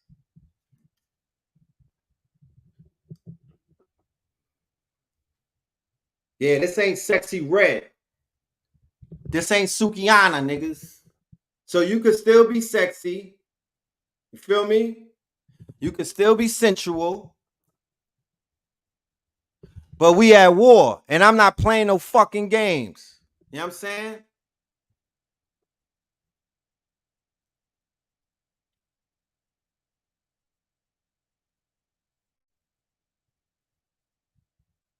So from this point on, it's up and it's stuck, and it ain't going back. Okay, it's up and it's stuck, and it ain't going back. We forming the. It's already formed. The PMC is here. So imagine having some goddesses hold it down, and they could twerk too. You know what I'm talking about? So we ain't out here trying to police nobody. They twerking too. But they working too. They twerking and they working. They got blickies. And it's legal. And they use them. They could shoot. Don't get shot by a shorty with some latex on. Like you might not be able to bounce back from that. So don't act up. You know what I mean? Because you don't want to get clapped by a baddie. You know what I'm saying? That's a different type of that's a different type of clap. You niggas is used to getting clapped by ugly niggas. Like, don't get clapped by a baddie with a fatty. You might not make it back from that. You know what I'm talking about? Yeah, you might not bounce back from that 50 Cent. You know? So that part, you know what I'm saying? So let's close it out, because before I even got into the PMC talk, I had to show you what a real PMC look like. We not holding up what the Europeans is doing. We pointing it out, but we also doing our own thing. We don't need them. We don't need them.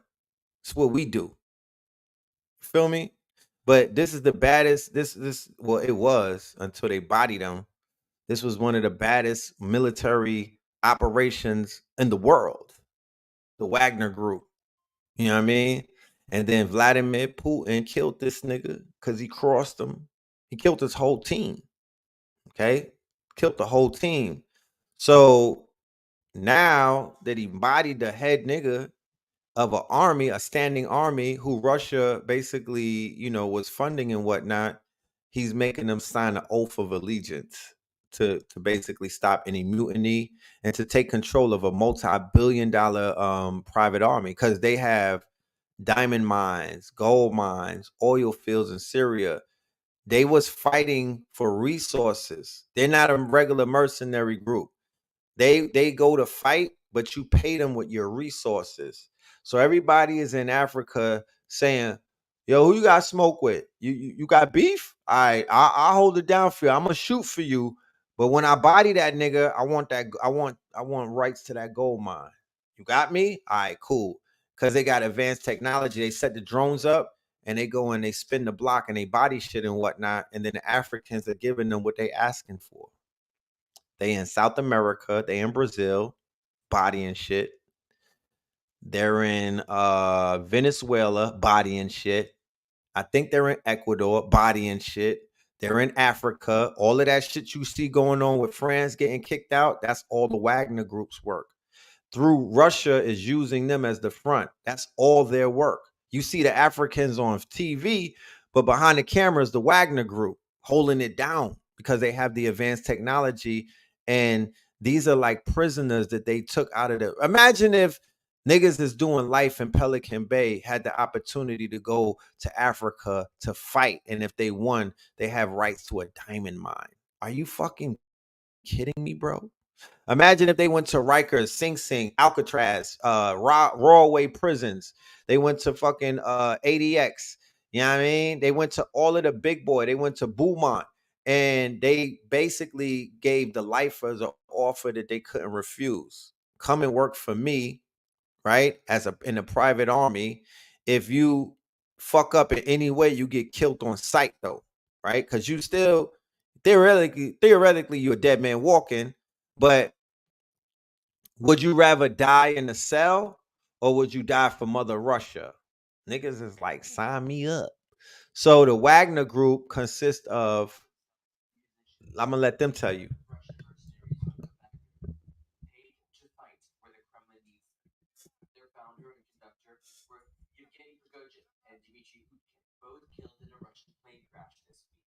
Prigozhin had fallen out with Putin after his men led a mutiny in June. Mercenaries are banned under Russian law, but Russian President Vladimir Putin admitted to pay billions of dollars to the Wagner Group. I want to note, and I want us all to know about this too, the maintenance of the entire Wagner Group was fully provided by the state. From the budget of the Ministry of Defense, from the state's budget, we fully funded this group. Whoever was responsible for Prigozhin's death, the Kremlin is moving to take full control of his global empire. Set up 10 years ago to help Russian forces in Ukraine, the Wagner Group has expanded to almost every continent, from Venezuela to Syria and Africa. An estimated 5,000 Wagner mercenaries are in Africa, fighting armed groups for a monthly fee along with access to minerals and natural resources. Experts believe revenues from logging alone to be close to $8 billion. Russian mercenaries control the Endosima gold mine in the African Republic worth $2.7 billion. From Bangui, Wagner runs a beer and vodka making company called Africa Talor. There are troll farms for hire that have fueled anti-French sentiment online in former French colonies in Africa and meddling in elections. Nigga, did you hear that? They got troll farms, diamond mines, motherfucking spirits, like how Puffy was trying to get fucking liquor in. Yeah, niggas is running spirits. They got a troll farm. Come on, bro. Get your shit together, fake ass fucking revolutionaries.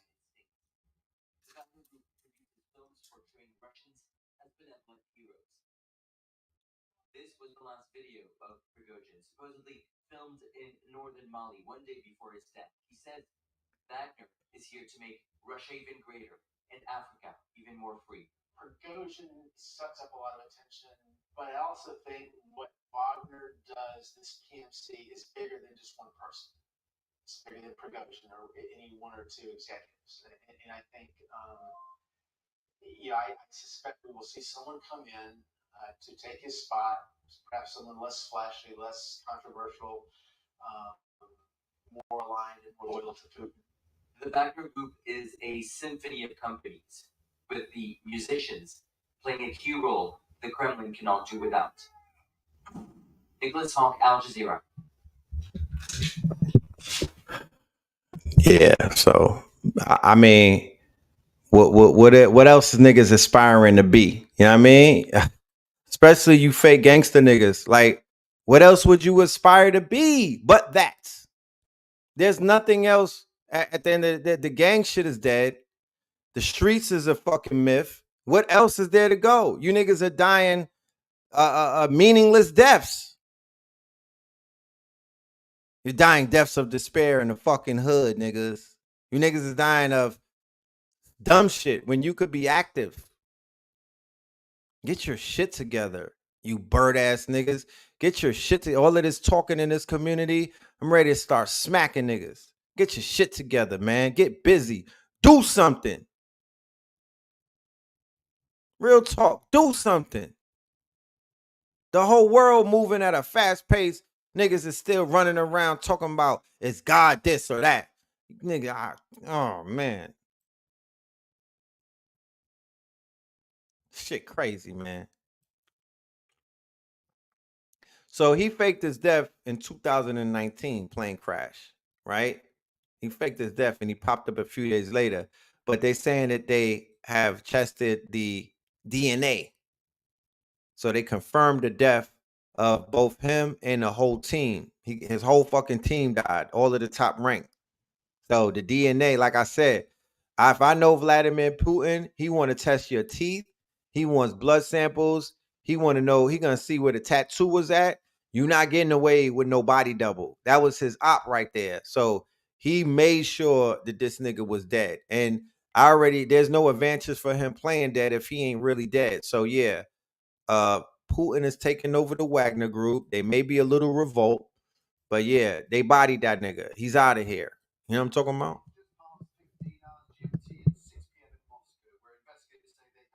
Officially confirmed that Wagner chief Yevgeny Prigozhin is dead. 7 passengers and 3 crew members on board the executive jet that crashed on Wednesday have been identified through genetic tests. The statement by Russian authorities comes after days of speculation and rumors about the fate of Prigozhin. Once a closed-down lie, President Vladimir Putin, he led a failed mutiny against military leadership in Moscow 2 months ago. Dr. Jabari begins our coverage now from Moscow. That was a quick kill. The confirmation the world was waiting for. The official announcement of the identities of the 7 passengers and 3 crew members killed in the plane crash on Wednesday evening. Russia's investigative committee says the names of the passengers on the flight manifest match the bodies recovered from the crash site. Molecular genetic examinations have been completed as part of the criminal case of the airplane crash in the ZELLE region.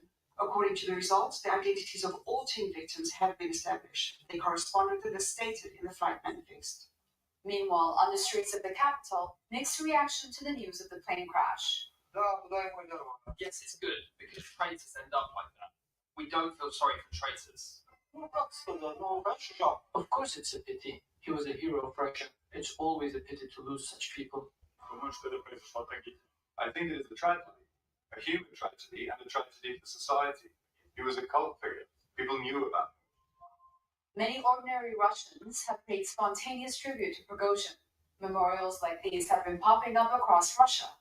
This is the Church of St. Maxim the Confessor in the heart of the capital. It's been turned into a makeshift memorial site for the members of Wagner Group who died in the plane crash. This is both a testament to the popularity of Evgeny Prigozhin and a message to officials that despite efforts to downplay the importance of his death, his legacy will continue to live on, as many questions remain unanswered not only about his death, but also about the future of one of the most notorious mercenary groups in the world. Dorsa Jabari, Al Jazeera, Moscow. I'll leave it at that on that because, you know, it's an ongoing saga. And like I said, 9-10, you know, the word, you know how the ancestors work with us when we start these lectures and whatnot.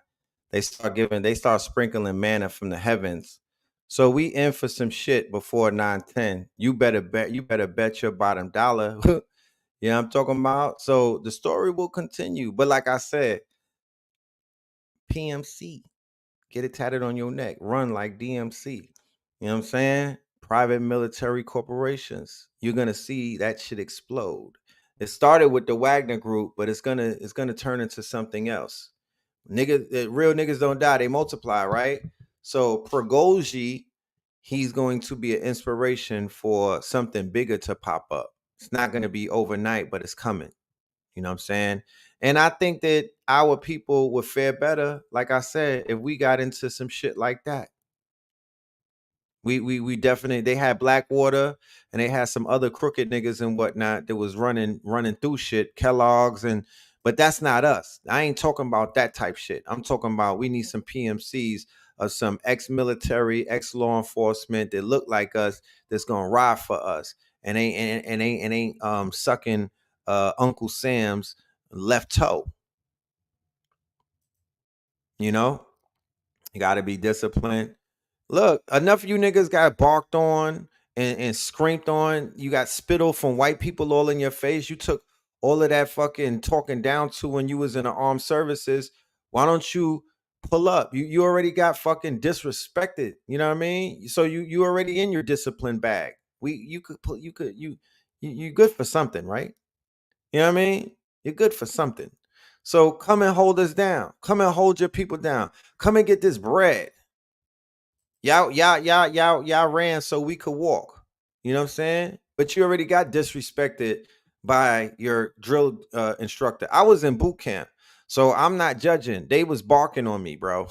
They had me carrying logs and all kind of shit. They disrespected the God. You know what I mean? They wasn't not trying to hear none of that shit. They was like, nigga, you will do these push-ups or your ass is going to real jail. You know what I mean? So I get it. But you niggas are not gonna come around here talking about we need discipline. You sitting around getting chubby like Thor. You know what I mean? You getting chubby like Thor. You need to fucking go work out and go kill some shit. You know what I'm saying? Go help your brothers in Africa. Go help them niggas in Haiti.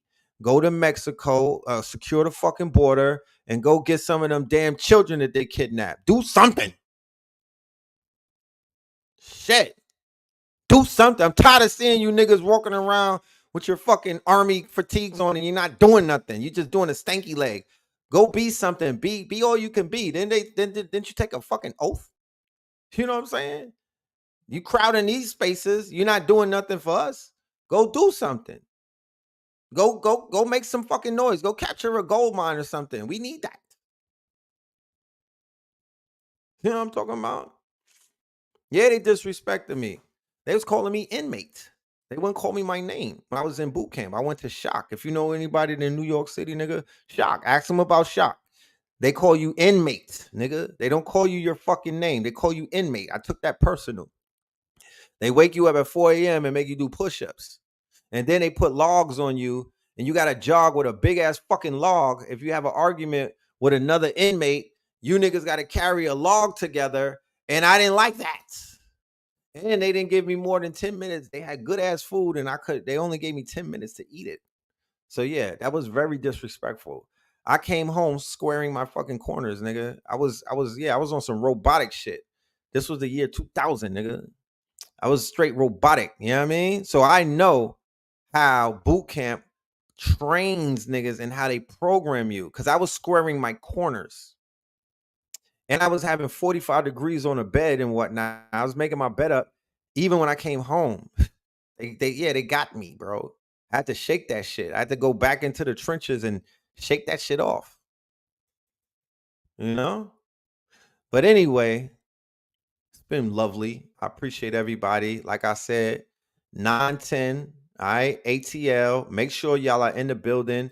This is going to be the link is in the description right now for tickets. KTLUniversity.com is where you could get your tickets. AA Rashid, Red Pill, Blue Pill, Dark Matter Timing. This shit is going to be fiery. You know what I mean? This is just a precursor.